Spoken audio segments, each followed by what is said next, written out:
Lambert Brown. I know Senator Brown is always here with us and very engaging in respect to his participation. I note his absence. And whilst I understand the circumstances, which I won't go into in detail, but we all know what the situation is. I just wish to identify his absence, and I wish for him Godspeed in his recovery. Senator Bunting. Thank you, Mr. President. Indeed, it is unfortunate that Senator Brown has been ill for a couple of weeks, and he has asked me to convey to yourself and colleagues on both sides, staff of Parliament, how encouraged and supported he has been by the messages, prayers, and good wishes that have been sent to him. I want to, on his behalf, and I'm further pleased to report myself and the leader of the opposition visited him a couple of days ago, that he is on the mend, and I look forward to him returning to this chamber in a few weeks. Thank you, Mr. President.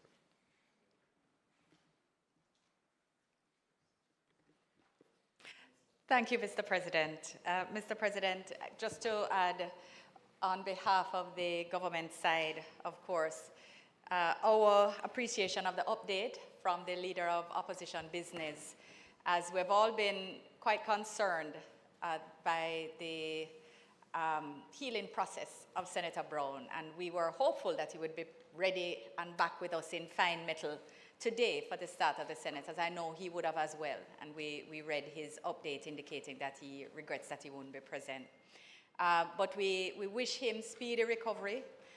We wish him a good return to good health and good form, and look forward to welcoming him back here for the conduct of the business, which we know he takes extremely seriously. So our prayers are with him for speedy recovery. Thank you. Thank you. Thank you. And whilst we were on recess, one of Jamaica's sons, a former senator, the Honorable Danny Williams. I see the first name there, but I don't want to make the attempt to pronounce it. R. Danvers Williams, OJCD, would have passed whilst we were on vacation. And there is a tribute which I will read into the minutes of the Senate. Senators, I invite you to join me in paying tribute to a man who can only be described as a true nation builder, former Senator Honorable R. Danny Williams. Danny Williams' drive and entrepreneurial spirit led him to become a giant in the insurance industry as the founder and president of Life of Jamaica, now Sagicor Life. However, Danny Williams was drawn to give service in the parliamentary arena as well, and he served in this honorable Senate from 1977 to 1980. During his tenure as a senator, he served as Parliamentary Secretary in the Ministry of Industry and Commerce, Minister of State in the Ministry of Industry and Commerce, Minister of Marketing and Commerce, and Minister of Industry and Commerce. Danny Williams was also a philanthropist, and his humility and unwavering devotion to Jamaica will always be remembered. In recognition of his outstanding contribution to our nation, Danny Williams was awarded the Order of Distinction, Commander Class in 1972, and Order of Jamaica in 1993 for his voluntary service to the community. On behalf of the Senate of Jamaica, I extend our heartfelt condolences to his beloved wife, children, grandchildren, and other relatives and friends. May you find comfort in knowing that his memory will forever be etched in our hearts and his life will inspire generations to come.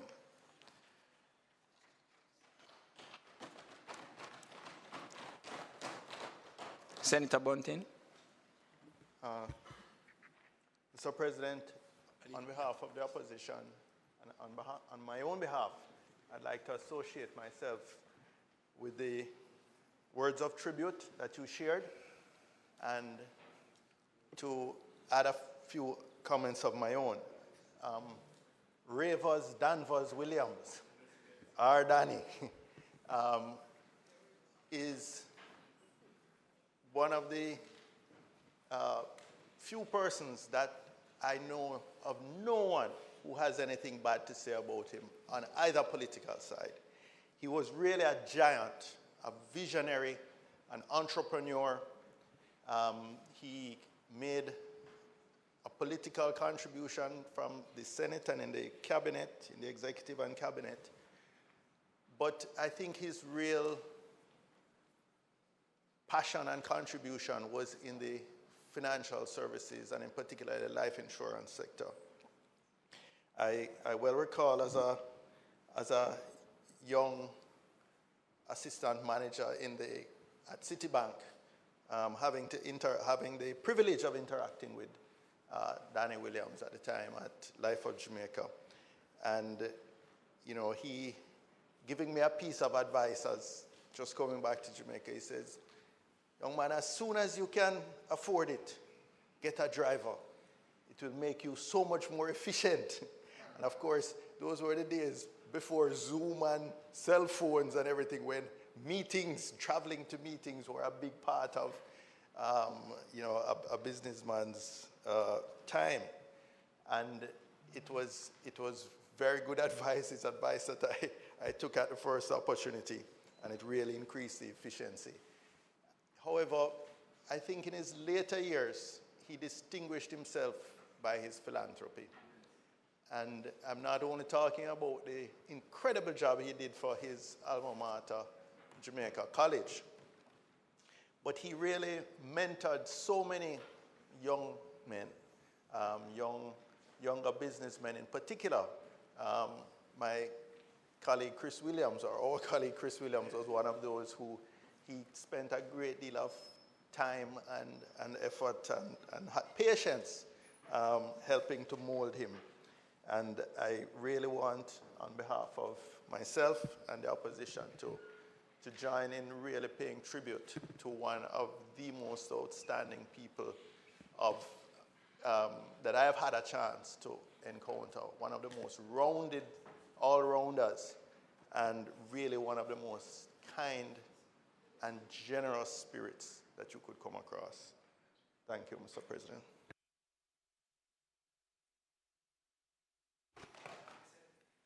Thank you, Senator Bunting. Senator Webby.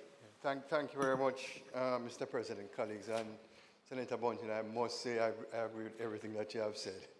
I knew Danny Williams very well, and I was one of his mentees on many occasions speaking with him. Let me say, in a nutshell, colleagues, Danny Williams dedicated his life to make Jamaica a better place.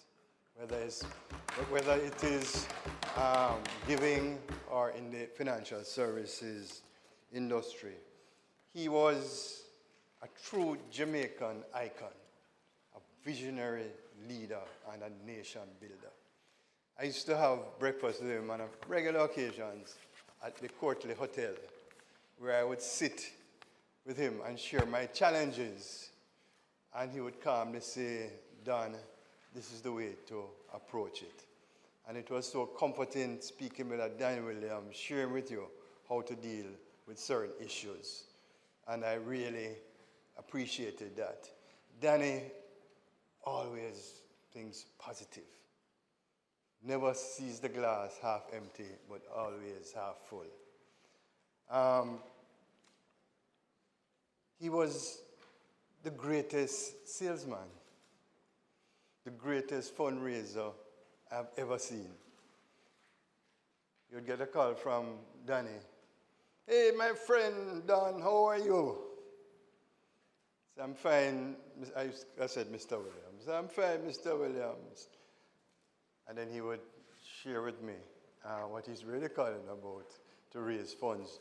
But you know something?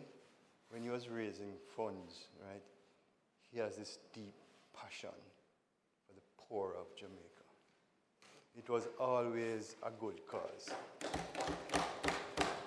Whether it's Jamaica College or some young lady in the Newcastle Hills that can't afford lunch, he was always caring for the poor of Jamaica.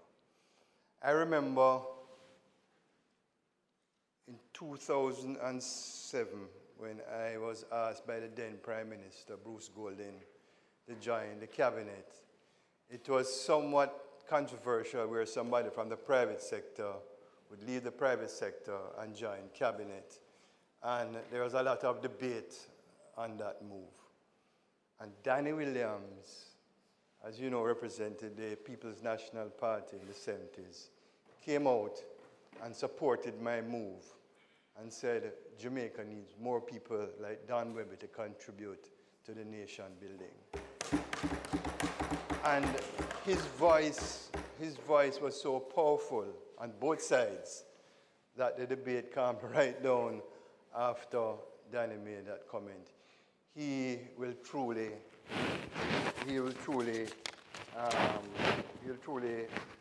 be missed.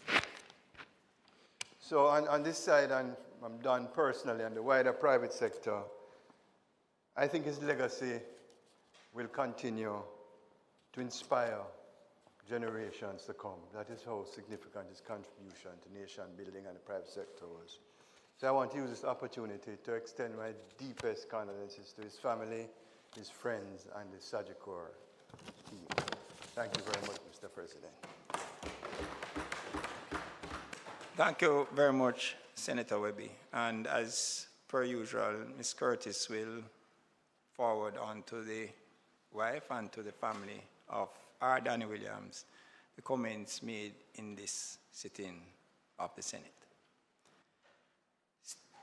Before we move on, and they just stepped in, we have with us what I see recorded here as 35 students, 3 teachers from the Head Start Preparatory School. Wish for them to be recognized.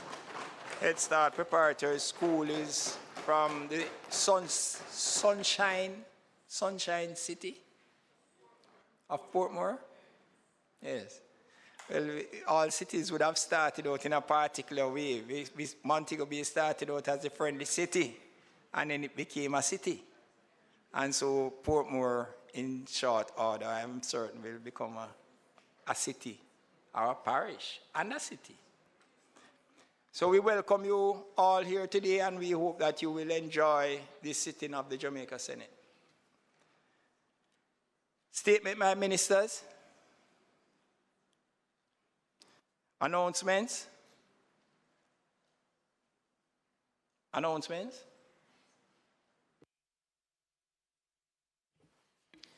Laid on the table of the Senate today are the following: annual report and audited financial statement of the Public Accountancy Board for the period 2021-2022 and its ministry paper number 81 of 2023 entitled Annual Report of the Public Accountancy Board for the year ended March 31, 2022.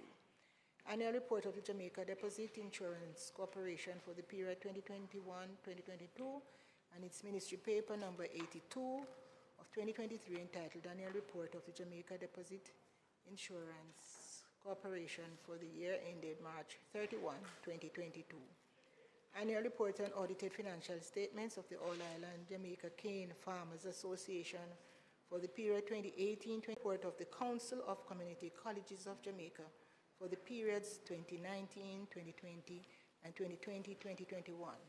Annual report of the National Education Trust for the periods 2017, 2018, 2018, 2019, and 2020, 2021. The Capital Development Fund withdrawal number 1 order and resolution under the Bauxite Production Levy Act. Annual report and audited financial statement of the National Irrigation Commission Limited for the period 2020-2021 and its ministry paper number 85 of 2023 entitled Annual Report and Audited Financial Statements of the National Irrigation Commission Limited for the year ended March 31, 2021. Annual Report and Audited Financial Statements of the Broadcasting Corporation of Jamaica for the financial year 2021-2022. Annual Report of the Jamaica Tourist Board for the financial year 2021-2022. Annual Report and Audited Financial Statements of the Public Broadcasting Corporation of Jamaica for the financial years 2012 to 2013, 2013 to 2014, 2014, 2015, and 2015-2016. Annual Report on Audited Financial Statements of the Sugar SCJ Holdings Limited for the period 2017-2018 and its ministry paper number 86 of 2023 entitled Annual Report of the SCJ Holdings Limited for the year ended March 31, 2018. Jamaica Public Bodies Second Supplementary of Estimates of Revenue and Expenditure for the year ended March 2024, dated September 2023. Third Supplementary Estimates for the financial year 2023-2024, dated September 2023. Government of Jamaica Fiscal Policy Paper for the financial year 2023-2024, Interim Report dated 26 September 2023. Auditor General's Department Special Audit Report of the Transport Authority Human Resources Administration and Procurement Practices, and the Auditor General's Department Certified Appropriation Accounts for Head 2833, Office of the Parliamentary Council for the year 2012-2013, Head 2827, Resident Magistrates Court for the year 2010-2011, Head 28027, Reverend Magistrates Court for 2016-2017. 2823, Court of Appeal, 2011-2012. 2829, Supreme Court for 2010-2011. 2826, Family Courts for 2011-2012.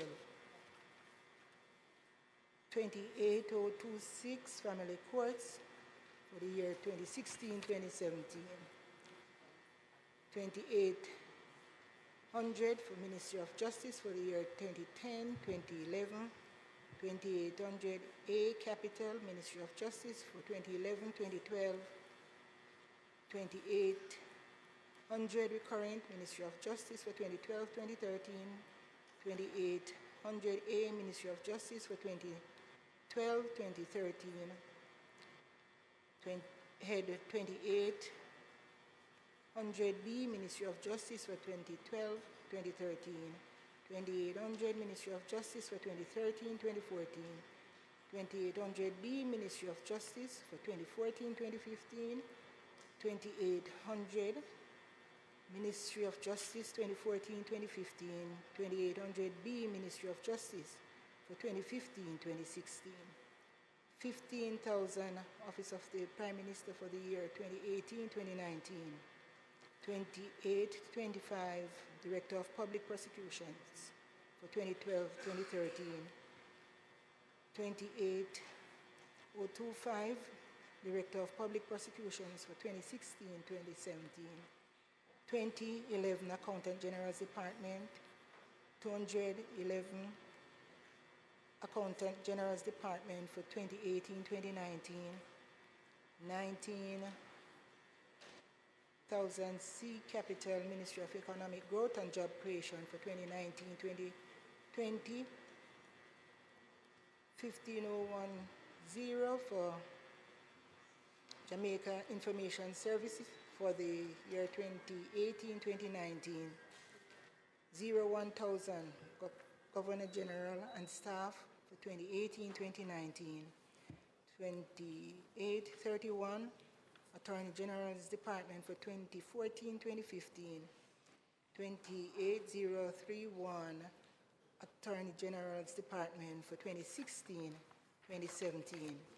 And the Integrity Commission's investigation report into concerns that the Honorable Mrs. Marissa Dalrymple Philibert, Member of Parliament and Speaker of the House of Representatives, made false statements in the statutory declarations filed by her for the years 2015 to 2021 and the indicative ruling regarding said report. Announcements, bills brought from the Honorable House of Representatives. The following is a message from the Speaker of the House of Representatives to the Honorable Senate. I have the honor to advise the Honorable Senate that on the 19th day of September 2023, a bill entitled An Act to Further Amend the Financial Administration and Audit Act and to provide for connected matters was passed in the House of Representatives. Also, on the 26th day of September 2023, a bill entitled An Act to Amend the Law Reform, Zones of Special Operations, Special Security and Community Development Measures Act was passed in the House of Representatives. Signed, the Most Honorable Juliet Holness, MP, Speaker of the House of Representatives. Petitions,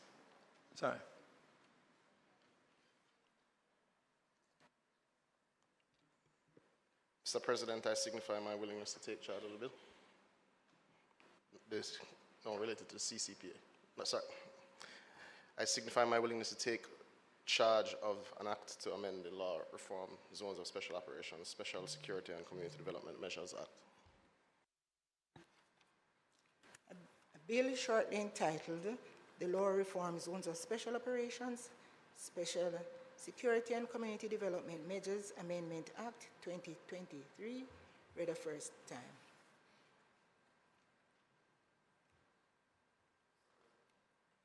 Mr. President, I beg to give notice of the second reading of the bill.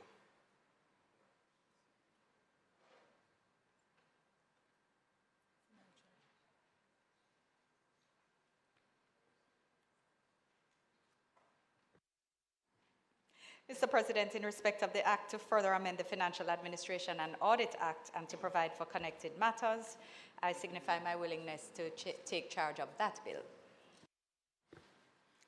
A bill shortly entitled the Financial Administration and Audit Amendment Number 2 Act 2023,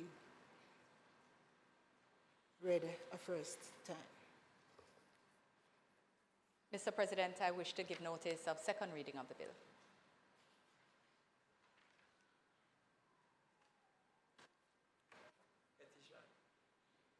Petitions, papers, reports from committees, notes of motions given orally, questions and answers to questions, motions that may be made at the commencement of public business requiring notice, motions relating to sittings of the Senate, motions for leave to introduce bills,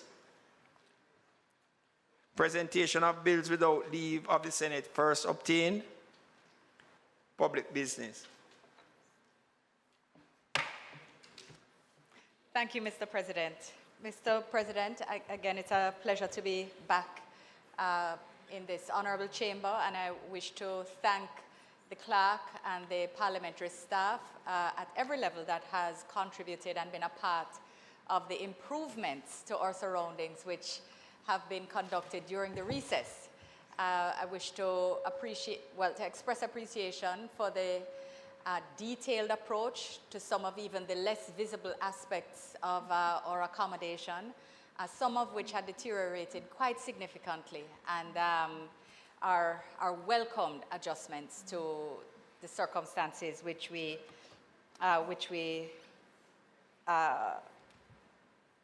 experience when we come here to undertake the people's business.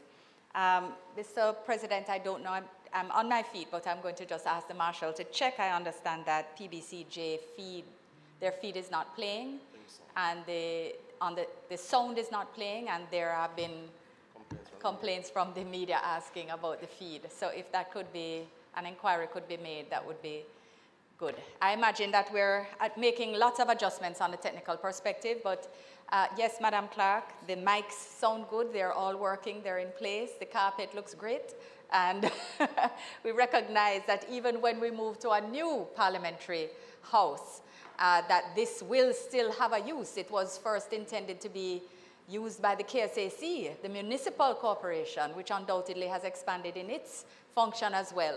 So I do note that where persons are asking, why would we make improvements now if we're seeking to move to a new house? That will take time. It must be constructed, but also this will certainly have very important use when we migrate to another place. But, Mr. President, again, on behalf of this side, and I'm quite sure the other side as well, we express appreciation for the work done by the staff over the summer.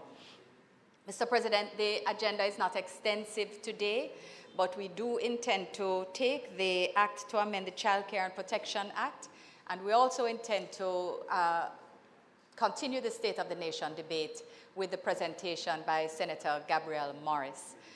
So the technical team is here to take the CCPA, so it is proposed to start with that on the agenda, and I trust we will use our time effectively in that matter. Mr. President, with that, if I may proceed with the first matter on the agenda. You may, Minister, proceed. Mr. President, our children are precious. And all our members of the Senate undoubtedly would agree that we always find ways to seek to help them develop, to improve their lives. And we often celebrate them and their achievements. In this house, we celebrate when school children come with their teachers to see their parliament in action on a Friday morning. And we welcome them because they're young minds interested in learning about the business of Jamaica, and we congratulate their teachers for ensuring that they are thinking more widely between maths and English. They're learning more broadly and seeing how it is and what it is they might want to do when they grow big. And so we congratulate the teachers for thinking about this as a part of the expanding of the education process and about making sure our young minds do all they are capable of. Mr. President, of course, at Champs in this house, we celebrate their amazing achievements, and we watch them grow as they proceed from primary school champs and prep school champs to of course, the Issa Grace Kennedy Boys and Girls Champs, Pen Relays and Carifta. These are the contexts within which we often call to mind in a celebratory context our youngsters. But sometimes this might allow some people to lose sight of the fact that some of our children experience very difficult circumstances, and they don't always possess the necessary tools and processes and even language and context within which to process and to overcome these hurdles and these circumstances. Sometimes their families don't have the tools to support them in this context either. And I mean emotionally, to process difficult feelings, difficult experiences. And without the necessary and appropriate assistance, then sometimes these children and these families enter a spiral into very different or very difficult circumstances which are and have been described as uncontrolled or out of control or uncontrollable. Mr. President, the bill before us today is intended to complement the government's work that has been underway to improve the administration of the institutions which support children and families, primarily the Child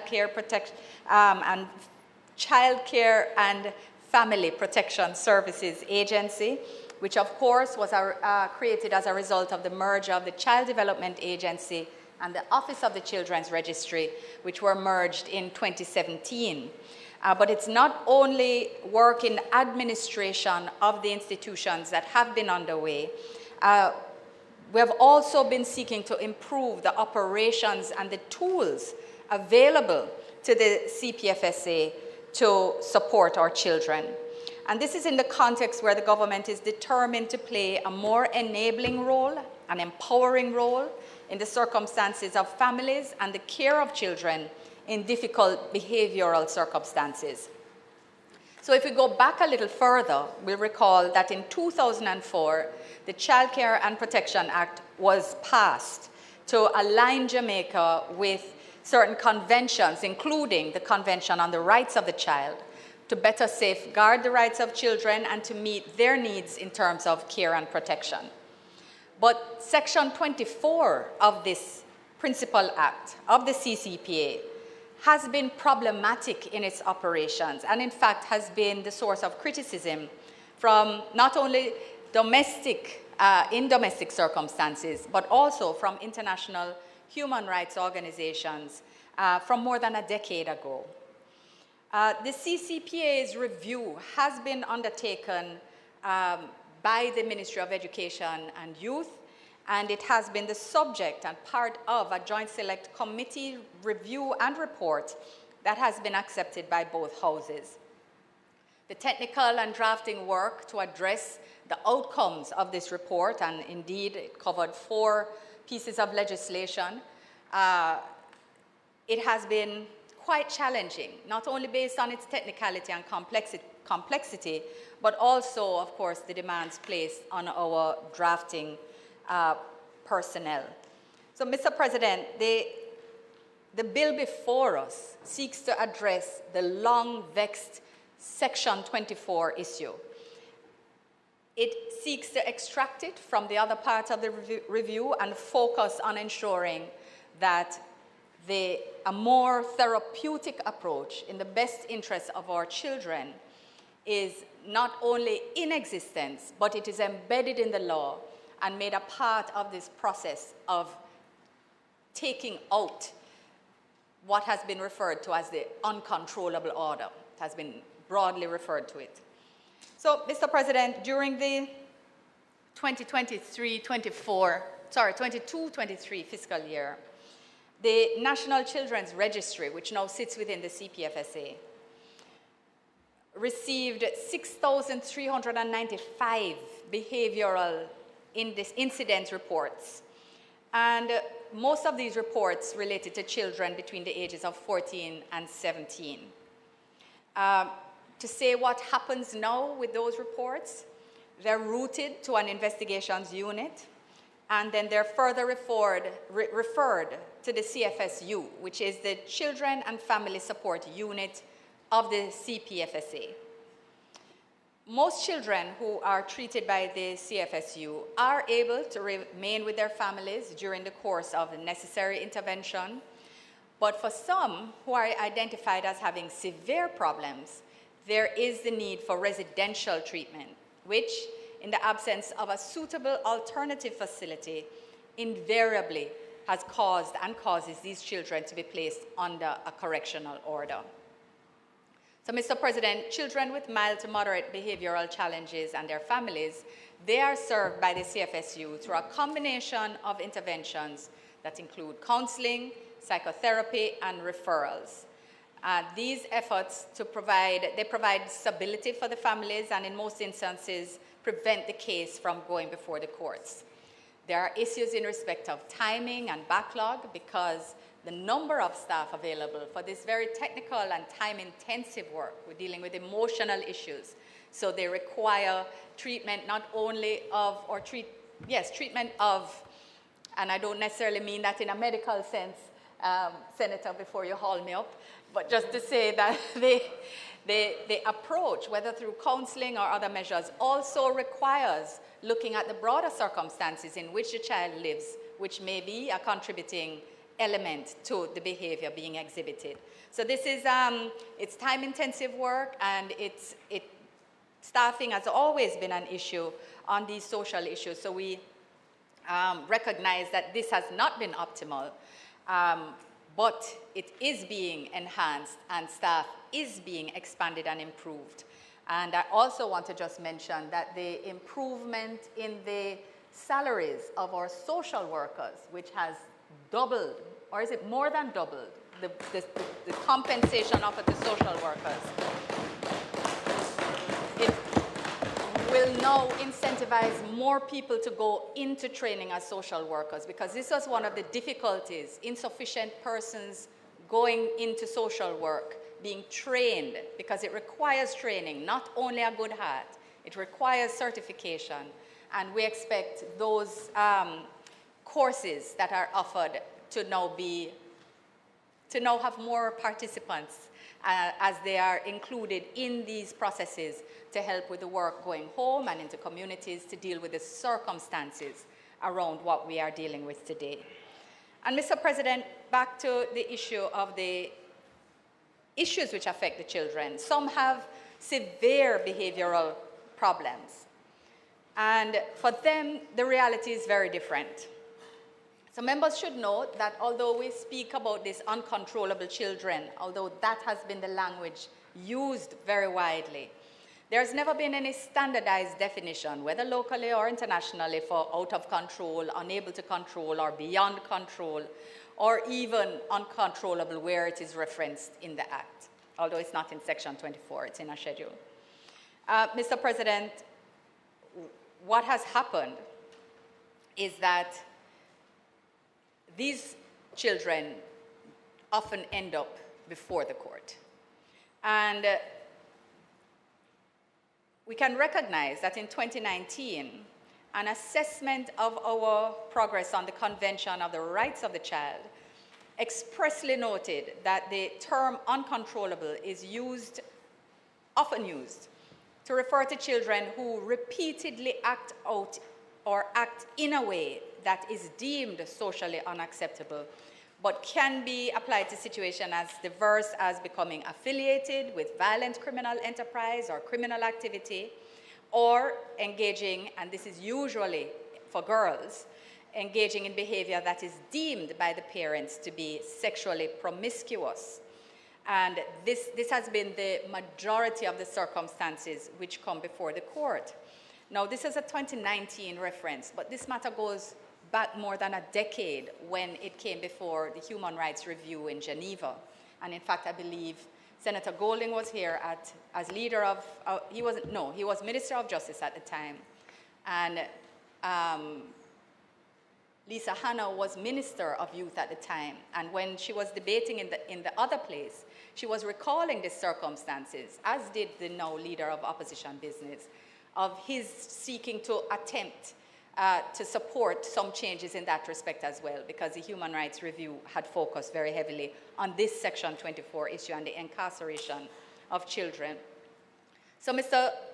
President, it has been recognized, and it's not only in Jamaica where it occurs, that children with severe behavioral problems require residential treatment. But in the absence of suitable alternative facilities, these children have been invariably placed on a correctional order, which is provided for in the CCPA, and then they have been incarcerated in the care of the Department of the Correctional Services. And it is quite clear, without saying any more, that the DCS, that Correctional Services, is just no place for many of these children. Mr. President, the use of a correctional order, more particularly, for a child who has not committed a criminal offense.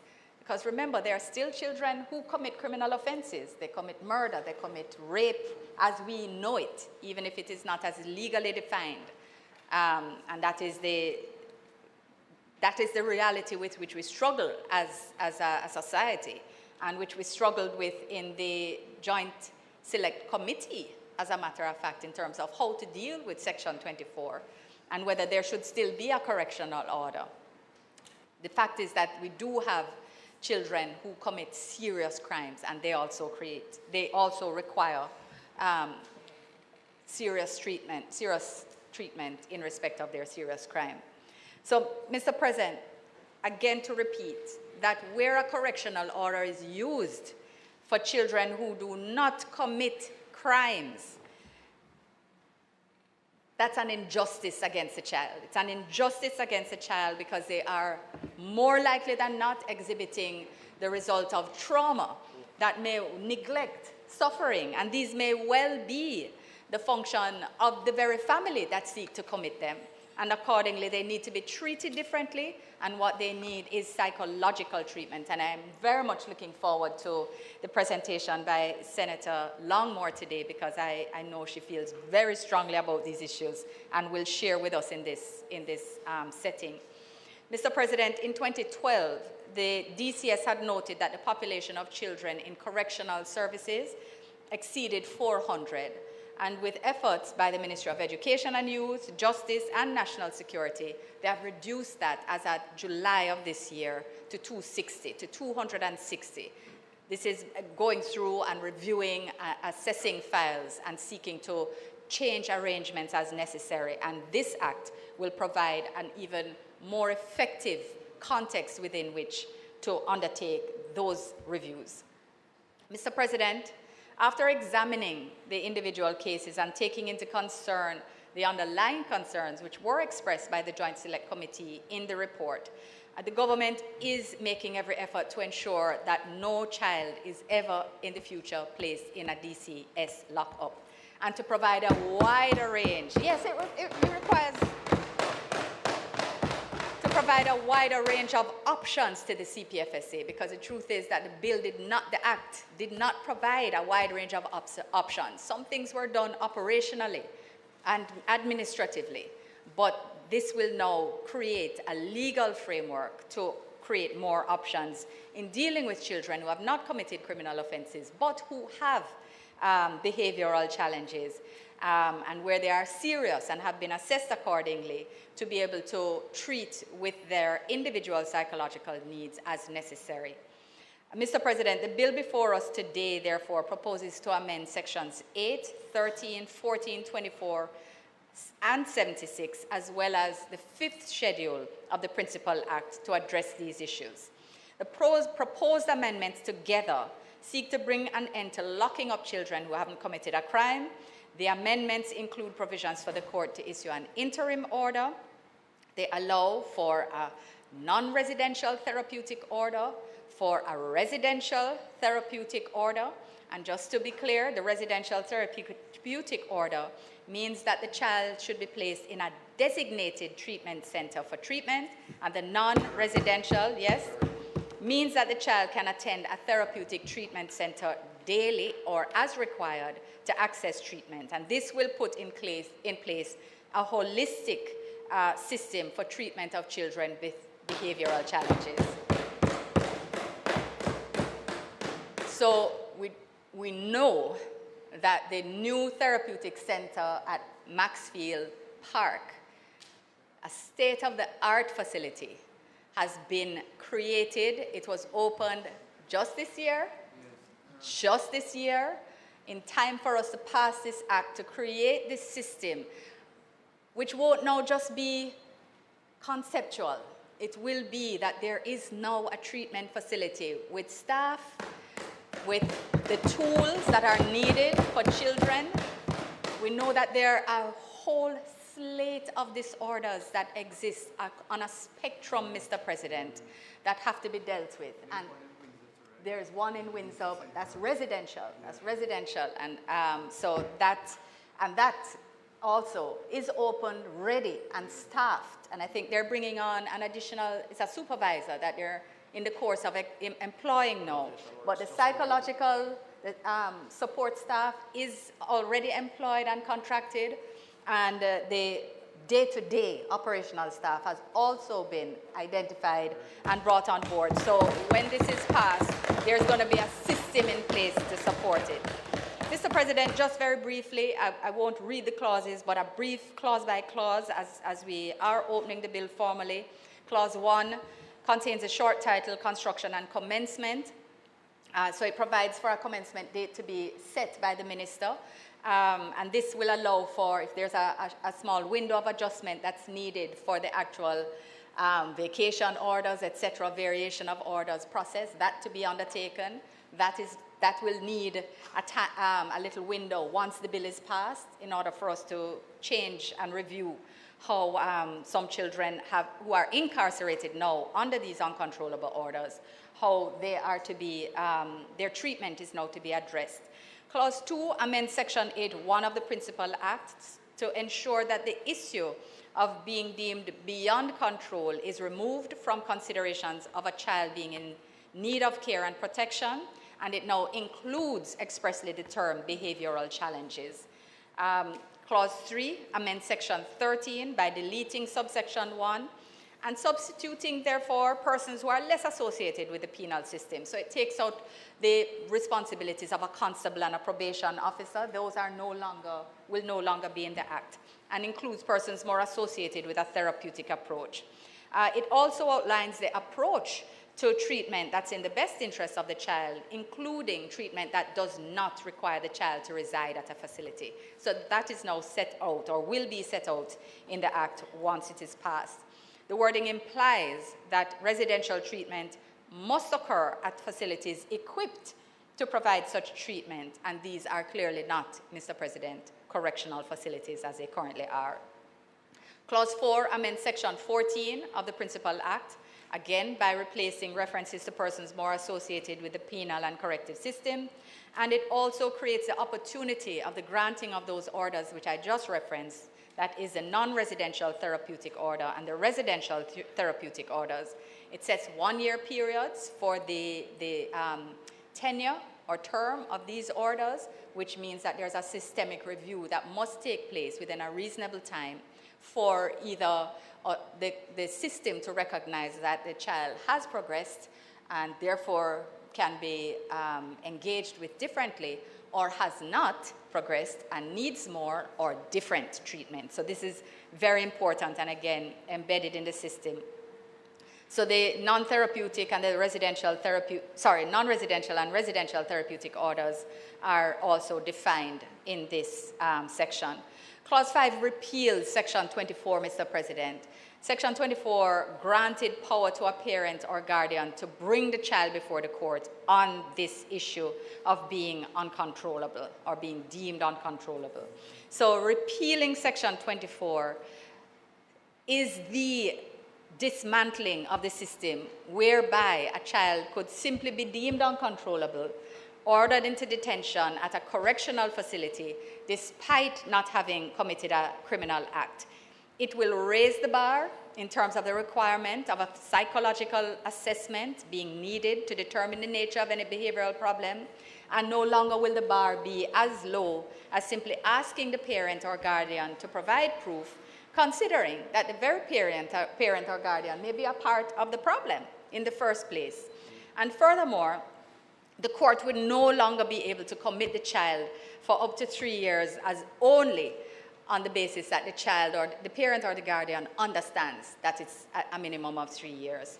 So there is, and that, of course, they would have consented. So the court would now instead be making a therapeutic order in the best interest of the child based on the assessment of qualified professionals, qualified in behavioral therapy, and for no longer of 1 year at a time in a facility equipped for the purpose, for residential, or, of course, with relevant care and support provided externally if the child remains at home. Mr. President, Section 76 addresses the supervised placement order. Again, it's for cohesion of the process where a child has been found guilty of an offense before the Children's Court.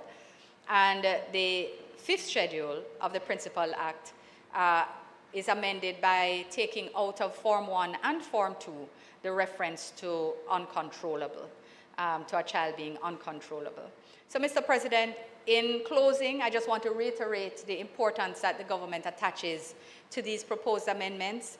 I know it is shared on the opposition because this is a matter that has actually transitioned across administrations on both sides, and it is long, long overdue for passage in this chamber, Mr. President. So again, we seek to transform the way in which we support our children who are experiencing trauma and expressing it in different ways.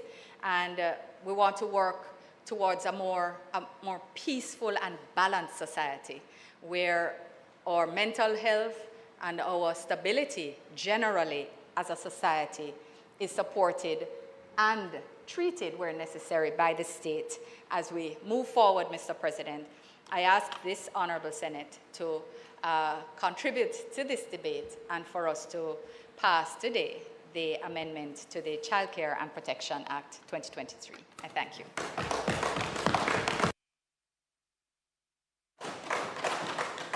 Thank you very much, Minister. Senator Crawford. Thank you, Mr. President. Am I free? Yeah, we're free? All right, good. Thank you. Yeah. Oh, okay, in this case. Mr. President,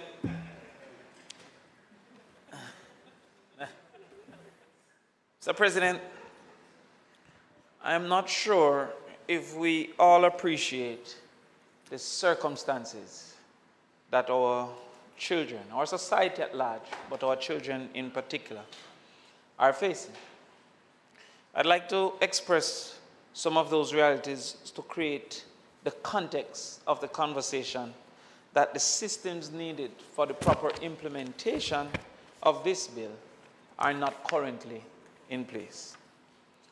UNICEF suggests that in the last 10 years, 60,000 births were from girls under the age of 18 years old. 60,000. The United Nations confirmed that to say 18% of the births in Jamaica are from adolescents, approximately 6,300 per year. If we extrapolate those numbers to realize that not all persons being molested sexually will become pregnant, and worse yet, give birth, because there is a number that has not carried the pregnancy to term. But easily we can see 300,000 being molested if 60,000 over the last 10 years gave birth. We can easily see 30,000 a year being molested if 6,300 is giving birth, children. I read a research that says for each murder, 15 children are directly affected. It's my uncle, it's my father, my brother, my cousin, is my friend. But it goes further to say 60 is affected indirectly. I know somebody that know him. He's from my community. We're getting an average of 1,000 murders per year. Now, if you look at that, that's 60,000 indirectly. That's 15,000 affected. There's another research that says trauma is inheritary, that you almost inherit. Your father got shot, so you inherit some of that grief. If it's even through the stories, how many people sadly tell you that his father died when he was 1 or 2 or 5? Because the stories of it then get passed on to the child. And many of the ways that they act in revenge, some of them didn't know, other than true stories, the circumstance. In conversation earlier, Senator Bunting indicated of a girl who was acting out and was being molested by the stepfather. In fact, I was in preparation reading in the newspaper, they said, incest hotspots.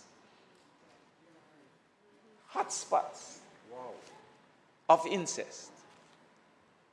All of these are circumstances that will create this reality. Senator Webby, the United Nations says 25% of our children, approximately, in fact it says at least 25% of our children are living in poverty. 5% in abject poverty. Every year we have 35,000 being born. So it means that every year we're looking at about 10,000 would be 25% of 40,000. So we're looking at 9,000 being born into poverty every year. And the realities that have us facing, including creating, unfortunately, a a confusion within our society, in my heart and in my mind, where we see so many children at the stoplights seeking to earn a living.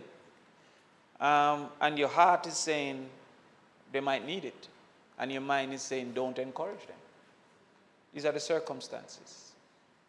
A child not being able to be a child, therefore, will naturally have some of these behavioral issues. And then you extend that reality to the point that what we in this house in the main, I see Abka and I see Senator Gabby as the youngest. The first time I really interacted with a computer I was 19, and it never had internet. I can imagine. And in my first year at UWI, we were writing projects with a pen. Some of my grades was because I couldn't read my writing. But now, with the competition of the internet, it has created a new context that has caused for many of our children to feel depressed with their circumstance. My geographic confines was my example of my circumstance. You bathe in a tub, everybody in the lane was bathing in a tub. I never had Facebook to see somebody soaking in a bubble bath. You have 2 shoes. Everybody, yes, and multiple colors. You have 2 shoes. Most had one. So in your mind, the competition, the relativity of your circumstance, our children is facing that dime a dozen with people who only put their good times. With people who only put the car that them drive, but not the time that it get repossessed. Or the plane that they're on, but not the time when they can't pay them rent. All of that is creating push factors and pull factors into negativity.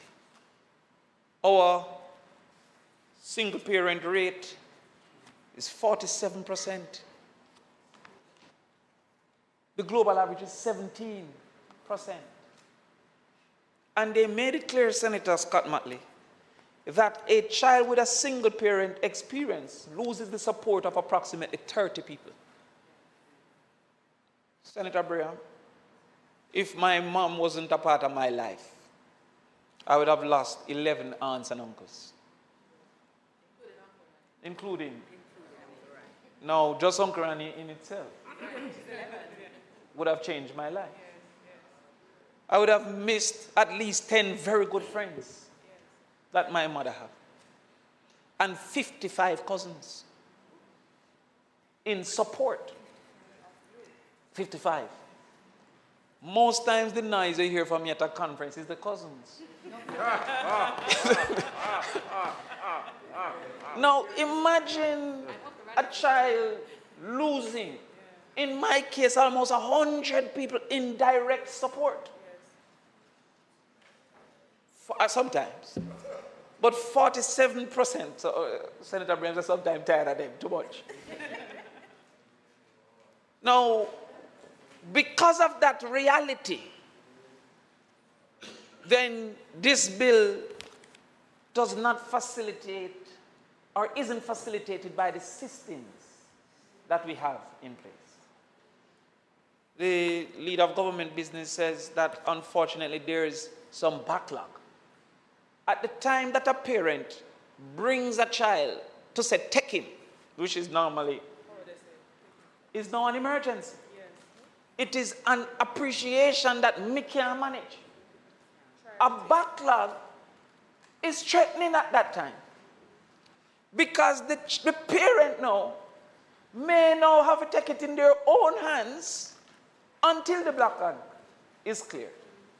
Indeed, I wonder how many of them remain interested or is still present, alive or in the space after the backlog clears up. When you reach my case, where am I at this time? In fact, I would have hoped that some indication would be given as to what is the average time it takes to move through a period that my assumption is now an emergency. I cannot do no more. I've tried all that I can do. And so, and I applaud the therapeutic center, etc., etc. But with the numbers that we have proposed, or that I have indicated, 6,800 is a small amount. It indicates that many are fighting the fight without coming, without knowing in some cases that they can come. And that if we should do the proper communications and the proper enlightening of our society, much, much more would come. I applaud the Minister Favour Williams because I saw in the newspaper that approximately 5,000 parents were being trained, or I'm not sure, 100,000 parents were being trained, 100,000. That's very important, and I applaud that because a lot of times it is the lack of knowledge of what to do. Is the lack of knowledge of what to do. But we have in our school systems captive for 5 years teenagers that will eventually become, in the main, most parents. At that level, there should be an intervention of training of how to parent. And one simple thing which we're discussing now is behavior modification. Is it punishment, which is the only thing most Jamaicans know? Most Jamaicans don't know of modification through positive reinforcement. And most who are so poor don't have nothing to give or to take away with negative reinforcement. And at this time, I want to remind this parliament of a person called Doreen Dyer, who was called the Machete Mom in St. Thomas, that beat her child with a machete. That child and the mother was recently also in the newspaper with much less fanfare, where the child was graduating university. Well, it shows that the intent of that mother was not for abuse. The intent was for behavior modification, but not knowing what to do, not thinking she had no alternative. She transitioned into what was ridiculed, and people were saying, lock her up, and a lot of our parents, she needed assistance. And as you say, intervention came, but many don't get videoed. The bill made no reference of a teacher. There is a reference there of authorized person, but I'm not sure if that includes the teacher. Because the teacher sometimes interacts with the child more than the parent. And so therefore, if the teacher recognizes the need for modification, then the teacher shouldn't have to convince the parent. Because some of these parents don't care enough. Some of these parents don't bite to be true.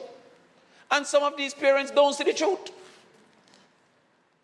The people who are hustling downtown every day, selling until my own example is that my father saw me sleeping more than he saw me awake. When he come home, I likely asleep. And then he'll take me to the bus stop in the morning. Best behavior. When we reach, different story. So the teacher should be one of those people designated. In particular, the form teachers are greatly underutilized, what do we call that? Resource in behavior modification. It is one of the best relationships that can be formed. One teacher to 40 every morning. Interfacing, interacting. And if they were properly trained into this strategies of social work, because most times is the youngest teacher just take it up and there's no additional remuneration and there's no additional training.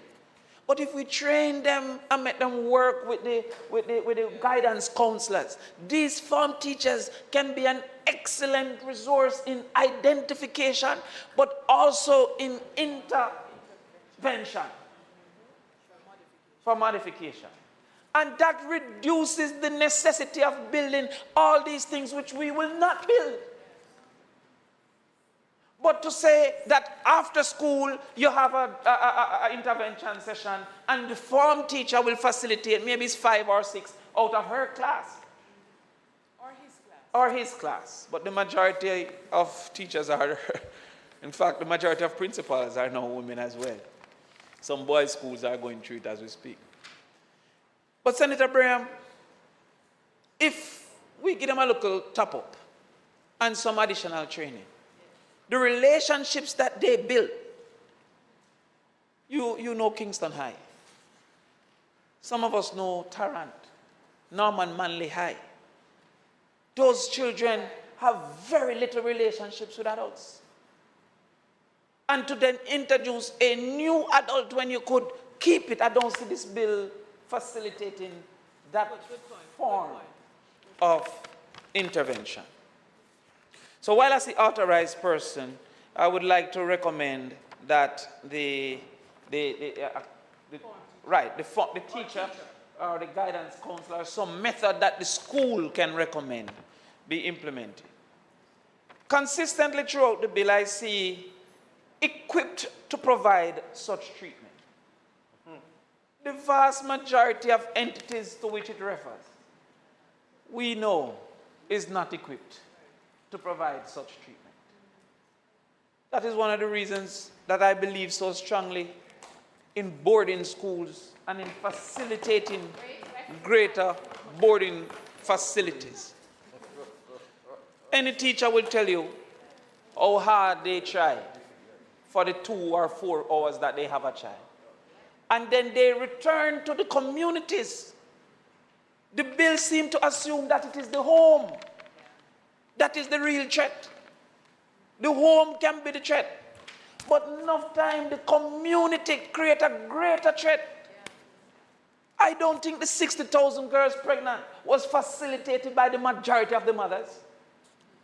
They possibly get some lick with the hope to prevent that. But when this girl have a baby, she go right back into the community. Oftentimes not having a request that the father be identified and punished. My understanding is if she don't tell who's the father, it ends there.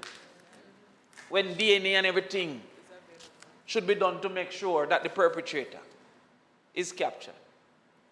When the youth is forming a gang, this bill might send him right back to the community. Might say live with your auntie because your father beating you too much. Auntie live right there next door. Sometimes the school is the place that they need separation from. And without the adequate boarding facilities so we can separate them, this said no more than 3 years. We need more schools with boarding facilities so that a reform institution. We don't have those for this bill to be effective. We don't have those considerations for those bills to be effective. So when I say how much news about children's home and all those things, that all kind of abuse and derelict circumstance,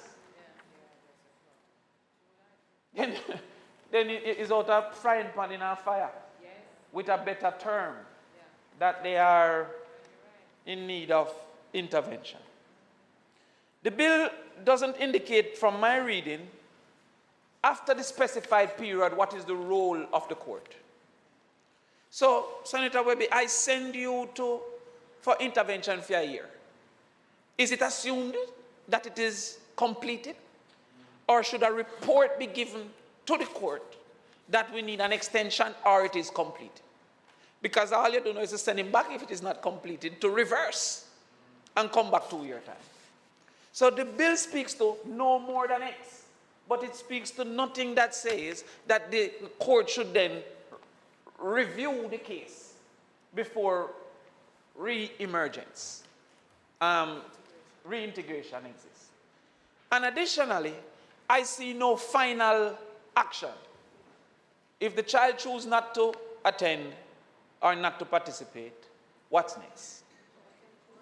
If the parent chooses not to implement, Because there's one there that says you're given a care, is it a care program? A care plan. If the care plan, is there a punishment for the parent who doesn't adhere to the care plan? Or is it simply that you take away the child? So if there is no carrot nor stick for the implementation of the care plan, then to what level we expect the care plan to be implemented or to be adhered to by the entities. The final point I want to make is where the child fails to adhere or attend to the therapeutic center, the parent or guardian's only duty, it doesn't say only duty, but what it says here, is to promptly inform the court. But it speaks nothing to what the probable repercussions. Right. Is it that they're going to end up in jail this time? Is it that they're going to end up in a home? Is it that they're going to? And if it is that the hurdle is higher, leader, if the hurdle is higher, those who they don't deem to be uncontrollable, who they don't deem to have a problem, is there any intervention for them still? Because the parent, all right, my understanding, and the experts are here, is that the court can disagree with the parent that this child is uncontrollable. Right. But for the parent. Now, at that point of disagreement, is there a program to ensure that the frustrated parent, who then lost the case in this situation, reintegrates in a proper way with a child that is now feeling like you went too far with me in the first place. You wanted to give me away. The child, yes. The assessment might say, The assessment said the child is fine. the child is fine. Is there an interaction so that this person that felt so frustrated, that they revert from that edge, that I don't see that in the bill. So in essence, I think that the bill itself doesn't go far enough so that we have a full understanding of the total glamour, the line. But I think the systems are not in place because of the quantum of challenges that our children are facing. And with that, I propose that we look at the role of the teacher, we look at the final outcome, we look at what happens if the finding is not in the parent's satisfaction, what happens in the reintroduction if they're reviewed. But I also ask that we build out the necessary systems and infrastructure so that the child can be protected. Thank you.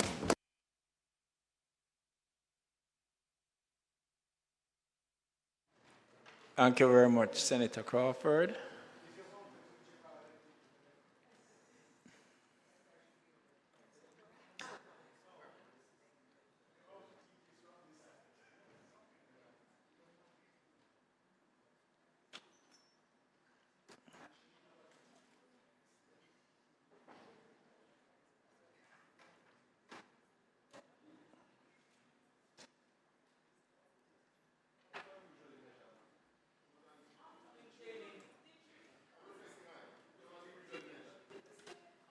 Senator Longmore. Thank you, Mr. Chair. I think the summer break tempered us all. Mr. President, I rise, as would be expected, to be in full support of this piece of legislation in front of us. If we can say amen again, I'd ask us to say amen again, outside of the context of prayers. I was one of those, and welcome back again from the summer break to all. I was one of those who sat on the Joint Select back in 2016, and I want to thank the legal team, who I recognize some of the faces from back then, who have worked tirelessly, I think, to bring this very important amendment to where we are now. And I would like to indicate that the memorandum of objects and reasoning that relates to this piece of legislation is very far-reaching because, you know, I have a little summer accomplishment to relate. I don't think you can see it on the screen properly, but up there is Rethinking Democracy and Governance, and I have a book chapter that is published in there. Yeah. And the reason I bring this to our attention is, pardon? Oh, behind you. The reason I bring this to attention is that the title of the book chapter that I scribed was Healthcare in Governance, and Governance is Healthy. And why I relate that to the Memorandum of Objects and Reasoning here is that this piece of legislation is taking steps towards that. It is significantly recognizing the particular importance of preventative approaches to dealing with some of the very urgent issues, especially in crime and violence. These children that we're hoping to divert by these actions invariably become burdens to the system in many ways later on. And so I am particularly, apart from my own personal predisposition, but also in terms of government, I'm really very happy that we're making strides to solving in long-term ways some of the issues that we are dealing with. Now, Mr. President, I won't go into too much detail because we have gone and we have heard very significant debates in the lower house from both sides. And this is a subject matter that there is no argument as to the support for our children on either side. But I will use the opportunity to relate and expand this same Memorandum of Objects and Reasoning to something that is even more urgent on our considerations at this time. And House Leader mentioned it. Justice, Mr. President, and justice for our children. And when we define justice, it is fairness, moral rightness, a scheme of system of laws in which every person receives his or her due from the system, including all rights, both neutral and legal. And Mr. President, as it relates to the CCPA, there is a mischief that is being pursued that we are struggling with as we contemplate what is happening in the other Joint Select Committee at this time. And we are being grappled with the situation of a child offender. Oftentimes, the child offender starts out by exhibiting the very uncontrollable behaviors that we are now addressing in this amendment to the legislation. And we are contemplating, and let me say that my position here is my personal one. My personal position as a mother, first and foremost, as a psychiatrist in my training and a medical doctor, and as a part of the government.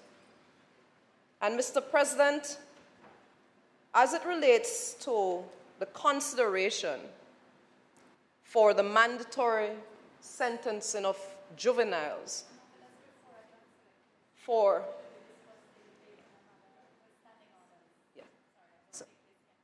okay, no worries. Yes. So it is a matter that relates to, and I'm tying it back to what is happening here before us today. Because at the end of the day, we are taking steps to divert those would-be offenders at that level. That is what we are hoping to do. As a psychiatrist, I am pained to see the reports that come from the juvenile centers for the children who are incarcerated for crimes. And I am going to personally, one of the things that has happened with that book is that I'm now I'm putting on my writing cap. And I'm now going to be looking into how many of those children have the background of uncontrollable behavior. Because those children, when they commit a crime, they are also victims. When a child commits a crime, there are two victims in the situation. Now, let me just move forward to another thing on my slide. Mr. Brown, can you click forward, please? I Googled Jamaica's children, and this is what comes up. The very happy depictions of our children, just like we saw in here earlier. Jamaica's children. And I'll caution you to brace yourselves for what is to come next. Because I'm going to give you the depictions of what else happens to Jamaica's children. 66-year-old farmer charged with rape. St. Elizabeth farmer accused of buggering 4-year-old. Keep going, Mr. 9-year-old man accused of raping 12. Again, Mr. Brown. St. Catherine man booked for a string of child sex offenses. 20-year-old St. Catherine man charged with rape of 12-year-old. Keep going again, please. Bus operator charged with abduction of 14-year-old. Sexual abuse victims being coerced not to pursue cases against their perpetrators. Keep going. 56-year-old man charged with rape of 12-year-old. 12-year-old man booked. Police sergeant gets 19 years for raping teen girl. 8-year-old Portland girl found dead with bag over her face. Sex crimes against children soar in Trelawney. And the next one, mother of 8-year-old was raped and murdered, said uncle is the perpetrator. And so you can just go back to the previous one, not yet. So, Mr. President, we are faced with these acts against our children. That is what incenses people. That is what stirs and gets people so angry to the point where sometimes you might see red. And I go back to saying that this piece of legislation that we are contemplating is the beginning, and that's why I celebrate it, because finally our voices in the field that treats and sees to these children is coming to fore. In the management, especially in a preventative way, of the heinous acts that we see against our children. Now, my personal thing is that we are adherent to especially Article 6 of the UN Convention on the Rights of the Child, which seeks to ensure that a child is entitled to their full and adequate development as best as is afforded by that system. I'm putting that in a nutshell. So for me, anybody who murders or kills a child, especially in this way, that is who is to get mandatory sentencing. There is no excuse for the murder of our children. And if we are to contemplate and take this piece of legislation further in the protecting of our children, we should consider taking it to that full extent, that there is absolutely no avenue for recourse for anyone who murders our children. That is what cuts to the core of Jamaicans. when a child commits murder, they are a victim too. That child is also entitled to Article 6. And if a child kills another child, God forbid. But what needs to happen is a follow-through of what we are doing here, which is providing the rehabilitative services that provides for justice being served to the victim, but also justice for the perpetrator, who is a child. Now, I will leave, because you saw that I had the offenses against the Persons Act up there.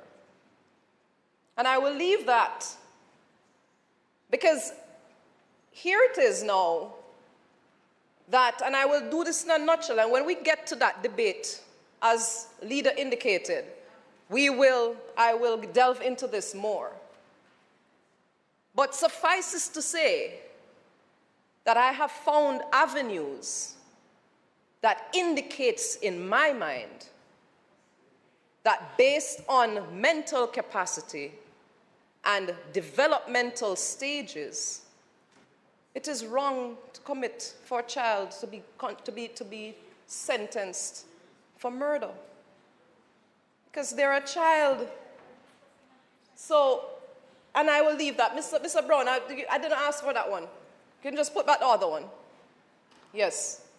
Because that is really what we're dealing with.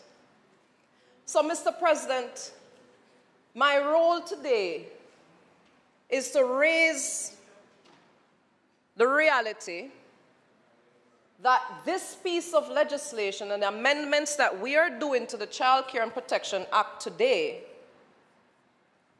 basically reinforces the position that as a government we should do everything possible to provide for the full protection of all our children.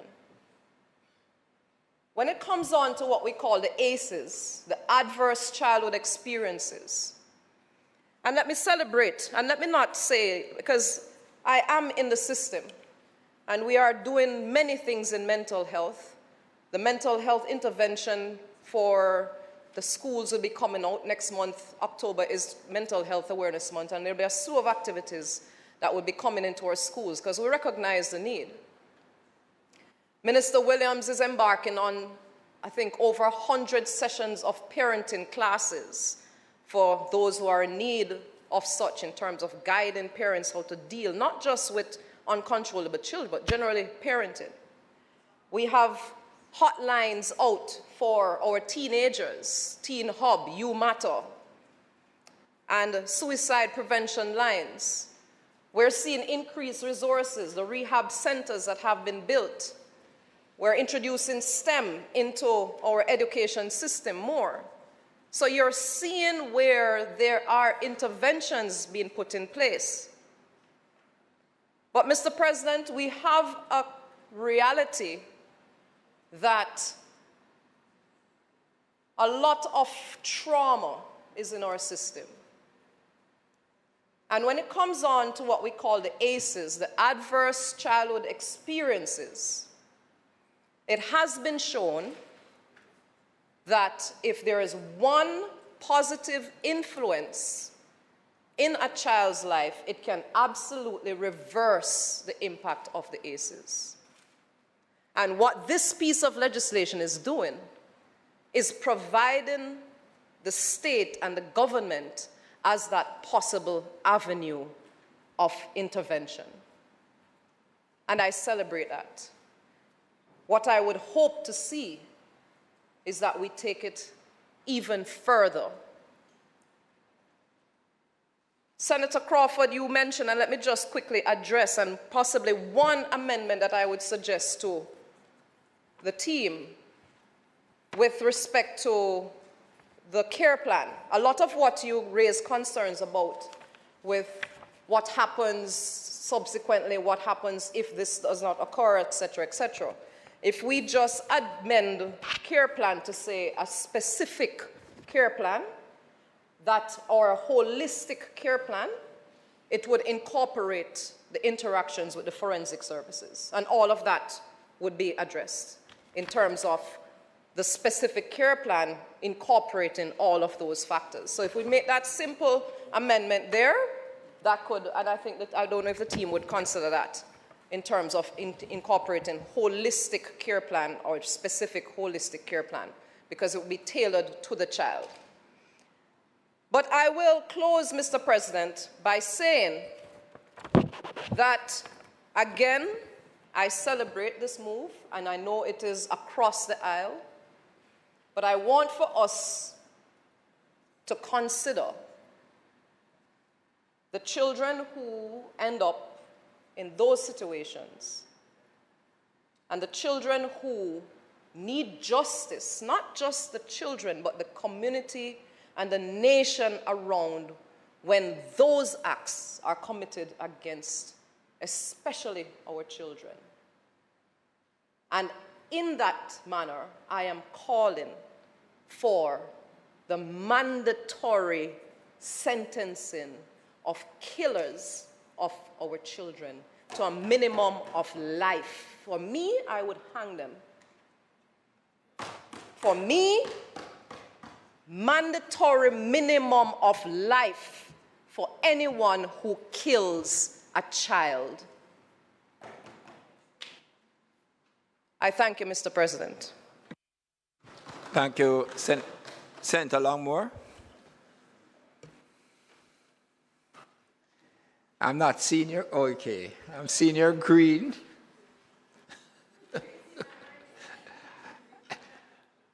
You have to wait until I give you the red.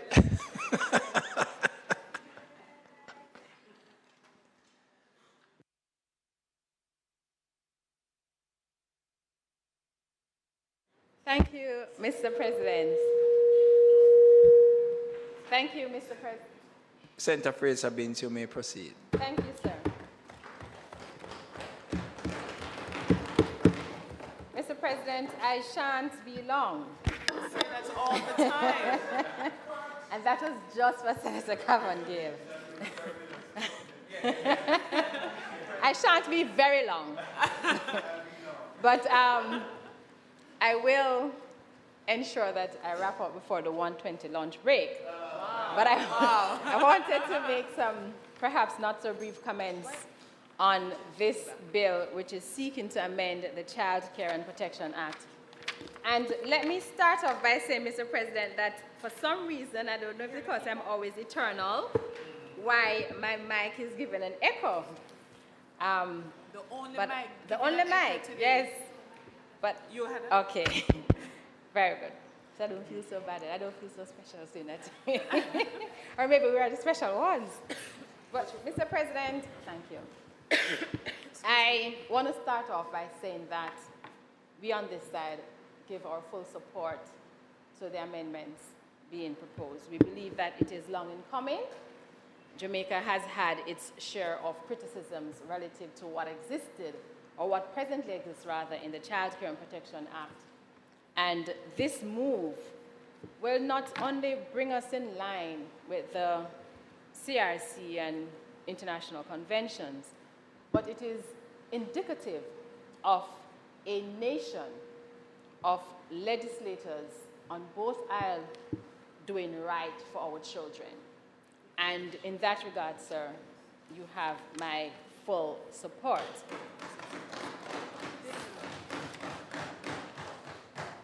I must add, when I started going through the amended bill and I saw the term behavioral challenges, I'm like, oh, that's such a broad term. But then when I looked at the previous bill and saw the varying parameters of behavioral challenges, I came to understand why the draftsman adopted this new position of not seeking to define behavioral challenges. And I support it because, as Minister said in her opening, behavioral challenges really range. There's a whole spectrum of what can be defined behavioral challenges. But what I am not settled with is at section 13, that's paragraph 3, which seeks to amend Section 13, and then it adds here, any of the following persons may bring before the Children's Court any child in need of care and protection. Then it goes on to say a constable, and it says an authorized person.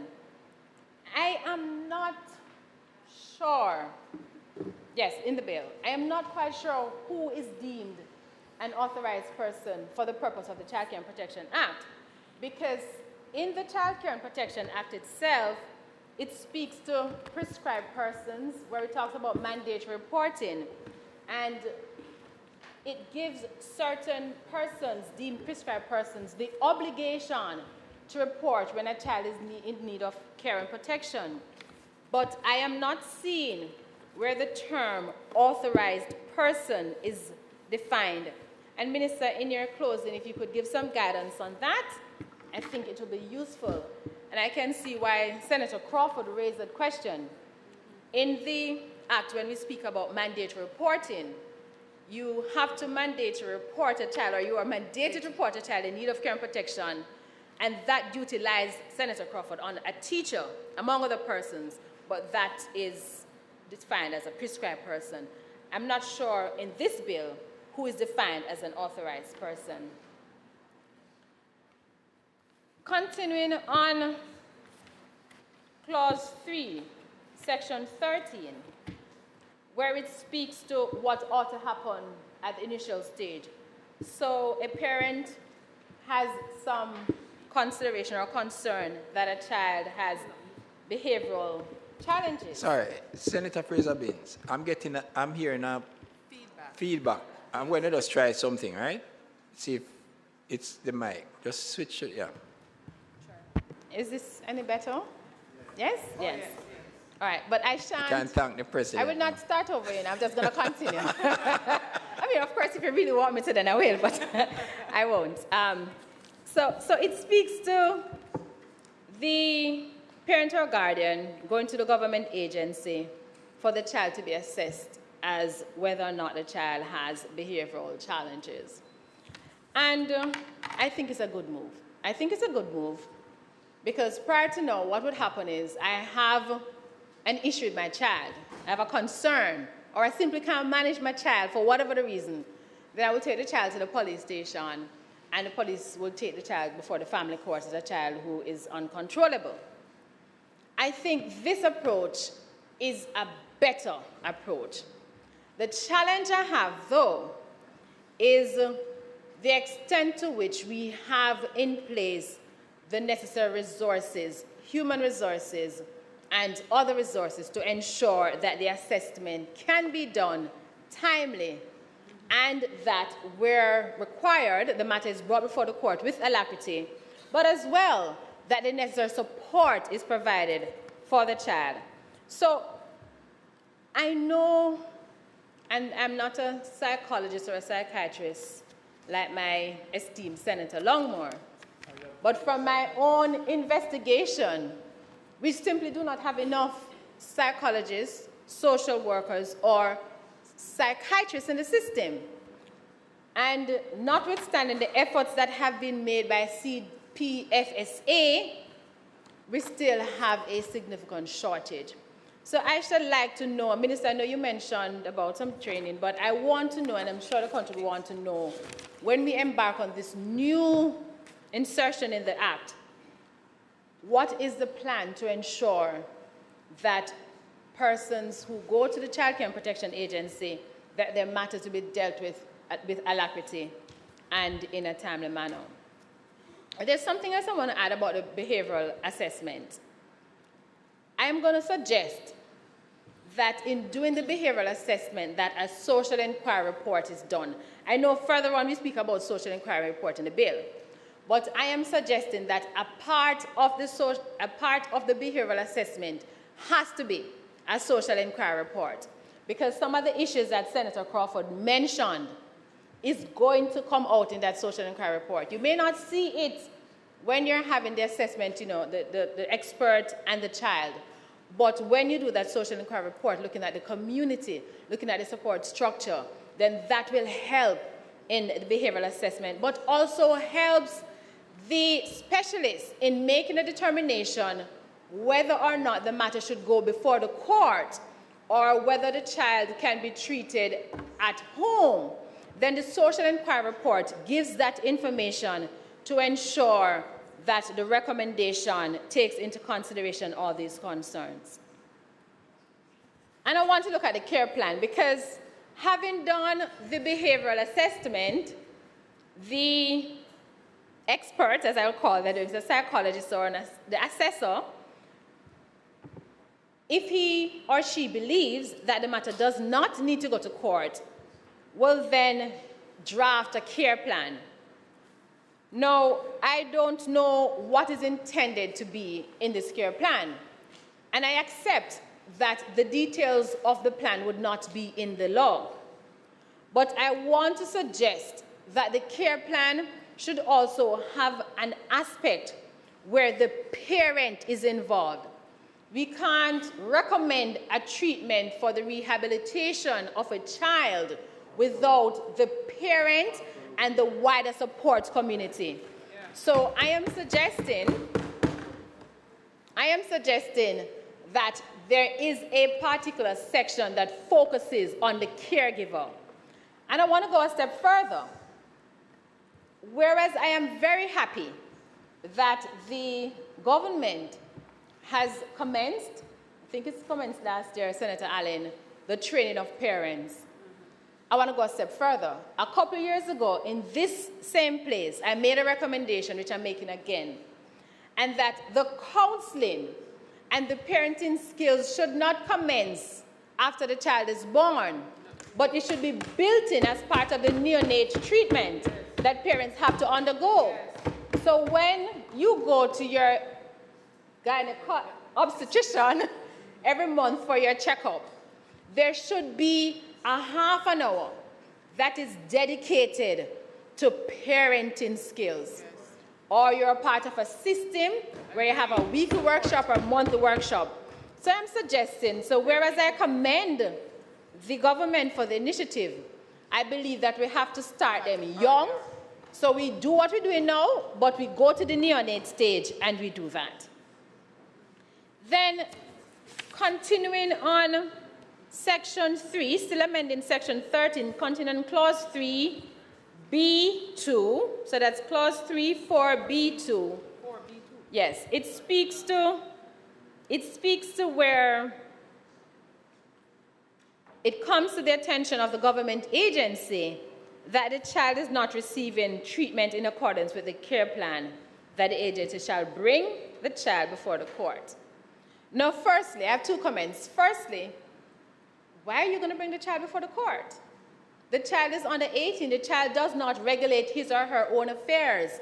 In an instance where the care plan is governed and it is not being adhered to, then the person who rightfully should go before the court to answer for not adhering to the care plan should be the guardian, the parent, the caregiver of the child. And so I am suggesting an amendment at 4B2 that it says that treatment in accordance with the care plan, the agency shall bring the parent before the court, and the court shall make an order. The second point I want to raise here is that in the beginning of the establishment of the Child Care and Protection Act, and certainly since then, every opportunity we get, we talk about what is in the best interest of the child.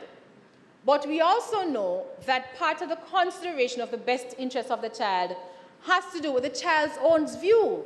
So we want to hear what the child thinks. And I tell you something, children are very intelligent and knowledgeable. And I am going to suggest that in this instance, that the views of the child should be taken into consideration by the court when making this determination where an order has been breached. Continuing on page 4, and Senator Longmore, because of your specific training, you may be able, through the minister, to give some guidance. I'm on page 4, where it speaks to where the child goes before the court. and the things that the court considers a social inquiry report, which is a separate document, separate report from the assessment. It says that the government agency responsible for children can make a recommendation as to the type of treatment, and it should not exceed 1 year. I wonder why 1 year? Because it could be 6 months. It could be 2 years. I am not sure, and I'm not going to make heavy weather. I'm just trying to understand why the 1 year was used.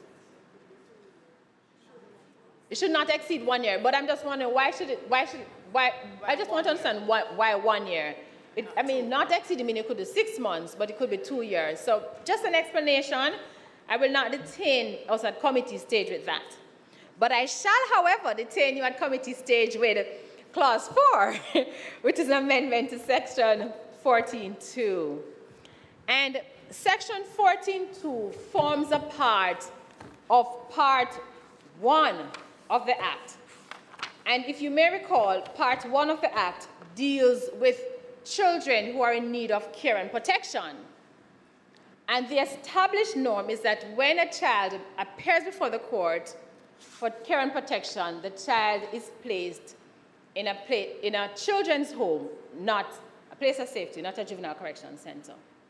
But more than that, within Part 1, the entire focus has to do with children who are in need of care and protection. Clause 14 deals with children who are in need of care and protection, not children who are in trouble with the law. As a consequence, I am a little disturbed and had some difficulty in understanding why this insertion at 14.2 C1, 14.2C1, that's page 4. And this is what it says. In the case of a child brought before the court in relation to an allegation that the child committed an offense, a probation and aftercare officer, and it goes on. And I have a challenge with that. Because if Section 14 falls under Part 1 that deals specifically with children in need of care and protection, not children in trouble with the law, then the committal of an offense has no place in that section. So I am suggesting, and I actually have some proposed wording at committee stage, but I'm proposing that this whole section should be rewritten, it should be reviewed and rewritten, because there is another part, which is Part 4, that deals with children who are in trouble with the law, aka children who have committed an offense, and how that scheme ought to operate. So again, I am proposing that we take a second look at this section, Section 14.2C1, to amend it so that it complies with Part 1 that deals with children in care and protection, and that we do not confuse that remedy here with children who are in trouble with the law. I will make the recommendation as to the proposed wording in committee stage. Now, notwithstanding that, there is still a concern I have because it references probation officer, probation aftercare officer, and children's officer. And again, Minister, I want to make an appeal for the government to expedite the engagement of more probation aftercare officer and children's officer, because we simply do not have enough. I had some conversations with some persons working within the correctional and the children's services just to understand the workload and how they function. And the reality is that they are burnt out. They're simply insufficient officers. They are burnt out. and the caseload, the ratio of probation or children's officer to a child is just too much. So I'm putting a plug here for there to be a speedy employment or engagement of these persons. But I also want to make another suggestion, which is not a legal suggestion in terms of the language, but a very workable suggestion because it already exists. We have, I think it may be 4, but I think 2 are operational, what we call roving psychologists.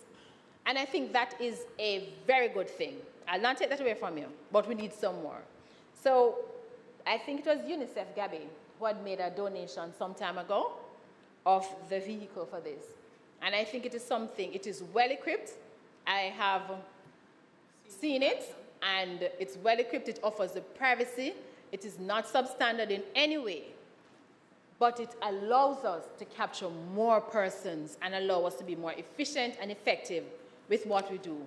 And I am recommending that we can do that. And you'll reach more persons because people just probably not going to get up and go to Maxfield, but they'll probably know it's coming and they'll do that. So I'm making that suggestion. The other suggestion is on clinical social workers, because we do have social workers, but they're not clinically trained. Perhaps if we can move quickly to have, I know during COVID there was an undertaking with the help of Michael to train some social workers as clinical social workers. Again, I believe that is something that we can do more of, because at the end of the day, it is for the good of our children. The Child Diversion Act, I only have one question. What is the extent to which this act is being used? And I ask this question because I know Senator Motley herself knows of the case where a young boy was brought before the court, and I say young boy, I mean a child was brought before the court, and efforts to use the Child Diversion Act was futile. I am curious to find out how it has been working, and perhaps you're not able to provide information because it's not your ministry, but I would be very, very curious to find out the child diversion. Right. I'd be very curious to find out how it has been working.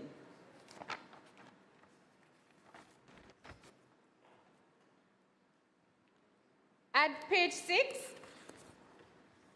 still at section 14, but it is now page 6, and I'm looking at clause 4, subsection 5A. And it says, where the court is satisfied that the child is exhibiting or is likely to exhibit behavior that may cause harm to the child, and it goes on, then provisions may be made for the child to be transported to the place of safety or to the fit person, as the case may be, by the police. And I stress the words, by the police. And the reason I stress the word by the police, because the very sight of a police officer sometimes gives people great anxiety. Now, if a child is having one of these episodes where you think he or she may be harmful to himself or others, I am not sure if the police presence, or being transported by the police, I should say, is the best option.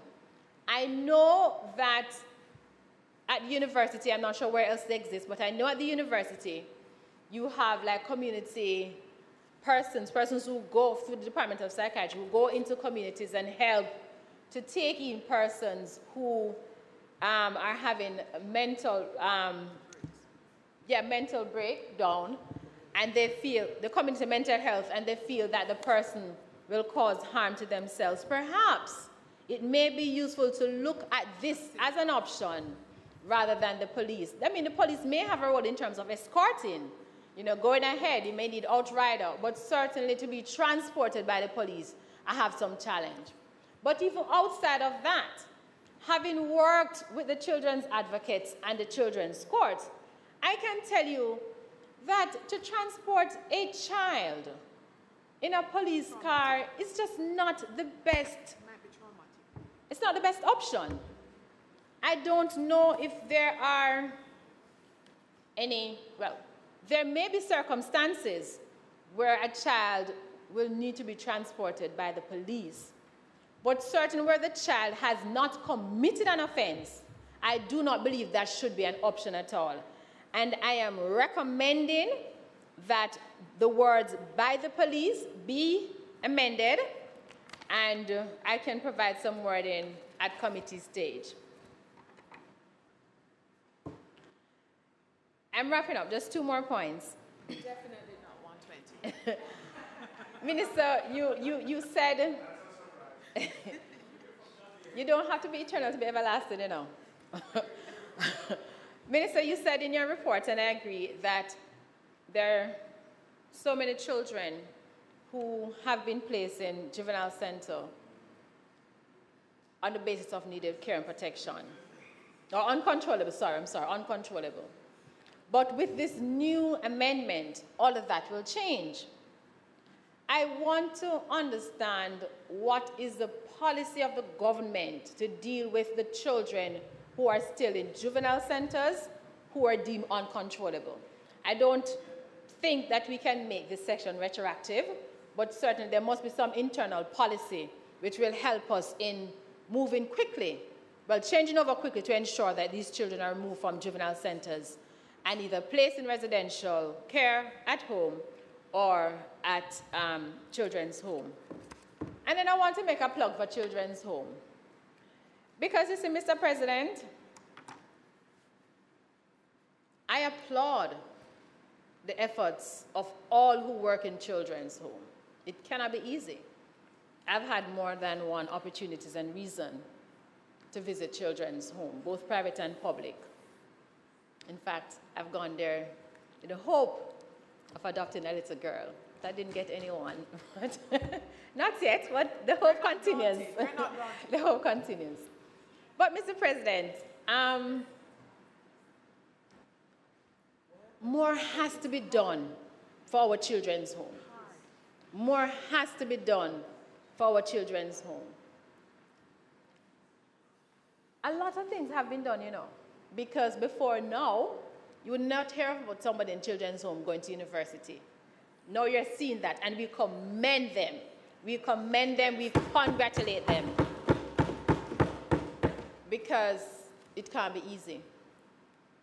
As a product of adoption, I can tell you it is difficult moving from your home to a new home.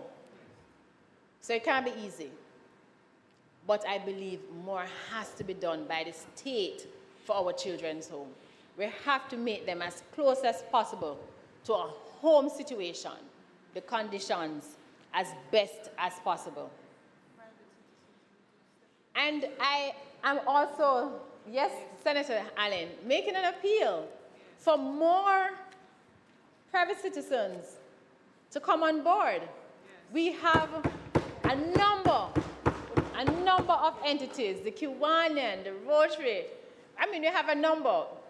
I'm not calling my favorite supermarket place, but we have a number who contribute, but we can do more. Yes, we can do more yes. to ensure that our children in state care get the best chance of life.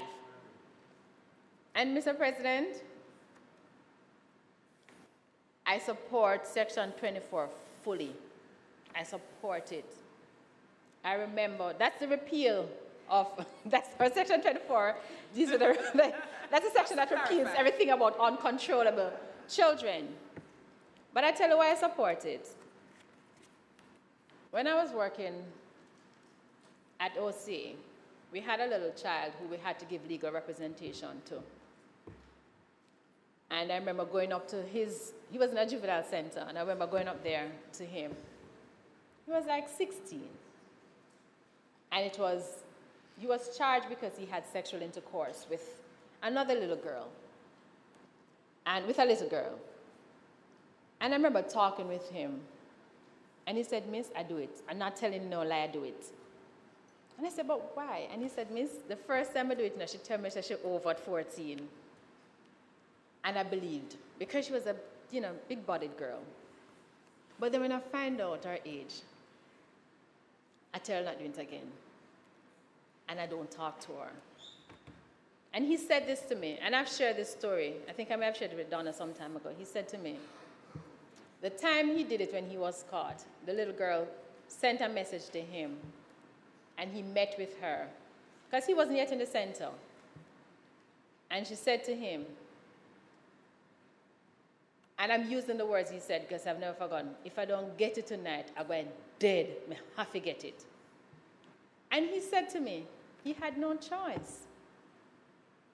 And he had sexual intercourse with her, he was caught, and he was brought before the court. And I left before that matter was resolved. But that story has never left my mind, because it points out to me that so many of our children go through this on a daily basis. It's not because they want to be rude. It's not because they want to go out and have sexual intercourse. It's not because they want to be in trouble with the law. Sometimes they simply do not know how to manage all the feelings and emotions and hormones that come with being a teenager. And what is required in those situations is what we're doing, which is take them to the service, take them to the office that deals with children, have an assessment, and provide the best treatment that can be devised in the circumstances. You don't call them uncontrollable and put them in a place, a juvenile center, and have even not a criminal record, but their mental, their emotional state is impacted for the rest of their lives. We don't do that. And so I am particularly pleased with this bill. And I'm pleased with the revocation of Section 24. And I give my complete, unequivocal support. And in closing, I want to say, no, sir. Since I don't know how long you go, because I heard it closing 2 minutes. about 10 minutes ago. No, 2 minutes, sir, 2 minutes. And All in right. closing, Go ahead. In closing, Mr. President, I want to say that if we're serious about moving the country forward, if we're serious about stemming violence, if we're serious about cutting out or reducing significantly the percentage of single-parent family headed by moms, if we're serious about creating Jamaica as a place to live, work, and grow family, then we have to start with our children, not by branding, not by labeling them, but at all times considering what is in the best interest of our children. And acknowledging that the best interest of our children means you're going to have to sometimes give them a little non-traditional treatment. You may have to take them away from mommy and daddy a little bit. But it don't mean beating. It don't mean flogging. It sometimes means sitting with them, talking with them, hearing what they have to say, and giving due consideration. And in addition to the best interest of our children, we have to ensure that our parents come hand in hand with us. Yes. Because you can't solve the children's problem without engaging the parents in a very intimate and specific and targeted way, Senator Longmore. And so, Mr. President, with that being said, I thank you. Very short, very short. Thank you. Thank you, Senator Fraser-Binns.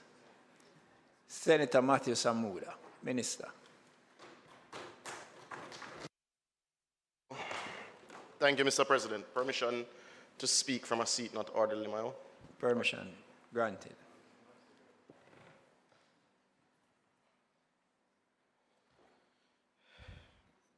Mr. President, I'll be brief. But I wish to start. Oh, Matthew's. But I would like to start where Senator Fraser-Binns left off. This piece of legislation is a little more important than others that we look at. And it's more important than others that we look at because it directly deals with how the state deals with Jamaican children. Now, Section 24 is one that I would have interacted with personally while I was in charge of correctional services. So I have seen the impact of what Section 24 of the current Act would have been on children who were given correctional orders. And I'd like to share two experiences so that the public understands why this repeal of this clause is so immeasurably important. Shortly after I would have been assigned responsibility for the correctional services, you had a series of INDICOM reports. For 2020, INDICOM focused on the prison services, right? So we'll recall the issues are related to Noel Chambers, and we should also recall the last report, which would have been related to the standard of care being provided to youth at the Rio Cobre facility. Now, that was very early in my tenure, and it was admittedly traumatic reading when you listened and heard the issues that the young people in custody were facing. Now, we convened a working group at that time, and I took a lot of personal time. Usually those working groups are, outside of the minister. Where appropriate, I did listen to as many of the deliberations, the submissions, etc., as I possibly could. And it was striking to me at the time just how many of the children in custody then were deemed uncontrollable. Now, when I started to understand what was taking place and see just how many of the children in custody were indeed deemed uncontrollable, and then you went back to the Rio Cobre report, you saw how many of the youngsters, because you would have obviously been able to see the names and the cases having met with INDICOM after. Not published, obviously, because you're protecting the names of the children. But when you were to go through it, majority of the children that were having particular challenges in Rio Cobre were those who were deemed uncontrollable because they were not criminals. The impact of that report would have led to the commitment that I've given in my State of the Nation early in 2021, which would have been that this would have been repealed. I'd gotten the commitment then from Minister Williams, and the process was already underway, but admittedly, this was given some focus. Coming out of that, we started the process of practically separating where facilities and infrastructure allowed the children who were deemed uncontrollable from those who had had criminal conviction. So there was an operational shift, and I think important at this stage to pause and acknowledge all of the stakeholders that would have been a part of that working group that redid the operations manual for the running of our juvenile facilities in the country. That would have had support from many state agencies, but I think also important to note the significant support and help that we received from UNESCO then. So we started the process of separating them now, and that is maintained now. So to the earlier question of how do you manage those who are deemed uncontrollable, who are in lockups now, how do you deal with that? So they're already separated. We'd also gotten permission from the Ministry of Finance at the time for the hiring of more teachers, counselors, and indeed, I think there were 2 more psychologist appointments that the positions were created, and I think a forensic psychiatrist that was to serve pretty much the total system, but certainly gave some support to the juvenile facilities. So that came out. So out of bad, we were able to get those things rectified. But for the country to understand, this is not a victimless clause. The children that were on suicide watch at that time, I can't say it is all the time, were all ones that were deemed uncontrollable and were sent to a prison in that space. We had to put in what's called a suicide watch room, which is rooms that allow you to monitor the children. There's no sharp edges, there's no ability for them to harm themselves, and they have a glass front so you're able to monitor them. That was the practical impact of this clause being in our laws before. So today, Mr. President, is a good day that we end that practice as a state. It is terribly important that we remove that. But Mr. President, I want to use the opportunity to highlight the unsung heroes of the juvenile corrections system. And those are what we call, the position is actually called house mothers. You have house mothers that monitor the dorms that these children are housed in. And I can tell you, having worked with them, it doesn't matter what their contract says about hours, because you could go there at 6 a.m., they're there. You go there on Sunday evening, they're there. You go there when the ones who are doing with a CXC or whichever exams, you best believe they're not leaving that weekend because they're working through those issues. Those house mothers are the heroes of that system, and they are the first line of defense as we target rehabilitation for these young people in custody. The second story I'd like to share, and I'll be quick with it, was related to an experience at the Metcalf Street facility. We had a breakout one evening, and when you looked at the 3 youngsters that had broken out of the facility, they were brought back pretty soon after. When you looked at their case files, you had one who was 17 years old, but being held on charges of murder, firearms, etc., was an active member in one of Jamaica's biggest gangs. You had a person who was being held and being charged for assault, but had really assaulted their abuser, right? And the third person was an uncontrollable child who had now been recruited by this hardened gang member to join that gang because they found them in proximity to the usual operating space of that gang. This clause stops children who are not criminals from being put in the line of being recruited by other criminals. And again, leader, president, for me, having worked in that space and knowing the challenges that you have in the correctional service, it is incredibly important that I register my support to the bill, but certainly to Clause 5, Section 24, the Principal Act is repealed. It is a good day for Jamaica. Thank you, Minister Samuda. Senator.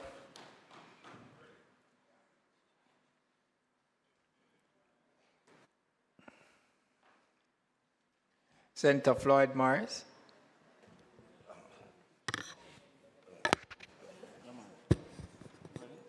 Yeah, man.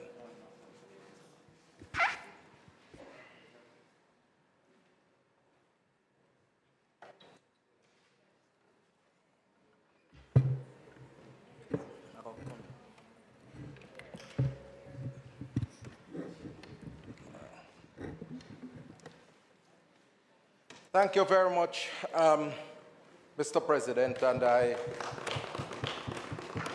do rise to give my support to this very important piece of legislation. And what a way to restart the political year by setting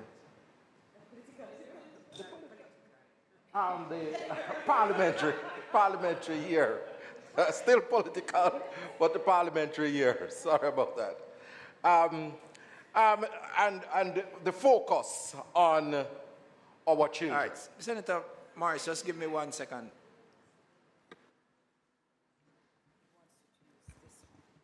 You can proceed. Okay. With special focus on our children. Indeed, we are showing and demonstrating to the nation that our priorities are well set and right in terms of making sure that our children get the center stage of a national development.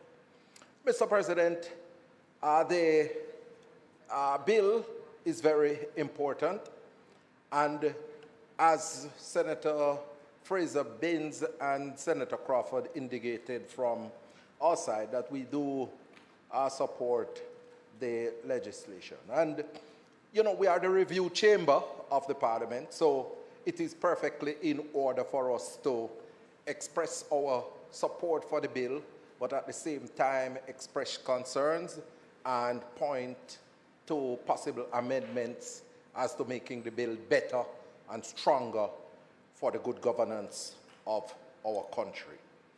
And so, Mr. President, I want to zero in, as per usual, on some concerns that I have as it relates to children with disabilities and this particular piece of legislation.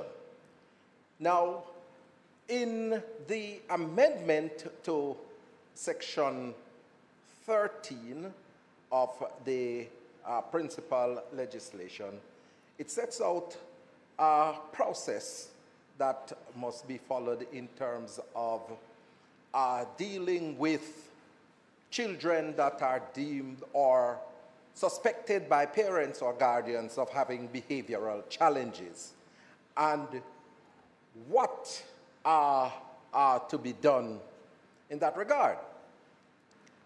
Now, it makes provision for those children to be referred to professionals who are expert in the field that can do an assessment, and from that assessment to make some recommendations. Now, it struck me, Mr. President, that a lot of times, and Senator Longmore would be very much familiar with this, a lot of times when we see children with behavioral challenges, oftentimes they are children with psychosocial disabilities or children who are autistic. And sometimes people see children behaving in a particular way, and they tend to think that this child is rude, this child is out of order. They don't understand and know that the child has a particular disabling condition. And so, you know, the correct thing to do is to get an assessment done and the reference to the appropriate professionals. But one of the issues that, and one of the challenges that we have, is that there is insufficient institution, and I think Senator Fraser-Binns mentioned it. The institutions to do the assessment, especially within the context of children with disabilities, extremely limited in Jamaica, Minister. I don't think we have 5 institutions that can do that sort of assessment. I know that Michael Care, this facility at Michael, is one of those facilities, and they have an extremely long waiting line to conduct any sort of assessment. And so that is something that will have to be addressed right across the country, because ideally we should be having at least one assessment per facility for children with disabilities per parish. And I think that that is something that we need to act on immediately. And Minister, whilst I am on my feet, I just want to point out to you that I sent you an email. I think it might be the end of August or early October. I know that you are swamped with a lot of emails.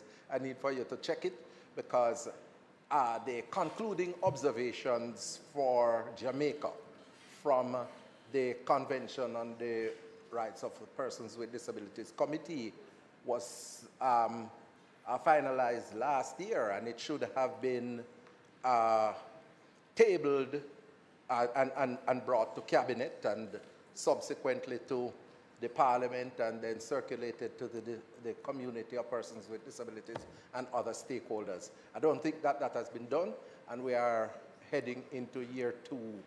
You know, it's not, I don't know how the system is set up now. It's the charge of the Ministry of Labor and Social Security, but I think it comes through your ministry from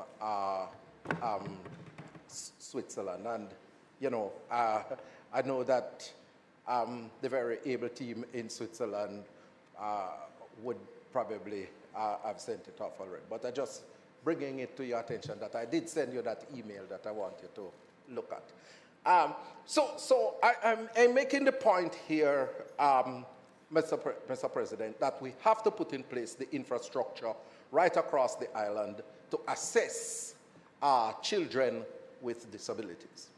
Now, the other thing that jumped at me when reading the bill is the issue of care and treatment that may be recommended by the professional. Now, Mr. President, I know, Minister, in your presentation, you looked at Senator Longborough and said to her, don't jump at you. But while you were looking back at Senator Longborough, I am right in front of you, ready to jump and charge at you.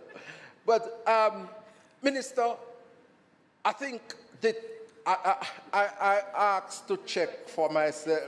I checked for myself. I never see a definition for treatment. And I checked with some of my colleagues, and they never saw a definition for treatment. It is very important that in this context that a definition be given for what constitutes treatment here. And here is why it is important, Minister. The issue of care and treatment is a red flag in the global community of persons with disabilities, and also in the treaty body systems of the United Nations. Because what has happened, there has been a medicalization of issues relating to persons with disabilities over the years. And that medical model approach has been a major contributing factor to discrimination and abuse of persons with disabilities, as persons with disabilities are seen as subhuman and abnormal. And as a consequence, they are trying to move away from all of those nomenclatures that would constitute or contribute to discrimination against persons with disabilities.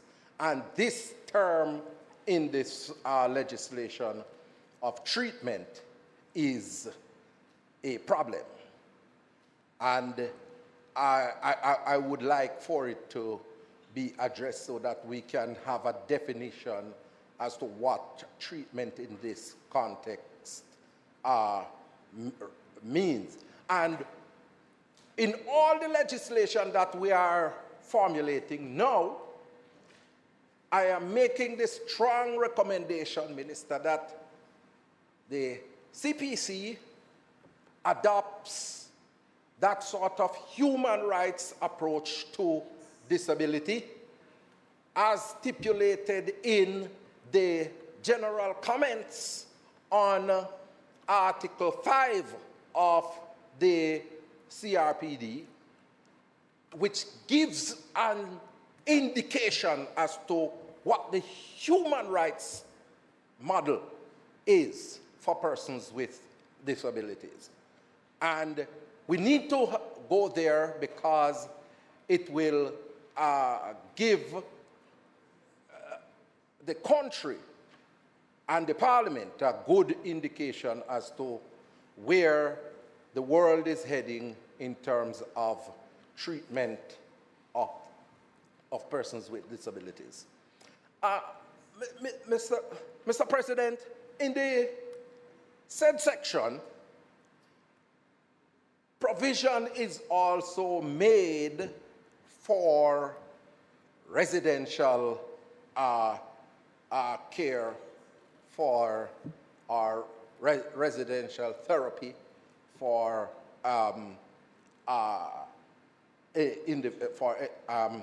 any child that is deemed to behavioral challenges.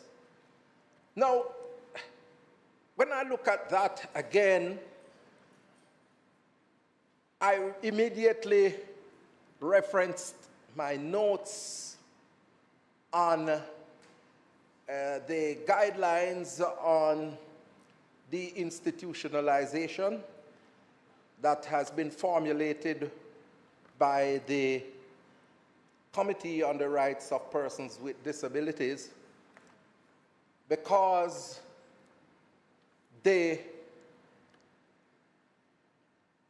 committee and the treaty frowns upon any form of institutionalization of children or persons with disabilities. And remember, I am making my presentation now within the context of a parent taking a child with behavioral challenges for assessment, and that child is deemed to have some form of disabling condition. Now, what the convention, the committee has said, really frowns upon any form of institutionalization of persons with disabilities. And I'm going to quote section 12 of the general comments on deinstitutionalization, which is said to be read in conjunction with general comments on Articles 19, which deal with living independently in the community, and Article 14 of the CRPD, which deals with liberty and security of the person. And it reads, institutionalization should never be considered as a form of protection of children with disabilities. All forms of institutionalization of children with disabilities, that is, placement in any non-residential setting, constitute a form of segregation, are harmful and violate the convention. Children with disabilities, like all children, have the right to family life, and they need to live and to grow up with a family in the community. All right? So here you see where the convention is frowning at the institutionalization of children with disabilities. And just bear with me, Mr. President, colleagues, as I search for paragraph 15 of the said guidelines on deinstitutionalization to show what the committee refers to as institutionalization. Institutionalization of persons with disabilities refers to any detention based on disability alone or in conjunction with other grounds such as, and here, care or treatment. Disability-specific detention typically occurs in institutions that include, but are not limited to, social care institutions, psychiatric institutions, long-stay hospitals, nursing homes, secure dementia wards, special boarding schools, rehabilitation centers other than community-based rehabilitation centers, halfway homes, group homes, family-type homes for children, sheltered or protected living homes, forensic psychiatric settings, transit homes, albinism hostels, leprosy colonies, and congregated settings. Mental health setting where a person can be deprived of their liberty for purposes such as observation, care, or treatment, and preventive detention are a form of institutionalization, Senator Longmore. So here you see we have to be very careful now in terms of how we are going to treat residential homes or residential therapy within the context of children with disabilities, because it is construed as a form of institutionalization. And in the context of the Convention on the Rights of Persons with Disabilities, which is the twin sister to the Convention on the Rights of the Child, is seen as a violation of their human rights.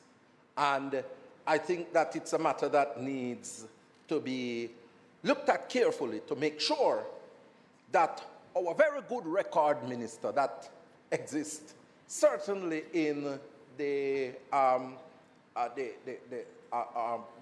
Committee on the Rights of the Child and the Committee on the Rights of Persons with Disabilities are preserved. And so with those observations, Mr. President, I do support the amendment to the legislation and hope that the suggestions that have been made on this side of the aisle will find favor with the government. May it please you, Mr. President. Thank you, Senator Morris. All right, Minister.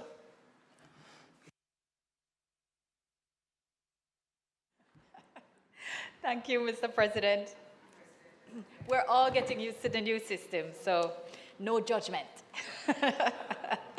Thank you very much. And I really want to thank colleagues for their very clear, targeted, and constructive consideration of the bill, and the broad-based and underpinning support that is being provided to the matter before us. I'm going to try to address some of the issues, or all, as best as possible. Certainly those which we have managed to make note of between myself and the technical team. And I think a very good job has been done. I want to express thanks to the representatives of the Legal Reform Unit and the CPFSA here with us today. Ministry of Education? No? Yes, exactly. All right. So thank you very much for being here and for the support that you have given today. On the first question that I want to deal with is the issue of the authorized person. So the authorized person is, and Mr. President, I noticed that you corrected Senator Fraser-Binns' echo problem, but you really haven't offered to assist with mine. I haven't heard one. I'm not getting a feedback up here. I was getting it with Senator Fraser-Binns, but if you're having an issue, let me... I have it to your notice. All right, see if that... Thank you. Next week, I will wear yellow and see if that works for me, because I'm going to say it's a sunshine spirit that's working for you this morning. I'm going to see how it works for me. The authorized person. So the authorized person is defined under the Principal Act under the CCPA. So prescribed person and authorized persons are already defined. So they will work together. There are situations where the authorized person exists in respect of coming before the court. Prescribed persons have a general responsibility, and Senator Crawford, this is where the principal, senior teacher, or any other teaching professional has a responsibility to make a report to the relevant authorities in respect of a child who is either in need of care and protection, or who is, what's the other challenge? It's two, right. So, no, they subsist in parallel because it's two different processes. The authorized person is the one who can come to court.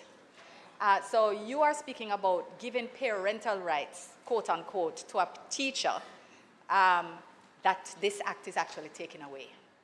Meaning, what has happened, what is happening with the repeal of Section 24 and the new regime, you are saying that the situation where parents have, unfortunately, far too often, when they feel in this state of crisis and they themselves are unable to operate, they act on a power that the court has to divest themselves of responsibility for taking care of their child. And the intention now is to say, you cannot do that as a parent, nor can you do that as a teacher. The teacher is not going to be involved in this process, although they will still have the responsibility, the duty, as a prescribed person to report if they think a child is in need of care and protection. But what that will start is a behavioral assessment. That will start the consideration of what this child needs. And Senator Fraser-Binns, you mentioned that you think that a social inquiry report should be required at that stage. But the social inquiry report is actually something which will come out only if it is that the behavioral assessment, etc., shows that they're going to go to court. But the behavioral assessment will include environmental aspects. It does now. It includes, if the nature of the matter does appear to also include community-based aspects, but includes the family circumstances, the behavioral aspects, the elements that may contribute to the behavior. That is in the behavioral assessment now. So that's there. Yeah, right. The social inquiry is the broader court-related technical document that's required.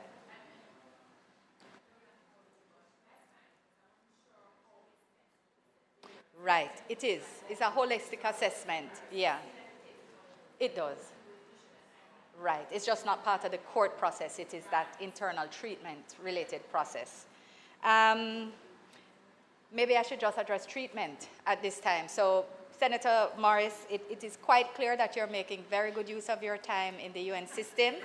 And we're very, on behalf of the staff of the Ministry of Foreign Affairs and Foreign Trade that worked so hard to get you there, I'm sure that they're quite pleased. And time is now 1:20. Mr. President, Mr. President, I don't know why I did that habit.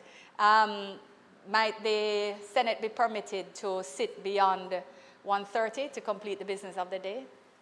The question is as posed by a minister. Those in favor? Aye. Those against, the ayes have it. Thank you. Continue. Thank you very please. much. Just to make the point that the use of treatment here in the Act, in the bill, is treatment for behavioral challenges. And while I understand the broader treaty-based context of the concern that you have raised, this is not language which is having a medicalized and discriminatory effect. This is the word treatment in the broadest normal meaning of the word under statutory interpretation. So this is not, I'd remind, not specific to the issue of disability or any living with a disability. This is about behavioral challenges. Protections of the rights of persons with disabilities occurs under the Disabilities Act and deals with the matter of institutionalization. And I believe that the human rights aspect that you may be looking at is one that addresses countries which are perhaps not in the same developmental stage that Jamaica is in terms of our respect of human rights, and where families or the state recognizes disability as a basis of segregation, as opposed to here where when a child or a person with disability is placed in an institution, it is because they don't have a family support system and not because they don't have a right to it. So it's quite a different context. The treaty protection is important, but I don't think that it is one which finds, which is at odds with this bill, or with which this bill is at odds. I think the issue here, where we do have children who have disabilities and who are in institutions, it is because that is where they would get the best care, and it is not available within their families.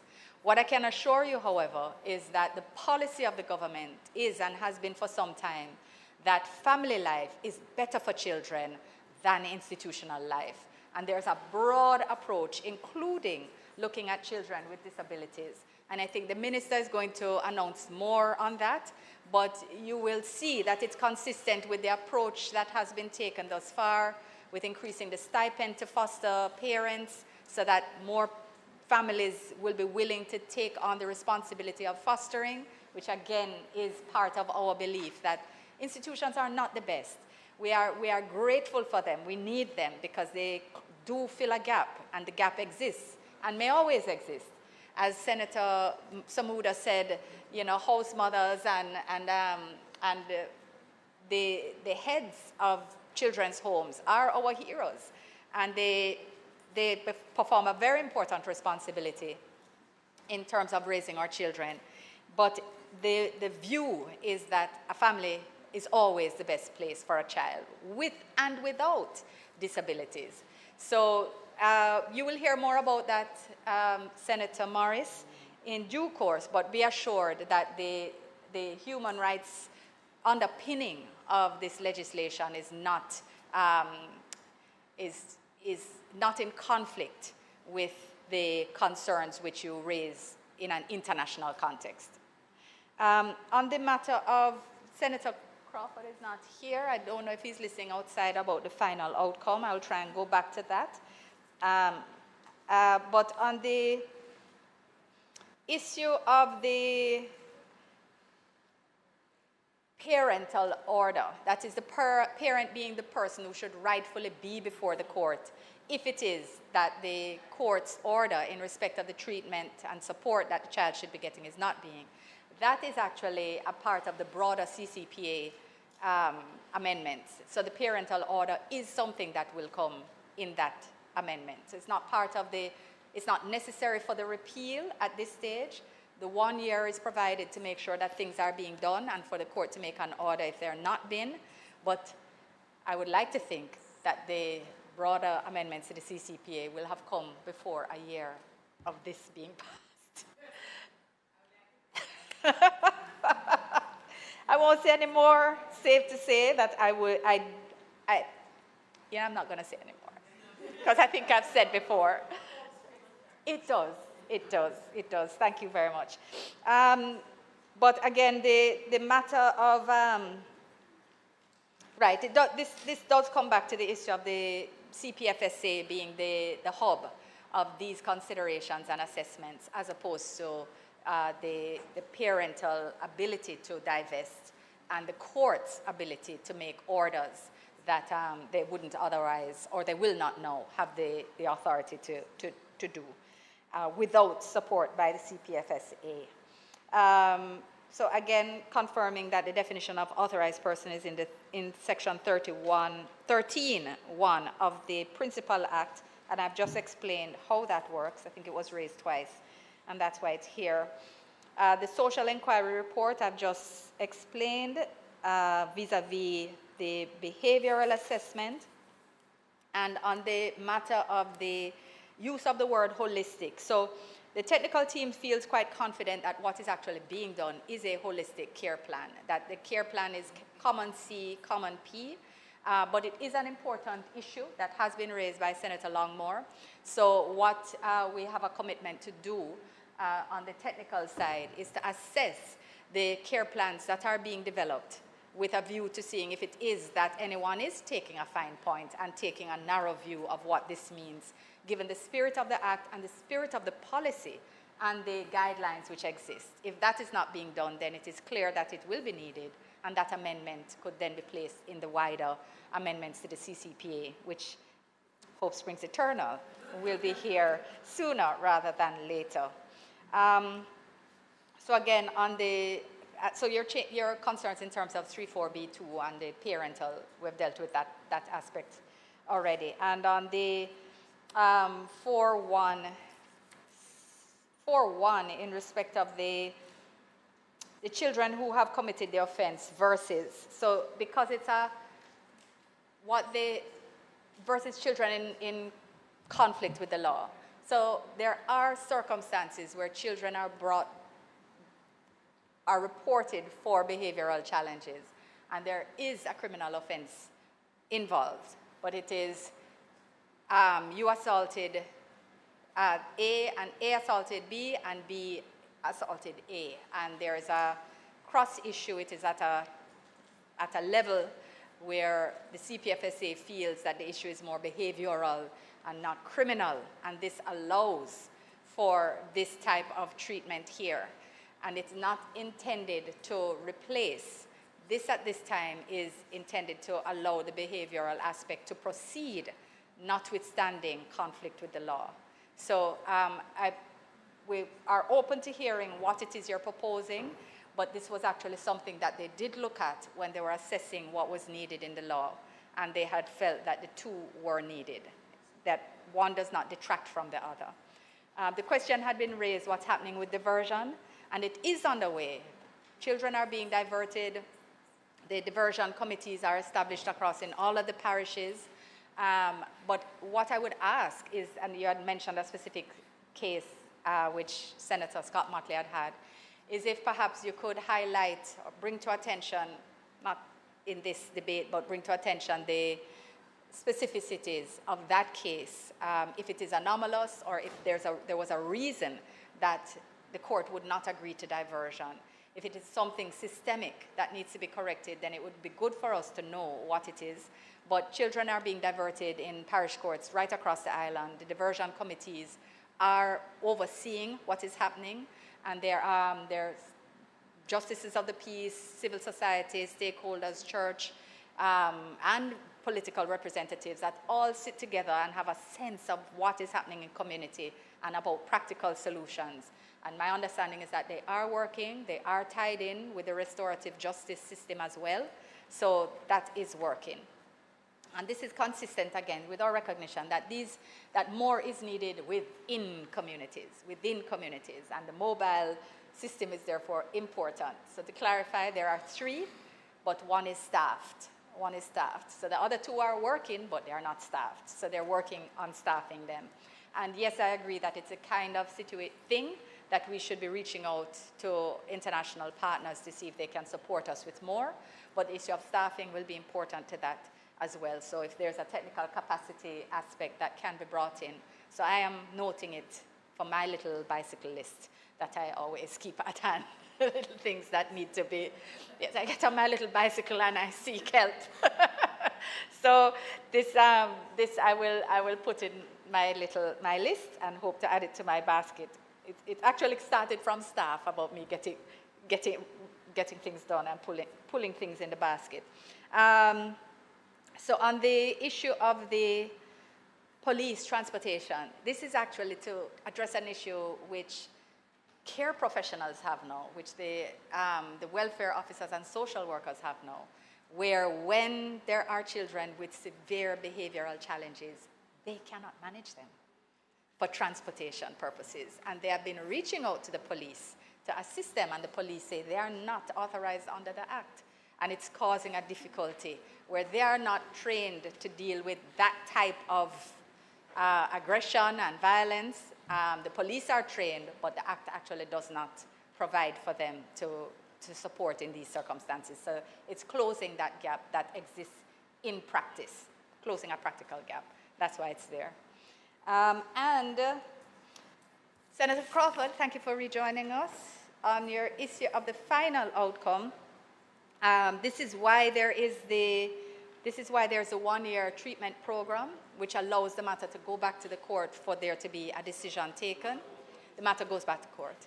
But it allows it to stay under review so children won't slip through the cracks, which you know is another difficulty we have. And I was explaining earlier that this works with the understanding that it's not exceeding a year, and it's also part of the recognition that a parental order will come in the wider amendments to the CCPA for where it is that a parent is not ensuring that what is to be done by what is ordered by the court is being done.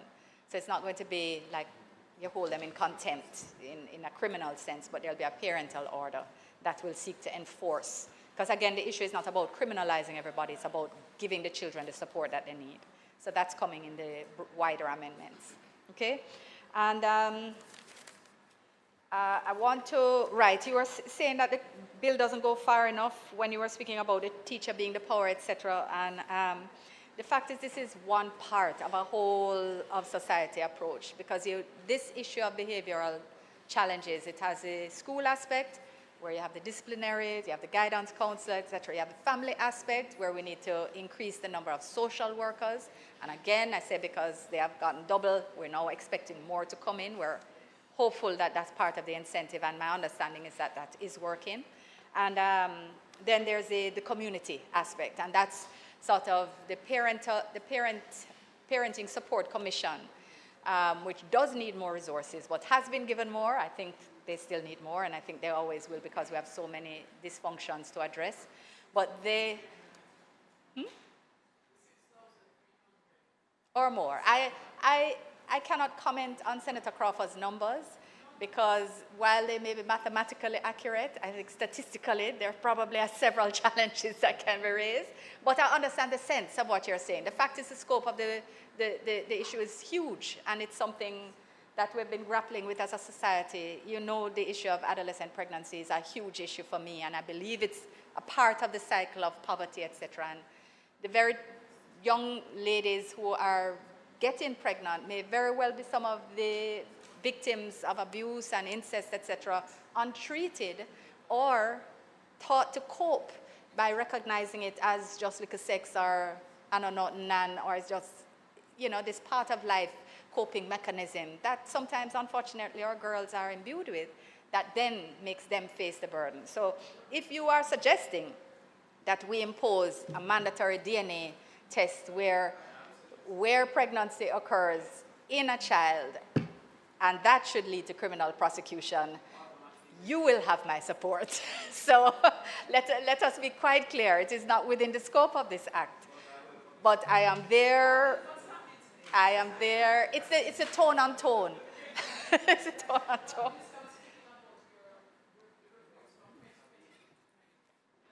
Right, okay, but that's, yeah, it's a huge number, 6,000.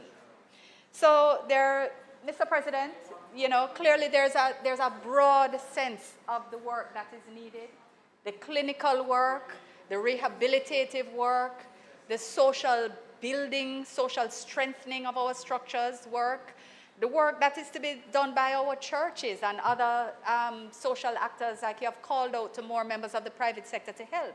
These are all absolutely critical. It's all hands on deck where these behavioral and societal issues are concerned. And quite simply have to get it done. So this is a part of it. It's a part of breaking that cycle.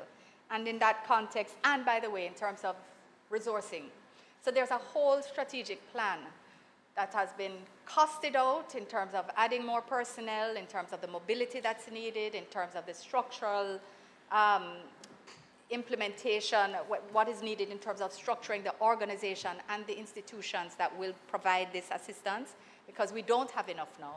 We speak about Maxfield Park, we speak about Windsor. Most other things are private or insufficiently equipped at this time. So those things have to be dealt with.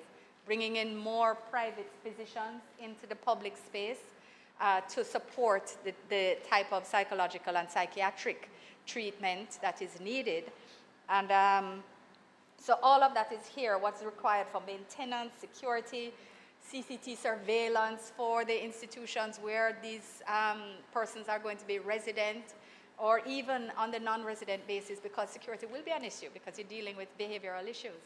And just I mean, absolutely everything, down to fire systems and pest control.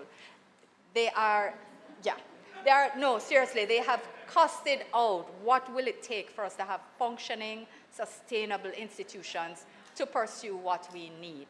And so that is underway. There's a whole conceptual framework and strategic supporting management plan.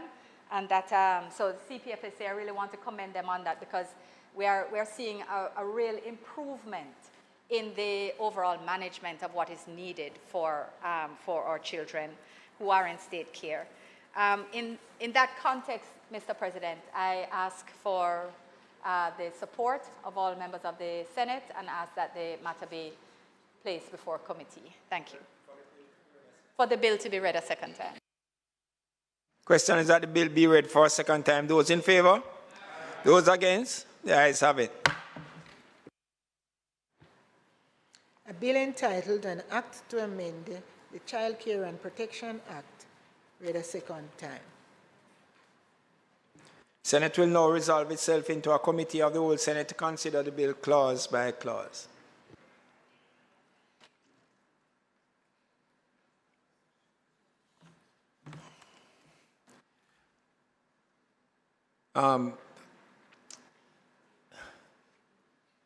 A query.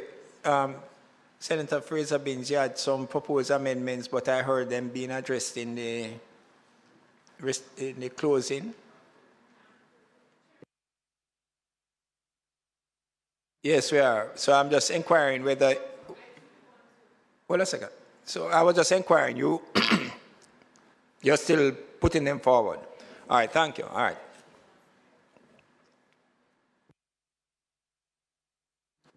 So I put clause 1. Those in favor? Those against? The ayes have it. Put clause 2. Those in favor? Those against? The ayes have it. I put clause 3.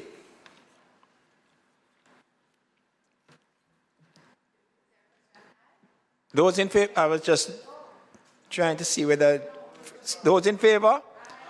Those against? The ayes have it. Sorry. I was looking across, Senator. All right. Your system, You know, I was indeed looking, but I was just going by the query that I had asked and the fact of how I followed the debate and where the proposed amendments had come from. So, Senator Morris, you're at clause 3. 3, right. Because, thank you. All right, you go ahead and let me hear the proposed amendment. I'd raised the issue of the treatment, and I heard what Minister said, and I just want to say, Minister, that I had placed a scenario coming out of the recommendation for assessment, and the possible outcome could be that the child has a disabling condition, whether it be psychosocial or autistic, right? And in that context, once the word treatment comes up, it is problematic. And I hear you say about the Jamaican context, but it is a global situation irrespective of the developed world or developing world. And I'm happy that you have explained in the what treatment means, and that it's not a medicalized term, but for good measure, I would have preferred the definition to be stated in the legislation.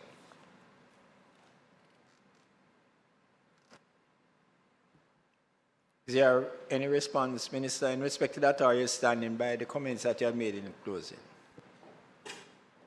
Yes, thank you.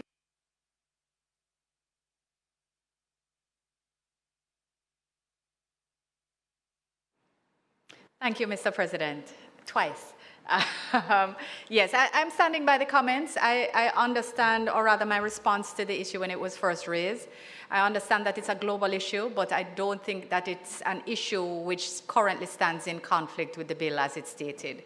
The phrase as used is treated for behavioral challenges of a nature that requires the child to reside at a facility equipped to provide such treatment. That's what's here, and it's the ordinary meaning of the word. Normal rules of statutory interpretation would apply because there's no lack of clarity or any conflict with any other provision, and it is button on your console so that I can then open your mic.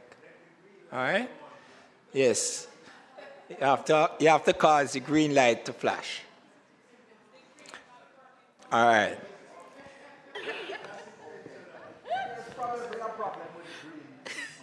For me to see it, Mr. President, but I understand that. All right. All right. You go again. Yes, go ahead. Thank you, Mr. Chairman. I am proposing, in an effort to not criminalize the child and go backwards instead of forwards that this bill is proposing, that we amend 342 and remove the word child and replace with parent. 342. That's for, yeah. And in support of that, or to make it consistent, also in 35, page 3, also 35 to replace child with parent. So it should be that in any case where it comes to the attention of the government agency responsible for children that the child is not receiving treatment in accordance with the care plan, that agency shall bring the parent before the court and the court shall make any order, and it goes on. And then in 5, where the government agency responsible for the children brings a parent before the court.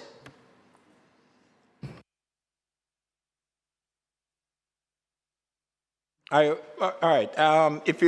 What I'm getting from Senator Allen is that in 34B2, B2, right, it's 34B2 at line 1, 2, 3, 4, the 5th line. You're saying shall bring the parent or guardian. That's what you're saying for an amendment there. And you're also proposing in 3.5 for it to read, where the government agency responsible for children brings a parent or guardian before the court under subsection 4. Child appears twice. You're just referring to the first in 3.5, right? Right, she's asking, that's what she's asking. So I'm just asking for clarification. In 3.5, what you're proposing is that the first reference to child is the only child that you're asking to be changed to that, right? Okay, good. So you understand, Minister? Good. So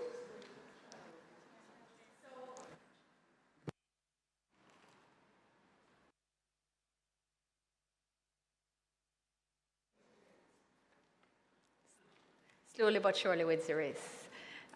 So the intention is to ensure that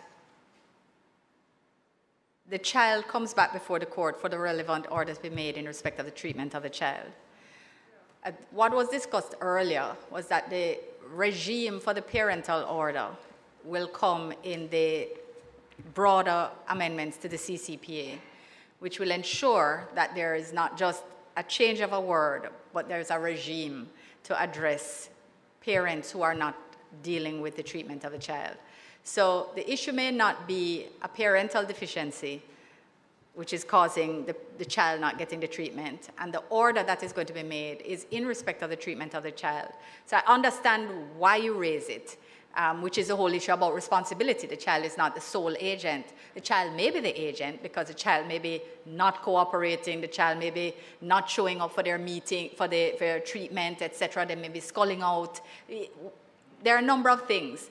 But the issue is that the child is to give the court the opportunity to see the child, to speak to the child, to ensure that they're making the right orders as well.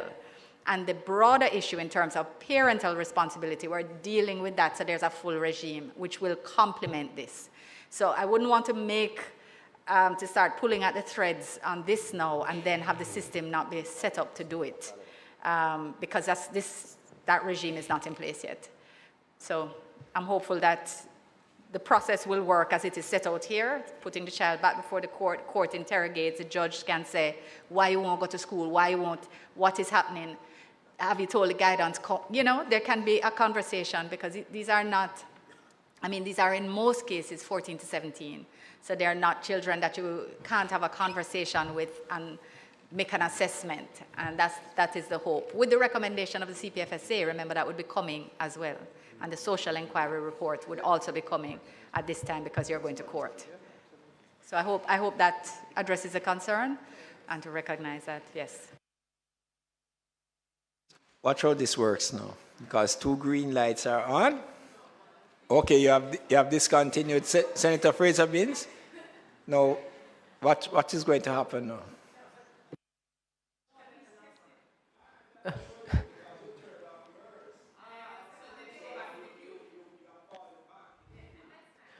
Wow, we're all getting enlightened. We're all getting enlightened. I just wanted to address and in agreement and reinforce, but probably explain it in a more clinical sense. The therapeutic relationship is between the court and the child.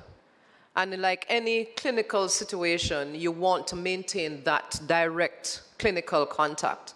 So to bring the parent or guardian is not effective as it would be to directly communicate with the child. And you want to ensure that it's also a trust factor. Because a lot of times in the therapeutic sense, you have to assure the child that my commitment is to your well-being and not the persons around you, because now the child feels enabled by the system that is supposed to be working towards their benefit. It ties in a lot, again, with the holistic. If we are to address it as a holistic care plan, again, all of this, because that holistic care plan would also include the requirements of the parents, etc. And I just wanted something that I forgot to think. What this piece of legislation also brings to fore is a need for a lot of cohesion between the many agencies that deal with issues with children. So you have to have, it's almost like you need an overarching system, an overarching body, like a commission, so to speak, to see to the many avenues that are involved with the care of the child and the development of the child. But that, we're not there yet. But to say that it is very critical to maintain the contact between the court and the child directly.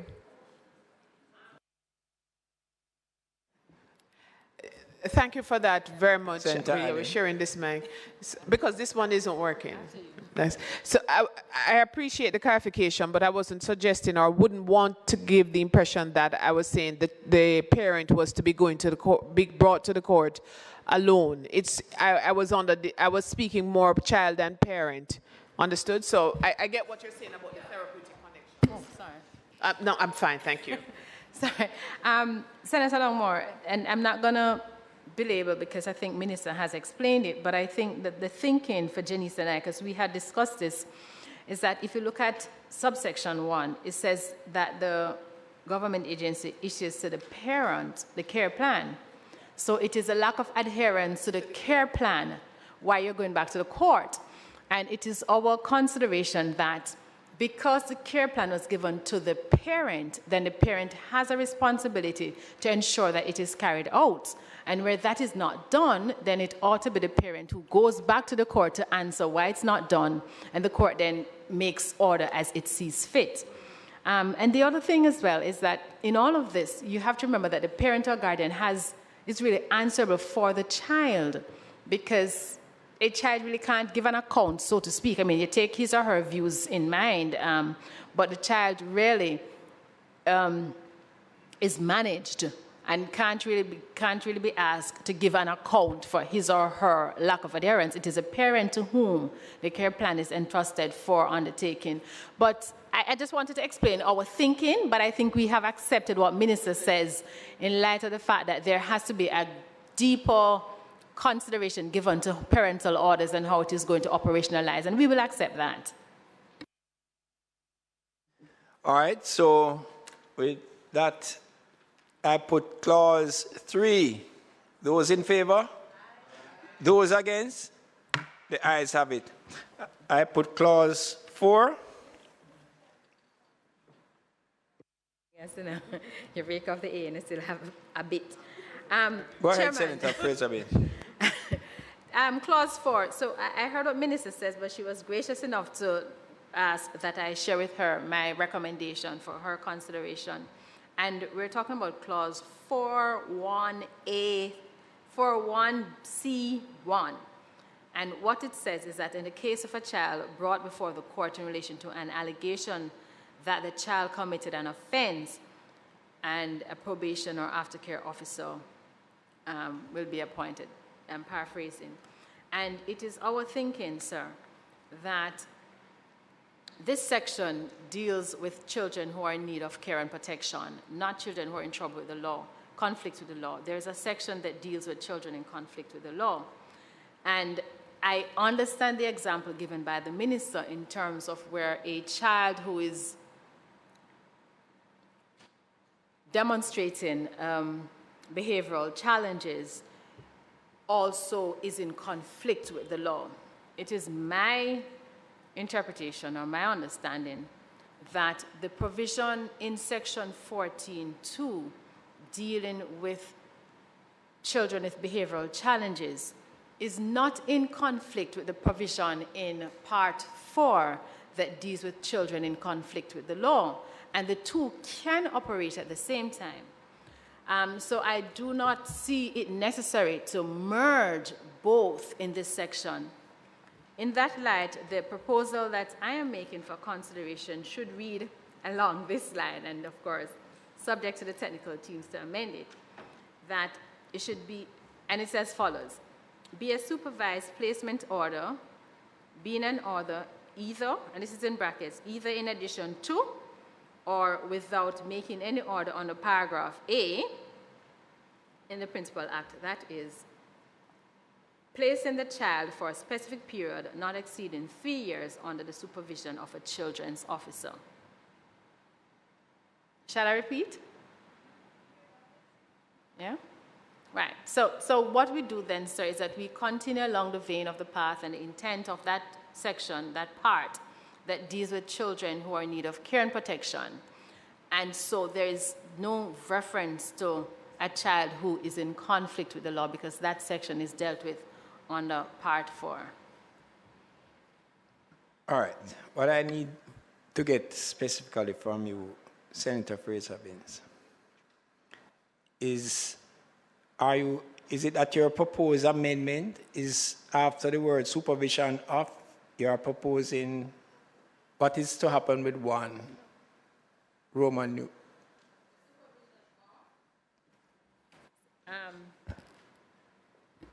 Okay.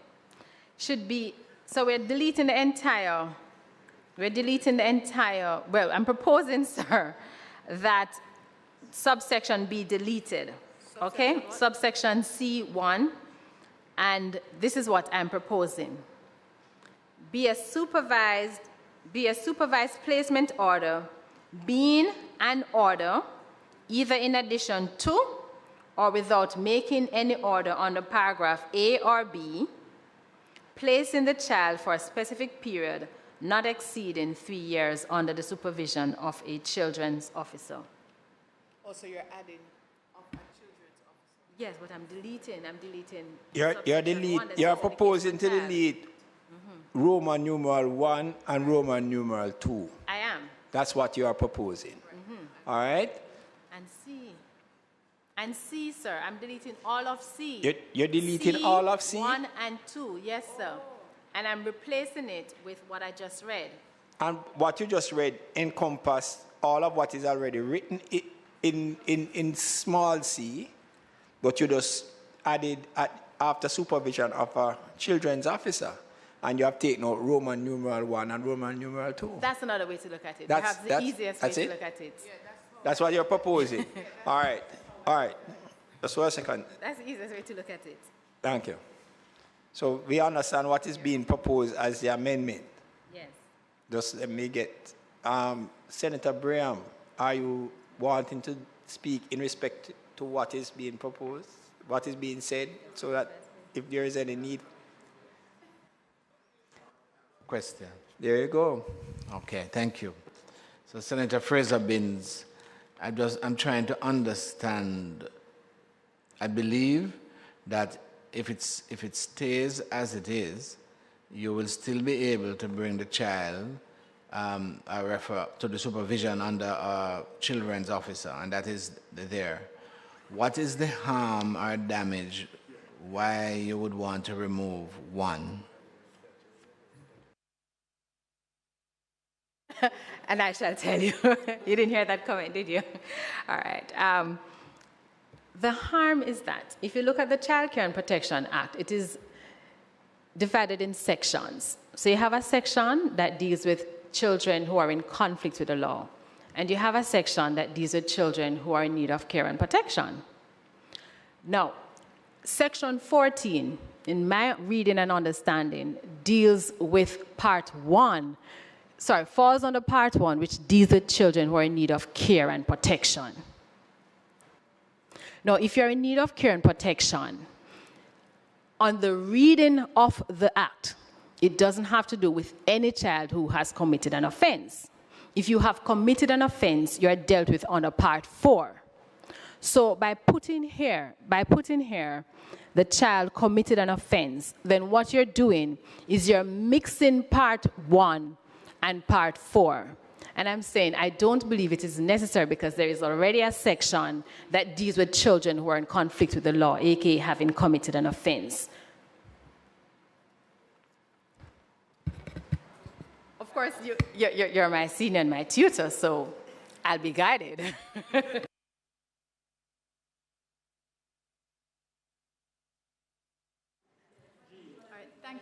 Thank you, Mr. Yes, Minister.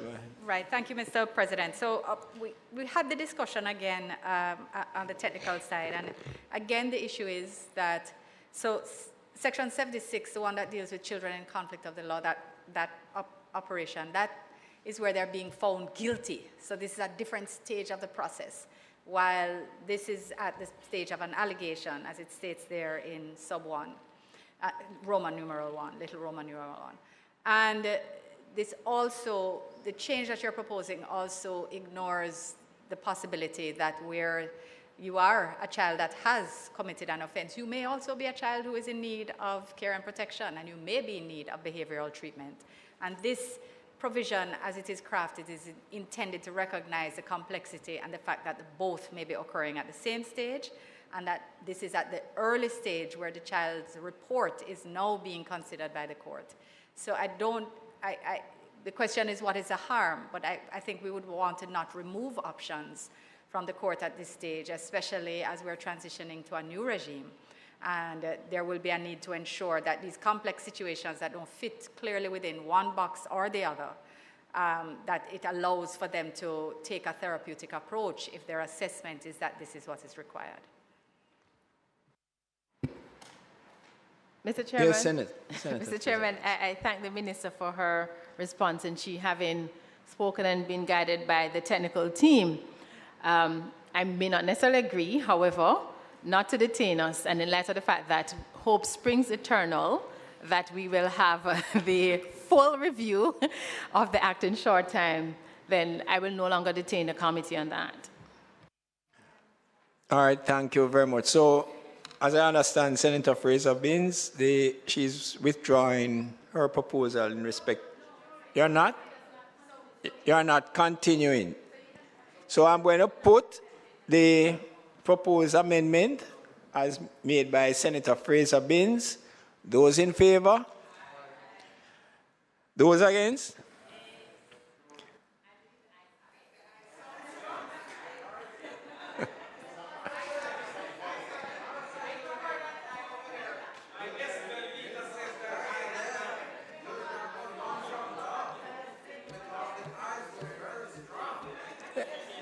Yeah, you know, no.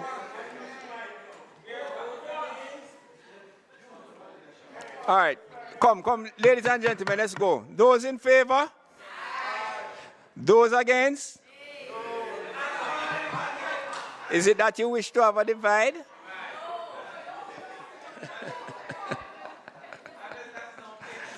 All right. Well, I'm going to rule that the noes have it. Thank you, Senator Floyd Morris. But it is a teaching moment. Yes. I put clause 4. Those in favor?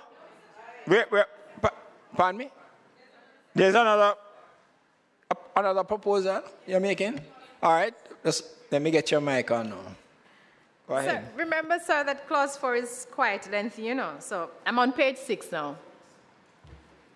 Minister, 5A, I am wondering, well, I'm proposing that we add the last line where I have the challenge by the police, and I understand the rationale that you have given. But I'm just wondering whether we could insert or such other persons so that we're not limited. I don't want to say authorized because authorized actually have a definition in the Act. Or other trained persons. So we're talking about, what's that group at UE? The community mental health people, right. So I'm just wondering if we could insert that for completion. Sorry, can you said on page 5A, 6. sir. That's clause 4, subsection 5A, that says where the court is satisfied for the person to be transported by the police. And I'm proposing that we delete the full stop at police and insert or such other persons as the case may be. Or trained persons, yes. Or some other word, and the technical team can help us. But the mischief here, sir, is I don't want us to limit it to the police.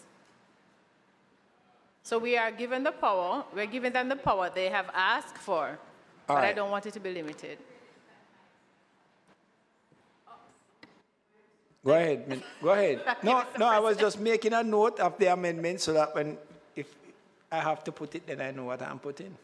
And I can't take the comments at Fraser Binns. If I'm hearing a proposed amendment, you have to give me the wording that you're proposing. You can't just tell me that I have to check with the technical people or as the case may be. But go ahead, Minister, please. Just to respond. So the clause says where the court is satisfied that the child is exhibiting or is likely to exhibit behavior that may cause harm to the child or to another person.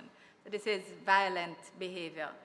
An interim order under subsection 5 may include provision for the child to be transported to the place of safety or to the fit person by the police. May.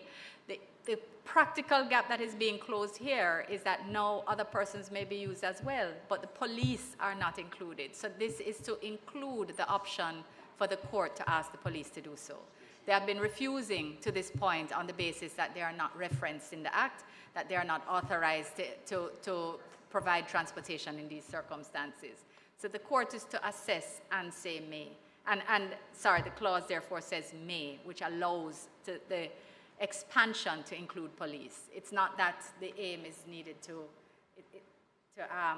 create further options. Further options exist already. Yeah, I'll yield to so I think the objective of Senator Fraser Binns is not to leave it exclusively to the police. You don't want, and it sounds to me like reading it, since it's by the police or by the JSCF, that it's exclusive. You're saying that's not the intention. But it doesn't really give another option. So would there have been any harm in saying by the police or health personnel or trained? Or any other person designated by the court.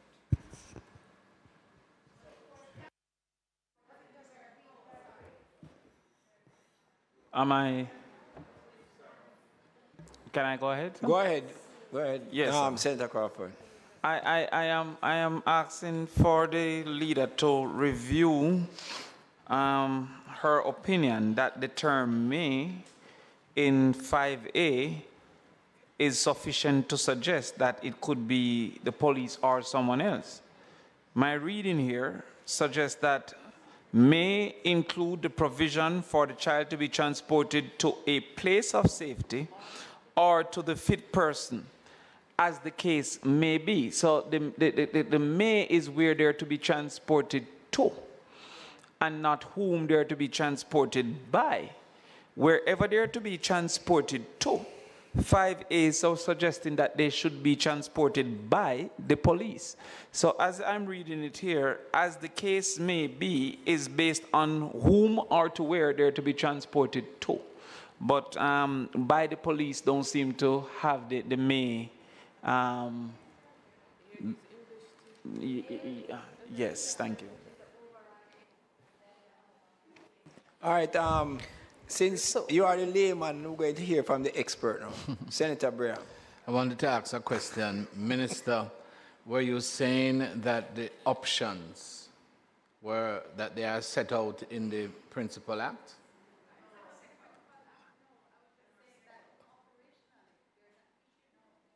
I understand that. All right.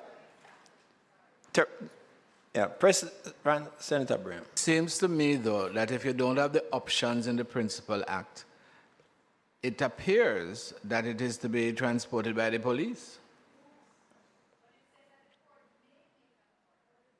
But Senator Crawford's, you see, if you can have so many different views, then it means that there's an ambiguity. It says, where the court is satisfied that the child is exhibiting or is likely to exhibit behavior that may cause harm to the child or to another person, an interim order under subsection 5 may include for the child to be transported to the place of safety or to the fit person, as the case may be, by the police. So, yes, okay, so it's, you may be transported by the police, along with whoever else you are entitled to be transferred. But that is already dealt with, you're saying.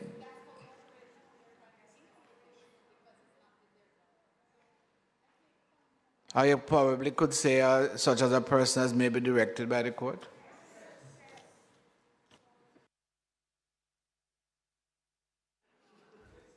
So,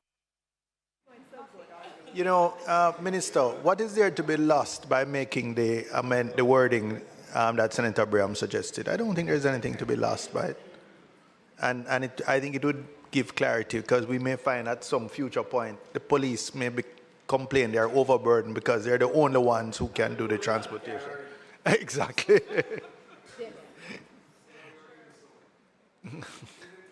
But what is there to lose, to be lost, Minister?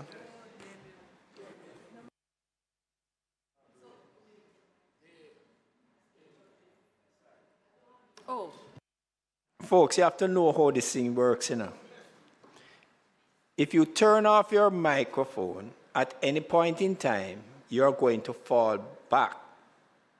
You're going to fall behind in the queue. And then you are in effect lined up again. Do not turn it off, because once the person stops speaking and I disable that microphone and press the button for it automatically selects the next person. I'm not selecting the person. So keep your microphone on. Do not, once you put on the green light, do not turn it off unless you decide that you're not going to be speaking again. All right? Yes. Please. All right. Well, I have, yeah. There you go, Senator Safaya Longmore. Thank you. Okay, so hearing what the concern is, clarity whether or not this will help to resolve the issue. That's up for you to decide. The place of safety, let's practically speak. If you have a situation where a child is acting violently, you're going to be contacting likely a health center, a hospital, etc., for that child to be seen or be attended to. That service is supposed to have a transportation mechanism.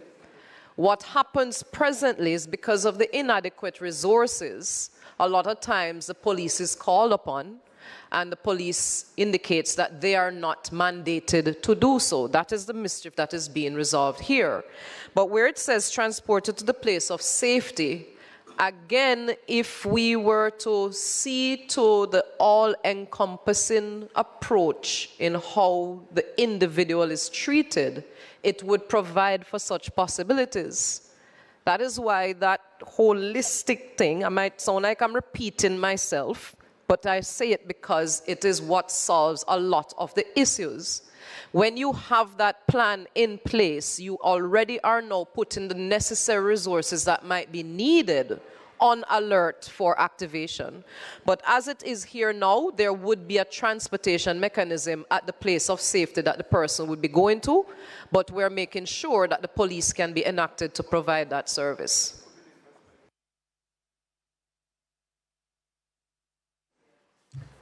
Another thing that you could bear in mind, is that Brigham Security Services, which is a guard company that I operate in my head,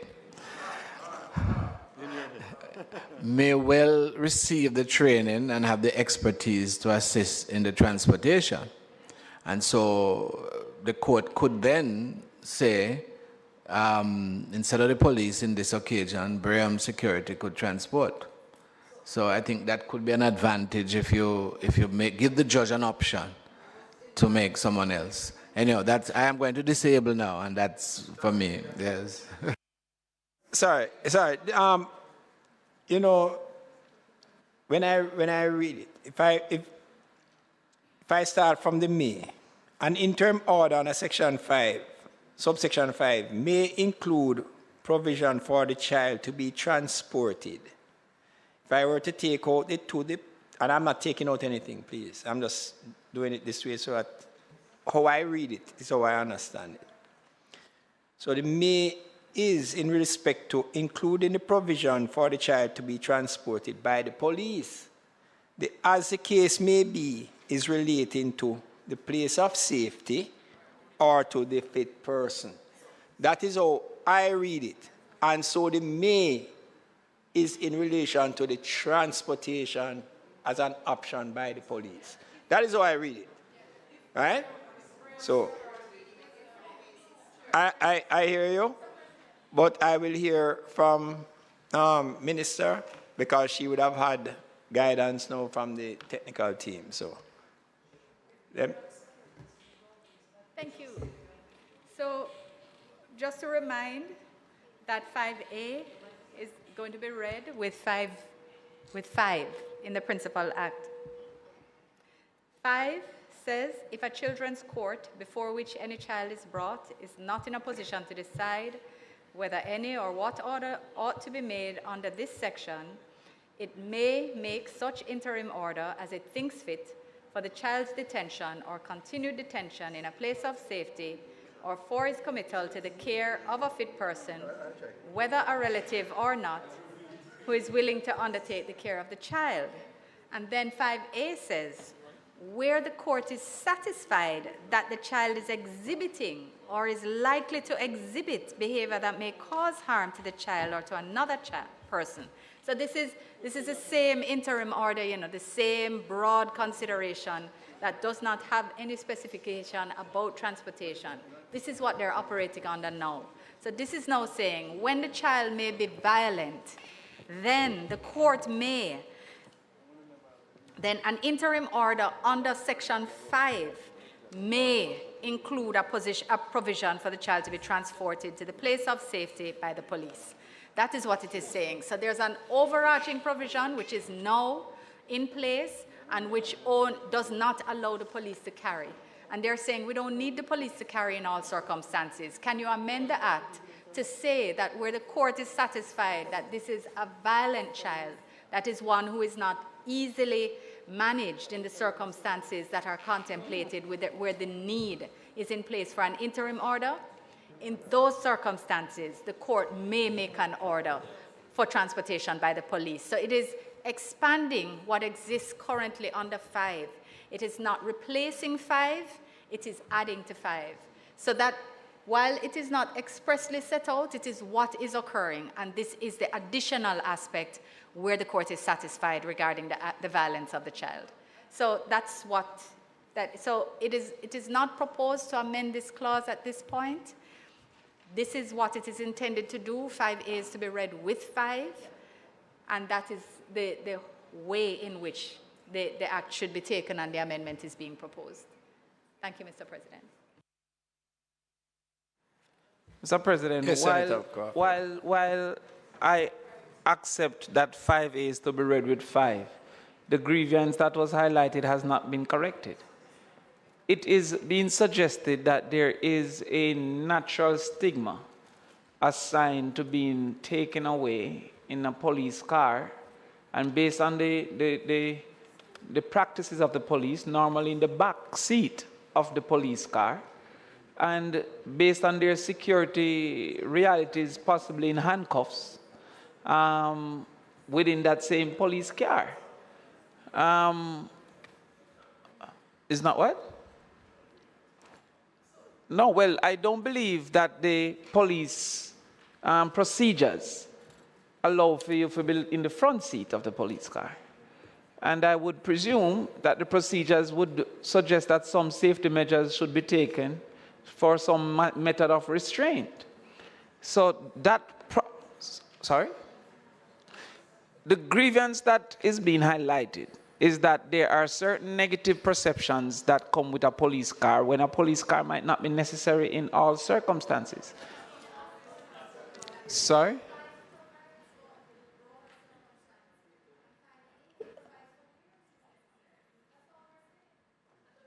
No, but I don't hear of a transportation method being suggested in 5. I heard you read. Sorry? All right, sorry. Senator Longmore, you know, the good order that is expected by this, your voice is not going to be heard. No, she's only talking to me. Is you getting involved in our discussion? But I would expect that if a senator is expressing himself, they would want to be heard and to be recorded appropriately in Hansard. Well, right? Because I don't expect senators to be in here and not making valuable comments and valuable points. So the crosstalk is kind of just be recognized by the system, please. Senator Longmore is suggesting that the places that they may be transported to will likely have designated transportation systems. And by extension, she's maybe suggesting that the clause presumes that, and now is adding the police. But what was read in 5, from what I heard, did not make that assumption that those were naturally unless unavailable. The first line of transportation. So from what I am hearing, I don't see the grievance, because all the other mays may suggest that there's an option. There's a probability that the child might be violent or not. That seems to me the first may. There's a second probability that the child may be sent to an institution or to an individual. That is the basis of the second may. I see no third may for the police. And so therefore, what is the grievance in simply making a one sentence that it can be the police or the other designated thing which Senator Longmore is saying exists but not in the bill? All right, I've heard you, Senator Crawford, and Senator Longmore, you'll have the last comment. Listen up. I want, for those who are proposing the amendment, state specifically what is the amendment you wish to have, and we will take the vote on it. Senator Longmore. Okay, so the mischief that is being especially addressed is what happens practically now, where there's a challenge sometimes of engaging the help of the police. When you also have it stipulated for the police especially, it also provides the avenue for the police to be duly trained to deal with those circumstances. Senator Braham's private security company, if it is necessary, can be engaged by the place of safety or the fit person that the child is being transported to, because that would require a certain level of quote-unquote responsible acceptance of the child and transportation of the child. So it is really very important that we stipulate the help of the police, especially because the avenues for the other places of safety, quote-unquote fit person, would be obtained already. Because it's a place of safety that should have that already. Yes, that is what we're hoping for, yes. Just like how we should be wrapping up. All right, so those persons proposing the amendment, can I get the wording that you're proposing? What's the proposal? Specific wording for the amendment that you're proposing. The minister said that there is no proposed amendment, they're not accepting an amendment. Can I get the wording that you're putting forward so we can put it to a vote, please?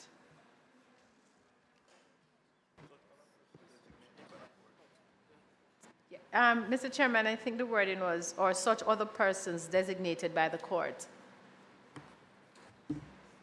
Or such other persons designated by the court. Okay, so I'm going to put the proposed amendment, and you have heard it, read by Senator Fraser-Binns, which is to remove the full stop after police and to add these words, or such other person as designated by the court. Those in favor? Aye. Those against?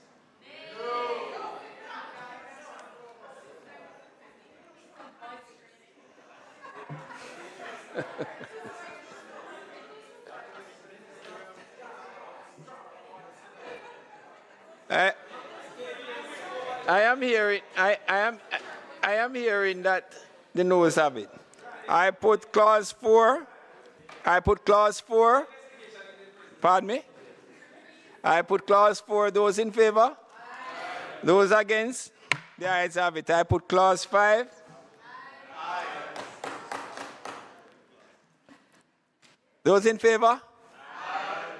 Those against? The ayes have it. I put clause 6. Those in favor? Aye. Those against? The ayes have it. Clause 7. I put that. Those in favor? Aye. Those against? The ayes have it. Question is that I do report. Pardon me.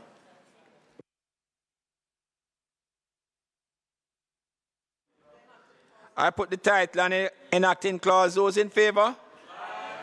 Those against? The ayes have it. The question is that I do report the bill as having passed committee stage without any amendments. Those in favor? Aye. Those against? The ayes have it.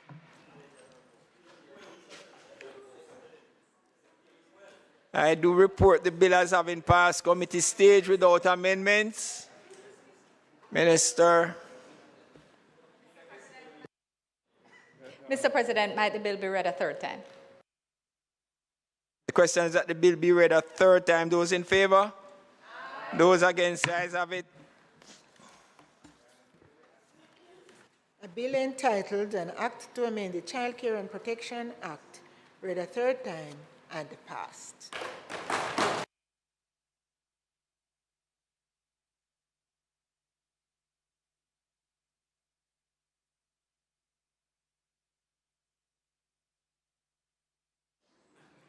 Thank you, Mr. President. Mr. President, I'm not sure if staff requires 5 minutes to just refresh themselves before we take the State of the Nation debate, or if they prefer to just power through.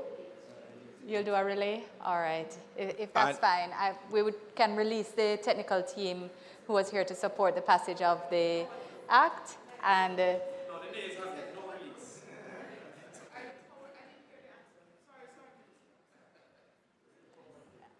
I will leave it to the President.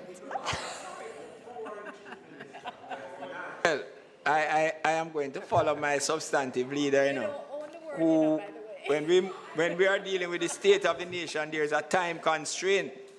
And I see everybody wanting to, as I say, move through with alacrity. So it is Senator Gabriel Morris. Gabriela Morris, who will be the presenter in today's State of the Nation debate. Senator Morris.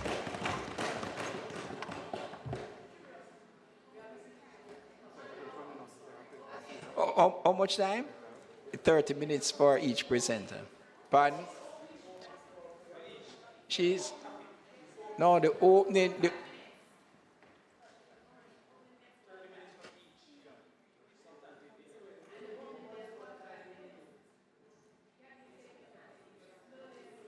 so let me explain. What we are having today now is a continuation of the debate.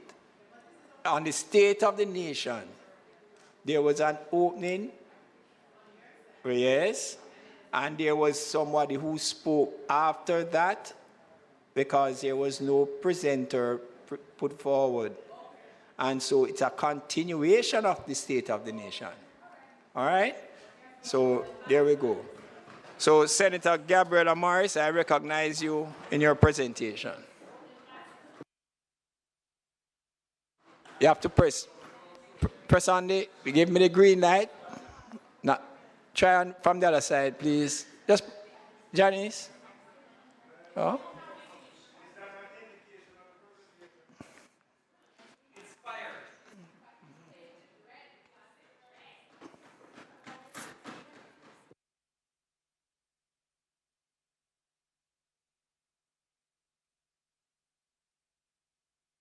And I recognize you from a seat other than your own, Senator Morris.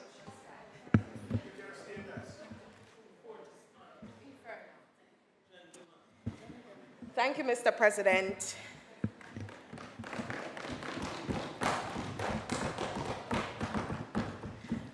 Mr. President, this afternoon, I will try to be brief, but I know that you will be so gracious to allow me to complete my presentation. I'm also feeling very privileged this afternoon to be the opening batswoman for the opposition as we continue with the State of the Nation debate.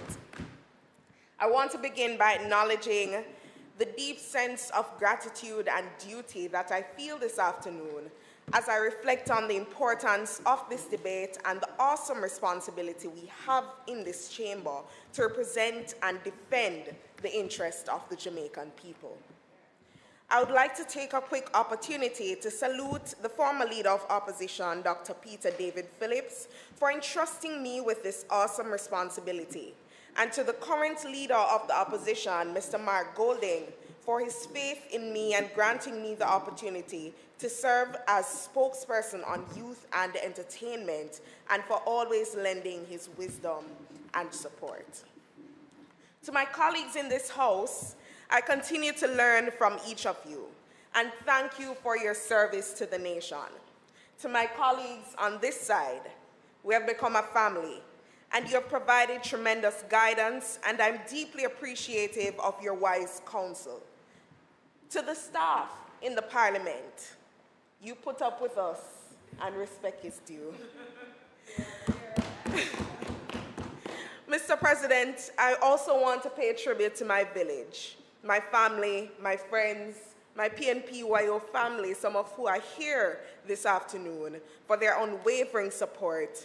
And I have to say that their love and support is more than I could ever ask or hope for.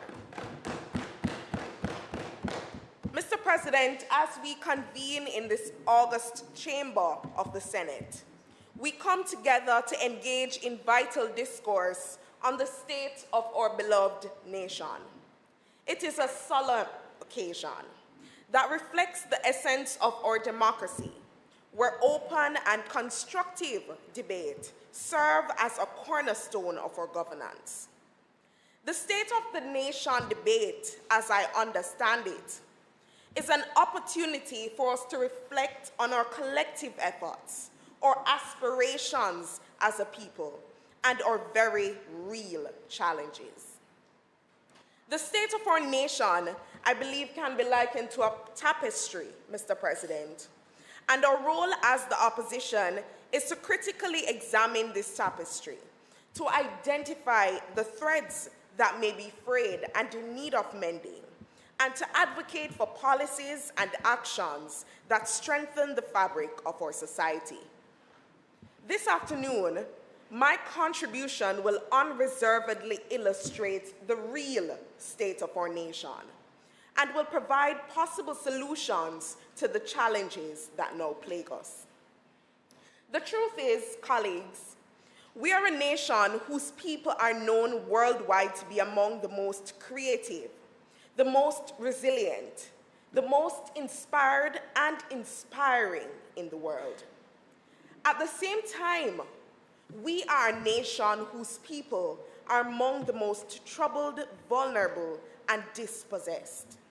We are a developing nation desperately trying to grapple with and ultimately displace the social and economic remnants of colonial past. It is definitively, Mr. President, what is required of us if we are to set ourselves on a solid path of development and true liberation. Mr. President, colonial remnants are at the core of the glaring inequity, inequality, and inadequacies that our nation faces.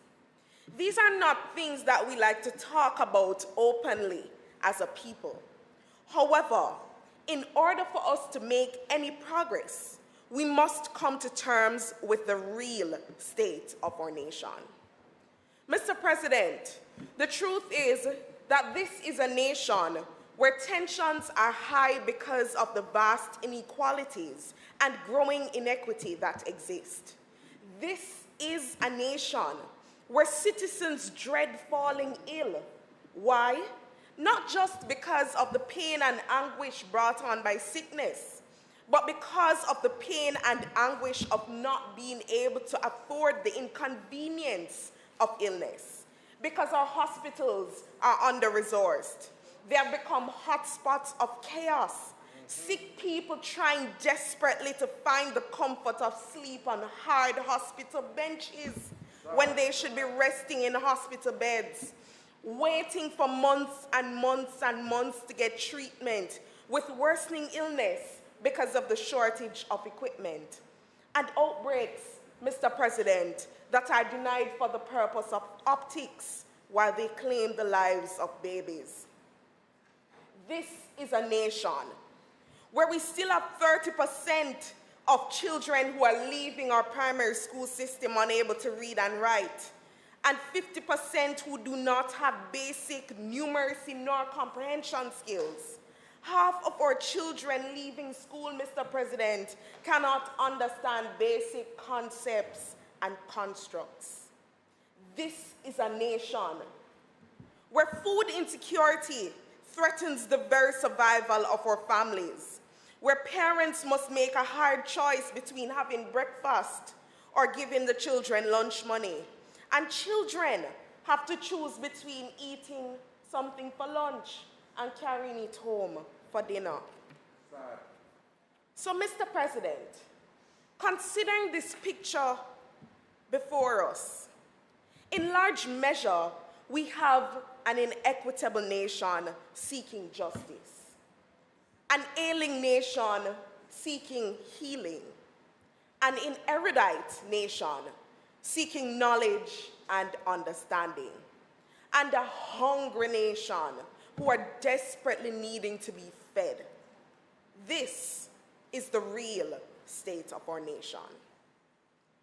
Now, while our economy has witnessed minimal growth, despite the government saying that we have recovered from the pandemic, the government's fiscal policy paper for the upcoming fiscal year projects an average annual growth of a meager 1.175% over the next 4 years.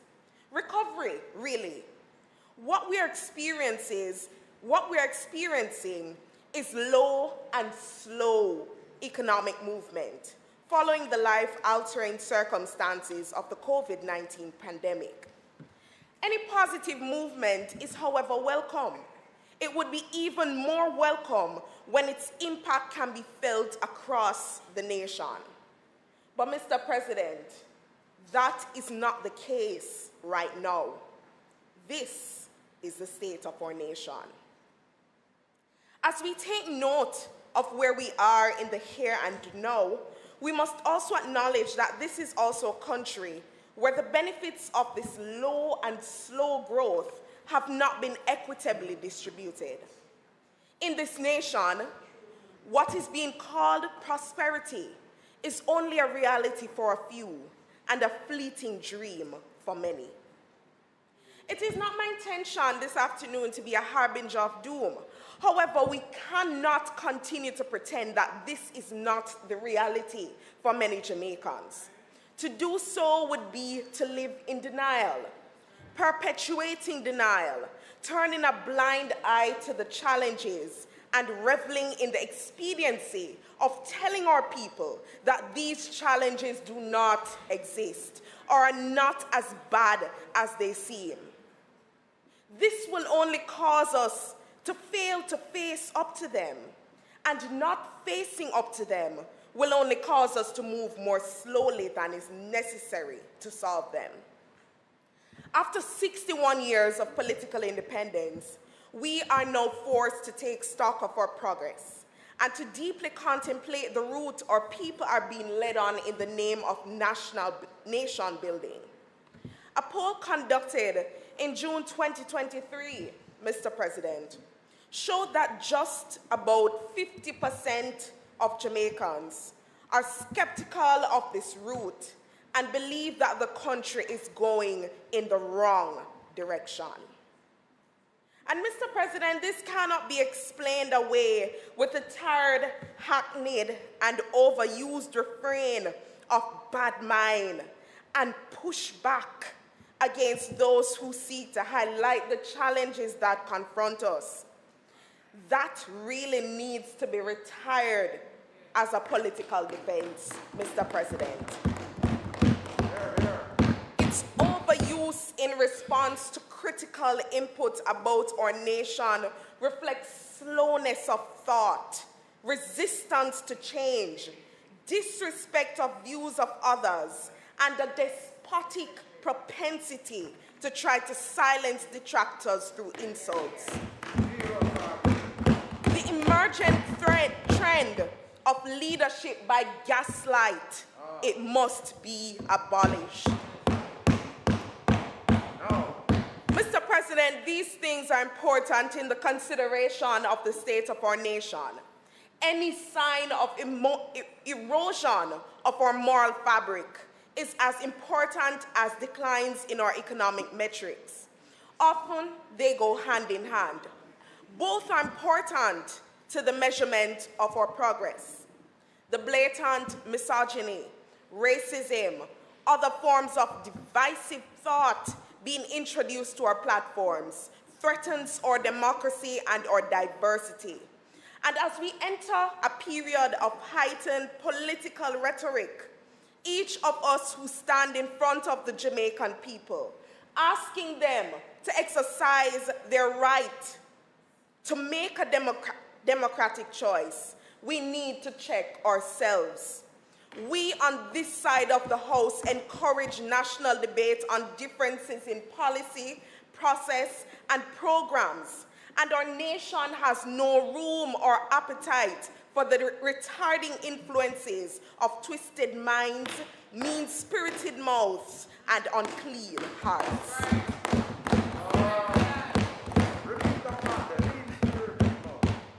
Jamaica needs an infusion of diversity, dignity, clarity, and hope. Because, Mr. President, our people have been taking a beating for a long, long time. Now, it is full time that we begin to take real steps to put the transformation of our nation into action. That transformation must be as material as it is spiritual, reflect changes in the quality of our fortunes as a people, as well as the quality of our lives. We on this side have given it a lot of thought. The leader of the opposition made that very clear recently. He is ready to put his ideas and the ideas of this team into action to achieve this. He has also made it clear, crystal clear in fact, that he will not be deterred or sidetracked from the goal of national development, and neither will we.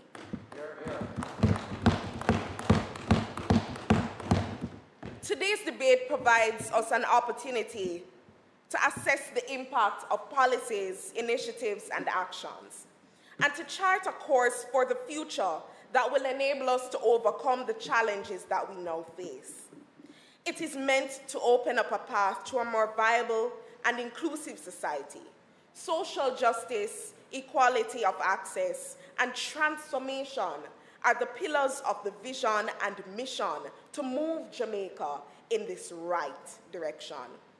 We have to play the cards that we've been dealt, Mr. President. We also have to understand where we are coming from to truly understand the state of the nation today. Our history of colonialism led us to creating deep economic structures. Our economic models were developed on a plantation model that caused persistent poverty and dispossession. The plantation economy is characterized by a way of doing things that still remains in present day. In the last century, the development path we have taken has been linked into and embedded within a national, international world economic system. Newly political independent countries' quest for economic independence was operationalized within that global framework. This largely stymied many a struggle for economic independence in developing countries, and Jamaica was no different. Our modern-day plantations have been based on an extractive economic model rather than a sustainable one, and continue on this path into this, the 21st century. So industries like mining, they extracted our ore without a clear plan for regeneration. And this is completely unsustainable. We cannot continue to take our resources out of our country without building them back, because we will be left with nothing. And this is just one example. Mr. President, it is evident that Jamaica stands at a crossroads at this point. Our vision statement, our own desire to become a place of choice to live, work, raise families, and do business, currently rests on us taking stock, making a pivot, and moving in the right direction. There's not much time left. The global milepost of 2030 is just around the corner, Mr. President. The local population has had enough and said so. So no more time can be spent on going the wrong way. Going in the right direction means that we embrace fiscal discipline, yes, and prioritize economic growth, not just as a metric or an indicator, but also as a mindset. The secret sauce at the basis of the choice Jamaicans have and must make, they must depend on our belief systems at its core.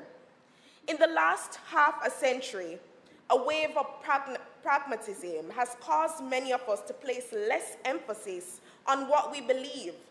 In fact, it has caused us to question our resolve.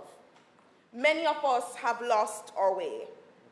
This is seen in the vacant hearts of our criminals, the vacant eyes, and the vacant sense of purpose in too many of our people. Many have come to believe that all that is possible is growth that is slow and low, approaches that are wrong and strong, and systems that favor might over right. This is what they have become accustomed to in the last 7 years.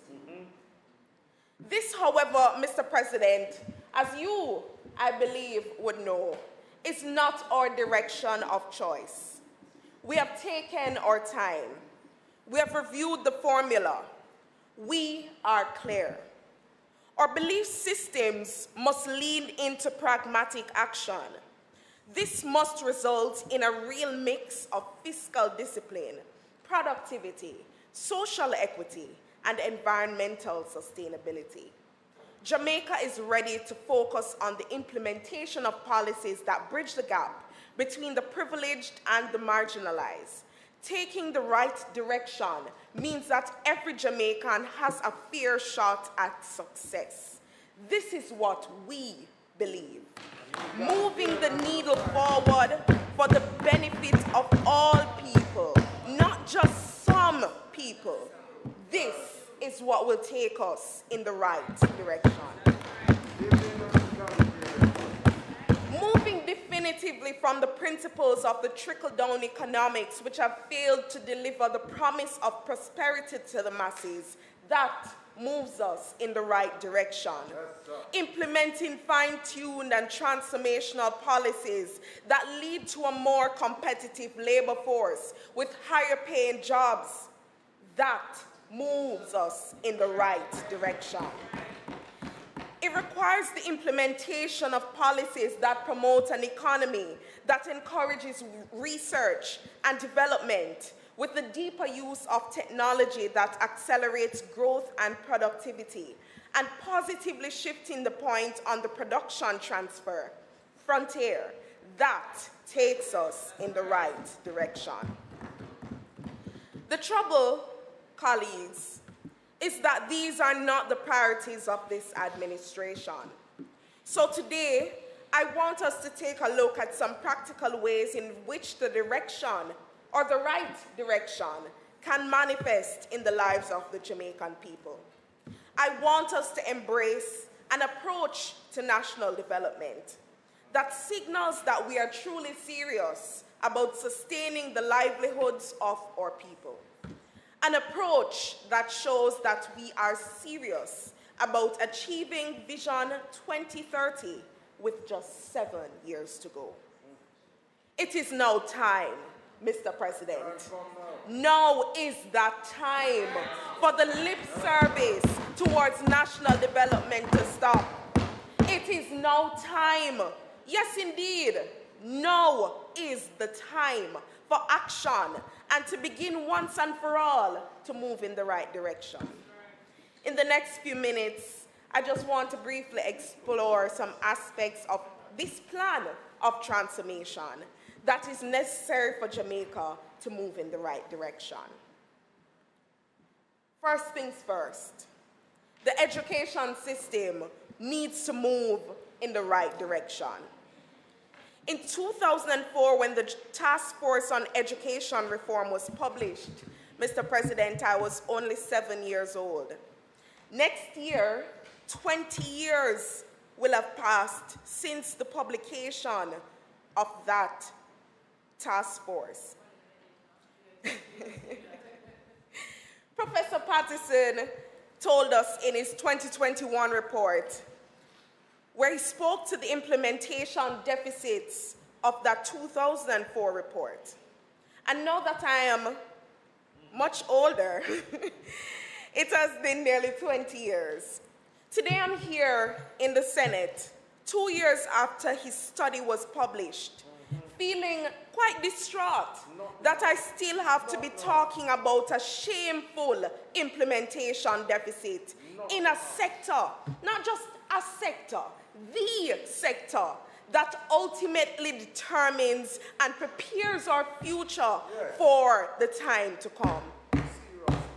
The scant regard shown in making meaningful change in our education system is nothing short of scandalous, Mr. President.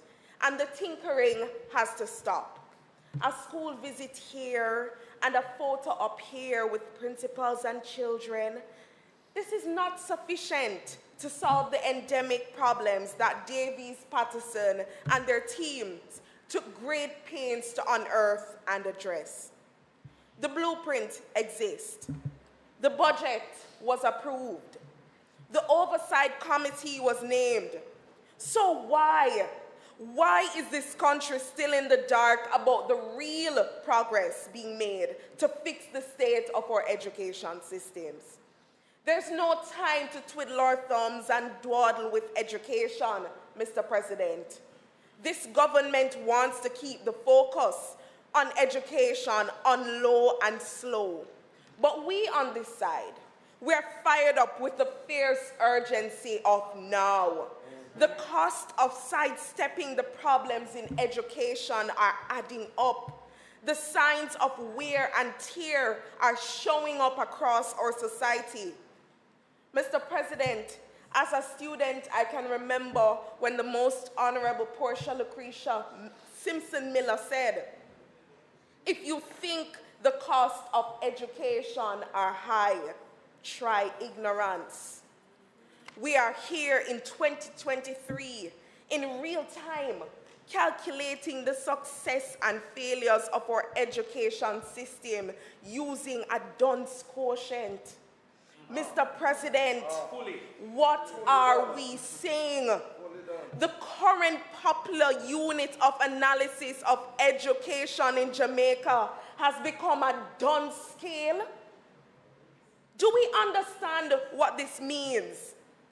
We are negotiating our education system with levels of dunceness as our primary popular metric. This is frightening, Mr. President. And if we mean this nation well, if we mean our children well, we'll get more serious and start to move education in the right direction. The research shows clearly how we got here. Patterson and Davis outlined the systemic transformation needed to create a fit-for-purpose education system.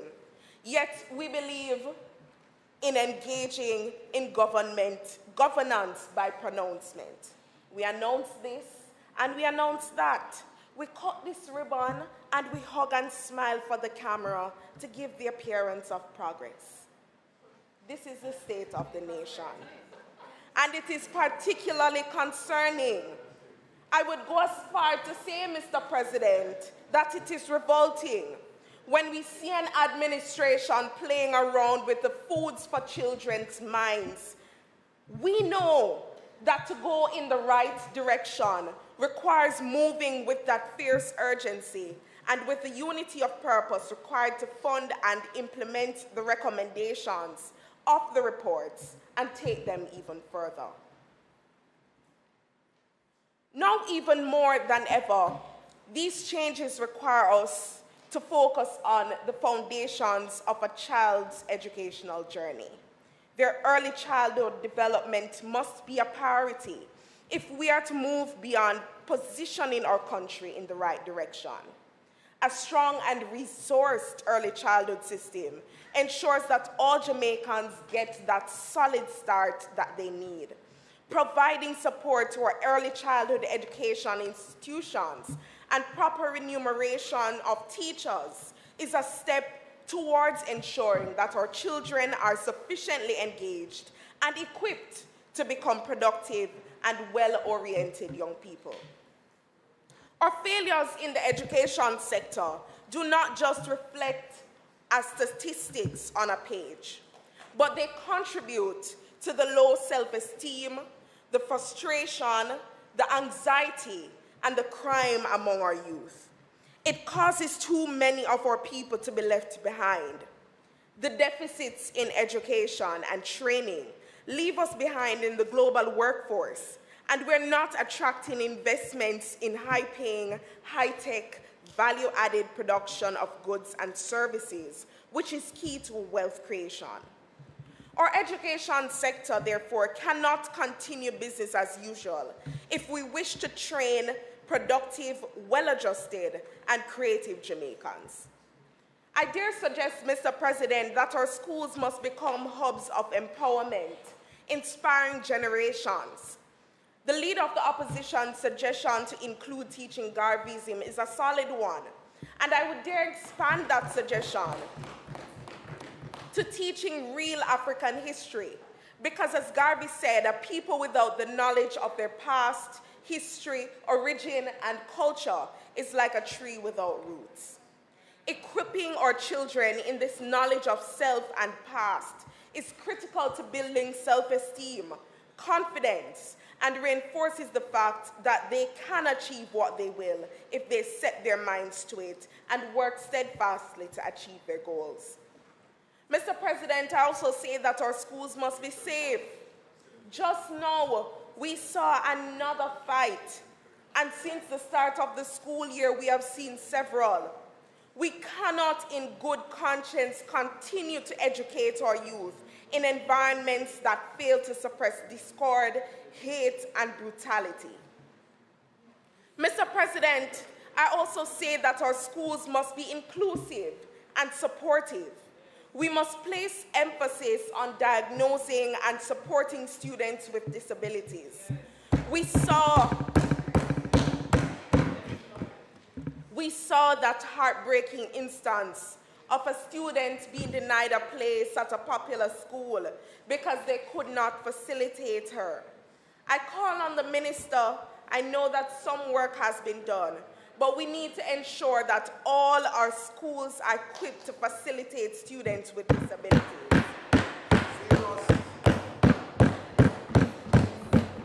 We owe this to our children. We're ready for assist. Ready to assist.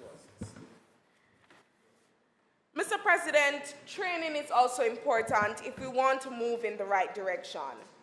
Now is the time, I believe, to continue to reinvigorate and repurpose HEART so that it provides the training opportunities that are needed to build a workforce that is fit for purpose.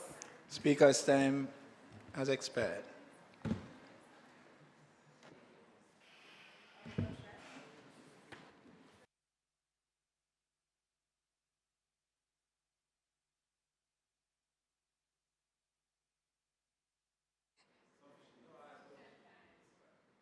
Oh, all right, yes. Mr. President, the Speaker's time having expired, might you be permitted enough gracious time to complete in a tedious manner?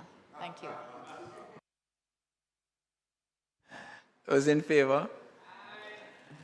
Go ahead, Senator Gabriela Morris.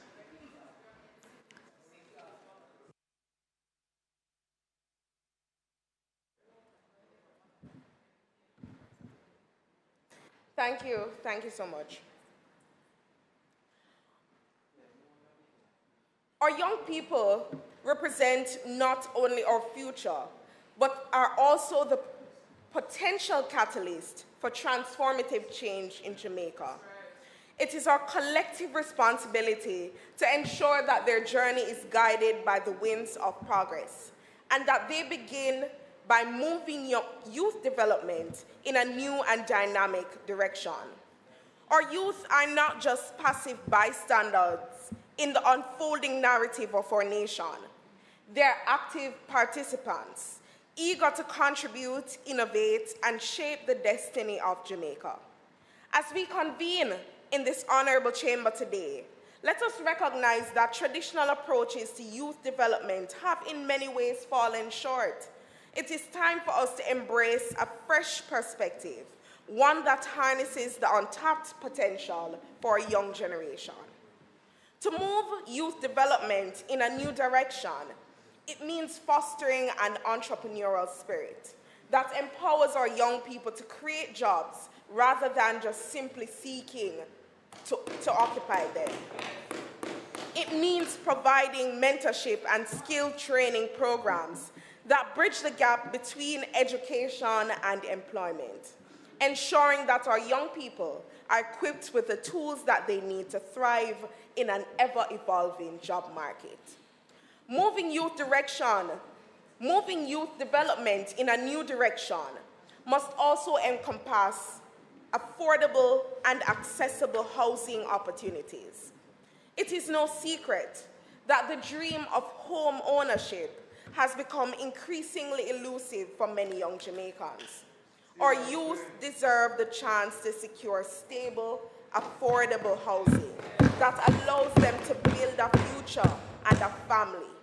It is incumbent upon us to work with the private sector, the NHT, to develop initiative, to develop innovative housing solutions, including affordable rent-to-own programs, as was suggested by Senator Crawford, and housing cooperatives that can ease the burden on young people.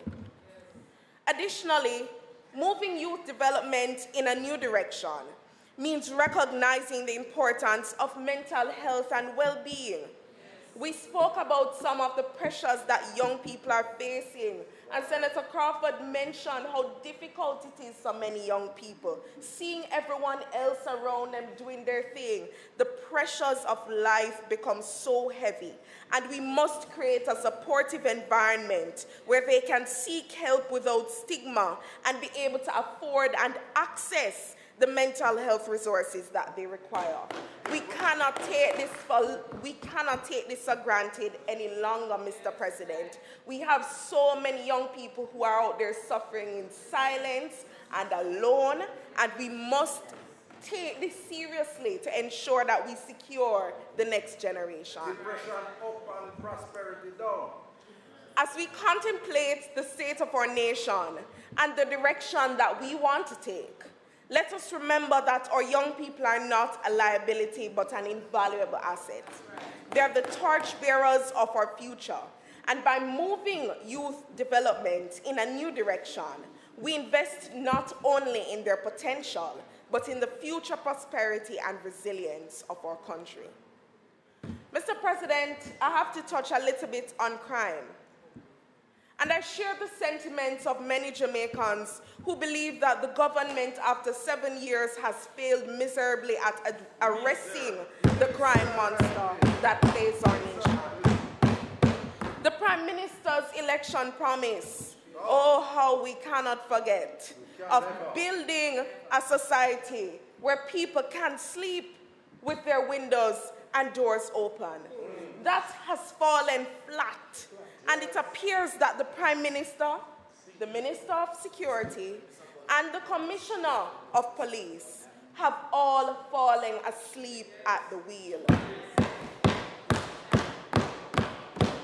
Mr. President, their slumber is unnerving for Jamaicans who see and feel the impact of crime and experience the generational trauma of crime in their homes and communities. Jamaica remains entrenched in a persistent and deeply concerning struggle against crime. Just this Tuesday, I'm sure we were all frightened by the news of 4 adults who were murdered in their home in a harrowing incident in St. Catherine. It was reported that 5 children managed to escape unharmed. But Mr. President, I shudder at the thought that this headline could have been different. The incident underscores the daunting challenges that Jamaica faces in curbing violent crime. It serves as a stark reminder of the urgent and ongoing need to bolster safety and security in Jamaica, ensuring the protection of our citizens, including our children, from the relentless grip of this crime monster. The time is now for a new direction, which is rooted in transformational changes in our approach to crime. We must address this if our country is going to see better days. Colleagues, even with the government's continued investment in the security forces and its reliance and somewhat insistence on using the states of emergency as a routine crime-fighting measure, the problem of crime persists. And while I can accept that curbing crime is no quick fix, we have to do more. And I remain resolute in the fact that we need a balanced approach, one that focuses both on crime management and crime prevention. A balanced approach, I believe, is essential to building social harmony and reducing crime. And for us to see any meaningful change, we have to tackle the root causes of violent crime in a systematic way. while also ensuring, of course, that we're equipping the security forces and the justice system with the necessary legislation, tools, technology, and human resource to carry out their work. Colleagues, this is a sore point, and we've spoken about it just this morning. It was Nelson Mandela who said that there can be no keener revelation of a society's soul than by the way in which it treats with its children. Nelson Mandela, I believe, was right on the money when he asserted this fact. He also rightfully asserted that children are the rock on which our future will be built. So it bothers me why persons in this nation feel comfortable treating our greatest asset, our prized jewel, as if they were a common stone. It is time for us to better protect and love our children. Today I stand before you and I have to address the deeply troubling and urgent issue because it demands immediate attention. We saw the heart-wrenching stories. And Jamaica, I believe we all mourn with the family of 8-year-old Talia Thompson, who was raped and brutally murdered by a family member. 15-year-old Jamila Cole, who was raped and beaten to death. 9-year-old Nikita Noel, who was raped and strangled to death. 8-year-old Danielle Rowe, who was abducted and found on the street with her throat slashed. Mr. President, I could go on, and we have to call their names. We have to call their names because they have been dealt a serious injustice. And it is incumbent upon us as responsible leaders, citizens, advocates, and to take decisive action to protect our children. We recognize that efforts have been made to combat this issue, but I dare say that we have to do more. Awareness and education, a redirection of our values and attitudes is crucial to reshaping our islands to be a better Jamaica. Without a refreshed and sanguine approach to national ethics and attitudes, we cannot expect the situation in this country to change for the better. The onus is therefore on all Jamaicans to move the new direction and redesign our approach to a beautiful Jamaica.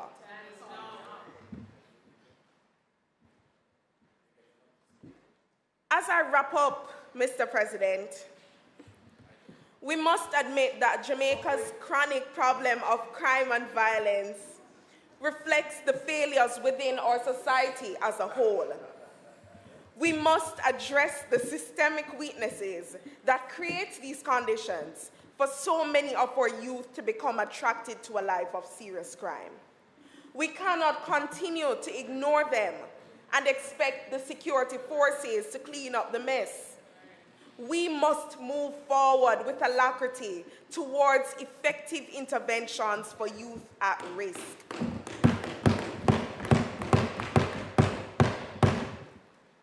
The time is now, Mr. President, for a well-funded nationalized program to provide opportunities for vulnerable youth. We have to give them a chance, at least a chance, to become productive citizens through mentorship, training, remedial education, and job placements. We must help to develop them by reinforcing life skills, building their self-esteem, and a sense of citizenship. This is how we will go in the right direction. Mr. President, this suggestion has been made time and time again by the leader of the opposition, by spokesperson on national security, and I want to echo those sentiments. We saw in the previous administration initiatives such as the Peace Management Initiative and Unite for Change, which helped to reduce our murder rate. These programs were defunded, And I believe that the time is now to bring back these programs, resource them, and ensure that they're put to good use to turn the fortunes of our young people around. Administration is just around the corner. Mr. President,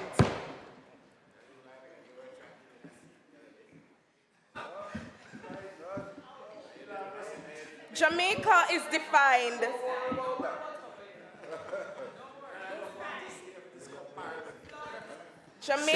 defined by its vibrant culture and resilient spirit. Like any society, we face challenges evolving our values and attitudes to meet the demands of our ever-changing world. Currently, our society does not hold to the same values and attitudes we once held dear. The dunce culture, the violence, corruption, scamming, and an individualistic mindset, the dismissive attitude towards women, the rationalization of child predation, and the normalization of domestic violence have all infiltrated the nation's morals. If we love this country as we say we do, we cannot in good conscience allow these attitudes to permeate our culture.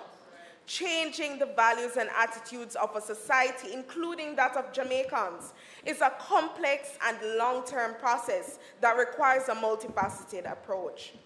To reset the national values and attitudes, we must educate, engage, and lead the Jamaican people in a new direction. The path to changing values and attitudes begins with education.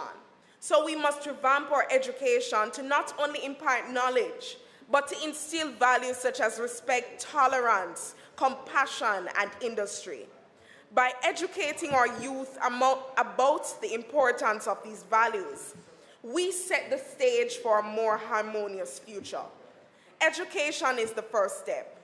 We must also harness the power of our media and communication channels to not just spew out diatribe, but to amplify positive messages.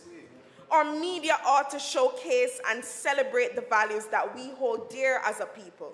Through responsible journalism and creative arts, we can influence public opinion and inspire change. Let us honor the legacy of cultural stalwarts.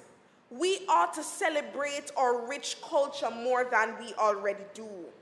By promoting and preserving this culture, we reinforce the values that make us unique and resilient. Community engagement is something that I have to touch on because it is a vital part of shaping our society. Our communities are the heart and souls of Jamaica, and they serve as a catalyst for change. It is within our communities that we can nurture the bonds that transcend social, economic, and political divisions by fostering dialogue, cooperation, and unity among our people. But my fellow senators, it would be remiss of me to exclude our participation in this new direction.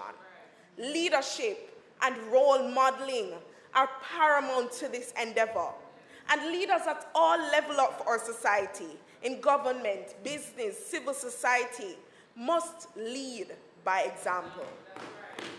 And I charge all of us in this house today to embody the values of respect, integrity, dignity, and empathy as we serve our fellow Jamaicans.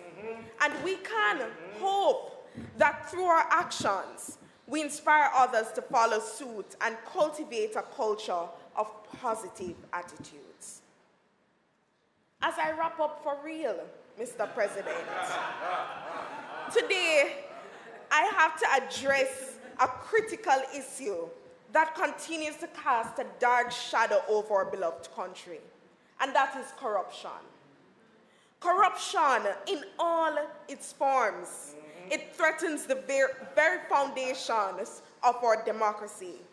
It undermines the trust in our institutions, and it hinders our nation's progress. It is therefore essential that we confront this issue head-on for the sake of justice, transparency, and the future that we aspire to build. Corruption is not a new problem, and we're not here to pretend that it just reared its head. But it is a persistent and pervasive issue that demands our unwavering commitment to its eradication. We see billions of dollars of taxpayer money that have been mismanaged by this administration. The Jamaican people are looking on and continue to voice their displeasure.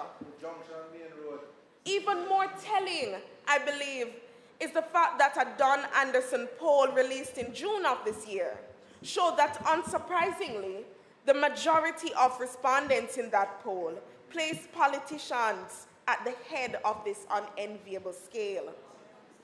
We live in an era where the people have lost faith in politicians and in government institutions. And we should all be troubled by the fact that this is how citizens perceive us. And we should not and cannot be surprised, because we have seen the acts of corruption go unpunished, ministry after ministry, board after board, and ministers shuffled around after allegations of corruption come to light. It is certainly time, and the time is now, for us to get tough on corruption. The leader of opposition, he said it clearly. Corruption takes money away from children's education. It deprives our hospitals of basic necessities. It means that our roads are not repaired. Corruption deepens the inequality that we already struggle with and siphons off taxpayers' money to make a few cronies richer instead of benefiting all the people. Yes. Mr. President, I have to tie in this issue with the issue of corruption, and that is apathy among our young people. We see voter apathy among the young people, and this can be largely attributed to the pervasive issues of corruption, deception, and the glaring lack of accountability that is exhibited in this country. The disillusionment among youth, it stems from the perception that their voices, our voices, and concerns are often disregarded by those with the power to change things. The constant exposure to political scandals, financial improprieties, and broken promises, they erode the trust that young people have in the political establishment. As a result, many young people feel disconnected from the electoral process and believe that their votes just won't bring about meaningful change or hold politicians accountable for their actions. In order for us to become relevant again to this youth dynamic, we have to re-engage the youth on a different level. It is incumbent upon our leaders, starting with the Prime Minister, to lead by example and to foster an environment of accountability and trust where young people can once again see the potential for meaningful change and actively participate in shaping the future of this country. Mr. President, I don't know if you would be shocked, but the Prime Minister himself, in a video from 2017, he espoused the importance of accountability and stated that we cannot say we are serious about corruption if we are not serious about identifying the who. And in this case, the who are those who are alleged or guilty of corrupt acts. I want to urge the Prime Minister to hearken to those words uttered in 2017. It is now time, Mr. President. In fact, I believe the time has long gone to identify who the 6 parliamentarians are under investigation. Yes, we have played this guessing game for too long, and their presence in our parliament is an insult to the principles of integrity. It is nothing short of barefaced to practice this glaring politics of obfuscation and omission. The people, they want to know who has been denying them their national development and slowing their growth while it is reported enriching themselves. That is reported and withheld corruption. I want to say that we are running an entire sovereign nation like a Netflix mystery thriller, a whodunit. And the longer you take to tell the people who are suspected of taking them for a ride, the more speculation builds and the greater the intrigue. It is not healthy for the stability of our country. It is, in fact, a reckless and irresponsible style of leadership. Jamaica cannot move in the right direction without a government that is built on integrity, a government that embraces the principles of good governance. And so I say to the Prime Minister, name the illicit six. Name the parliamentarians under investigation. And let us show that we are truly serious about turning it up and turning away from corruption. Mr. President, I have to touch just a little bit on the cultural and creative industries. Low and slow cultural development along low and slow economic development is a recipe for disaster. That, Mr. President, says more than enough about the state of our nation. We have spoken a great deal in this country about implementing an economic plan for culture, creativity, entertainment, and the arts. And we need to do more than just talk about it. We did significant work to create a registry of practitioners and producers. We did work on entertainment zones. We established the Sports Council and the National Sports Policy. But since 2016, there's been no solid policy and little movement. And the staging of celebratory concerts and events is all good, well, and fine. But this will not fundamentally transform the industry to achieve its great potential. We have to do more to ensure that while the rest of the Caribbean moves in the direction of sustainable growth for cultural sectors, we are right there with them. We have the blueprint, we just need to do the work. In closing, as we move this forward, is the final closing. I want us to remember that the direction of our nation is not set in stone, but it is shaped by our collective choices, our shared values, and our unwavering commitment to progress.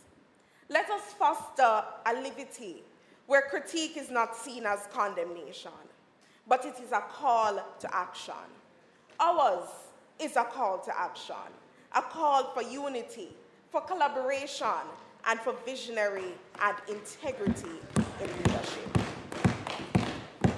Let us not be complacent, but continue to strive for a Jamaica where every citizen has the opportunity to thrive, where justice and equity are not mere ideals, but lived realities, and where our nation stands as a beacon of hope and prosperity in the Caribbean and beyond.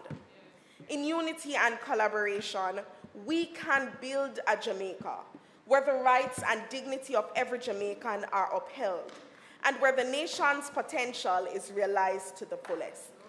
To all Jamaican people, I say today that while the road is rocky and steep, the challenges we face as a nation are not insurmountable.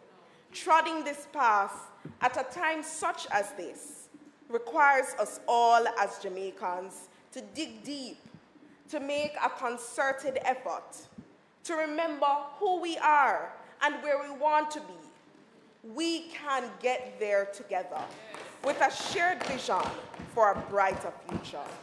Now is the time. Now is the hour for us to move Jamaica in the right direction. Mr. President, I thank you.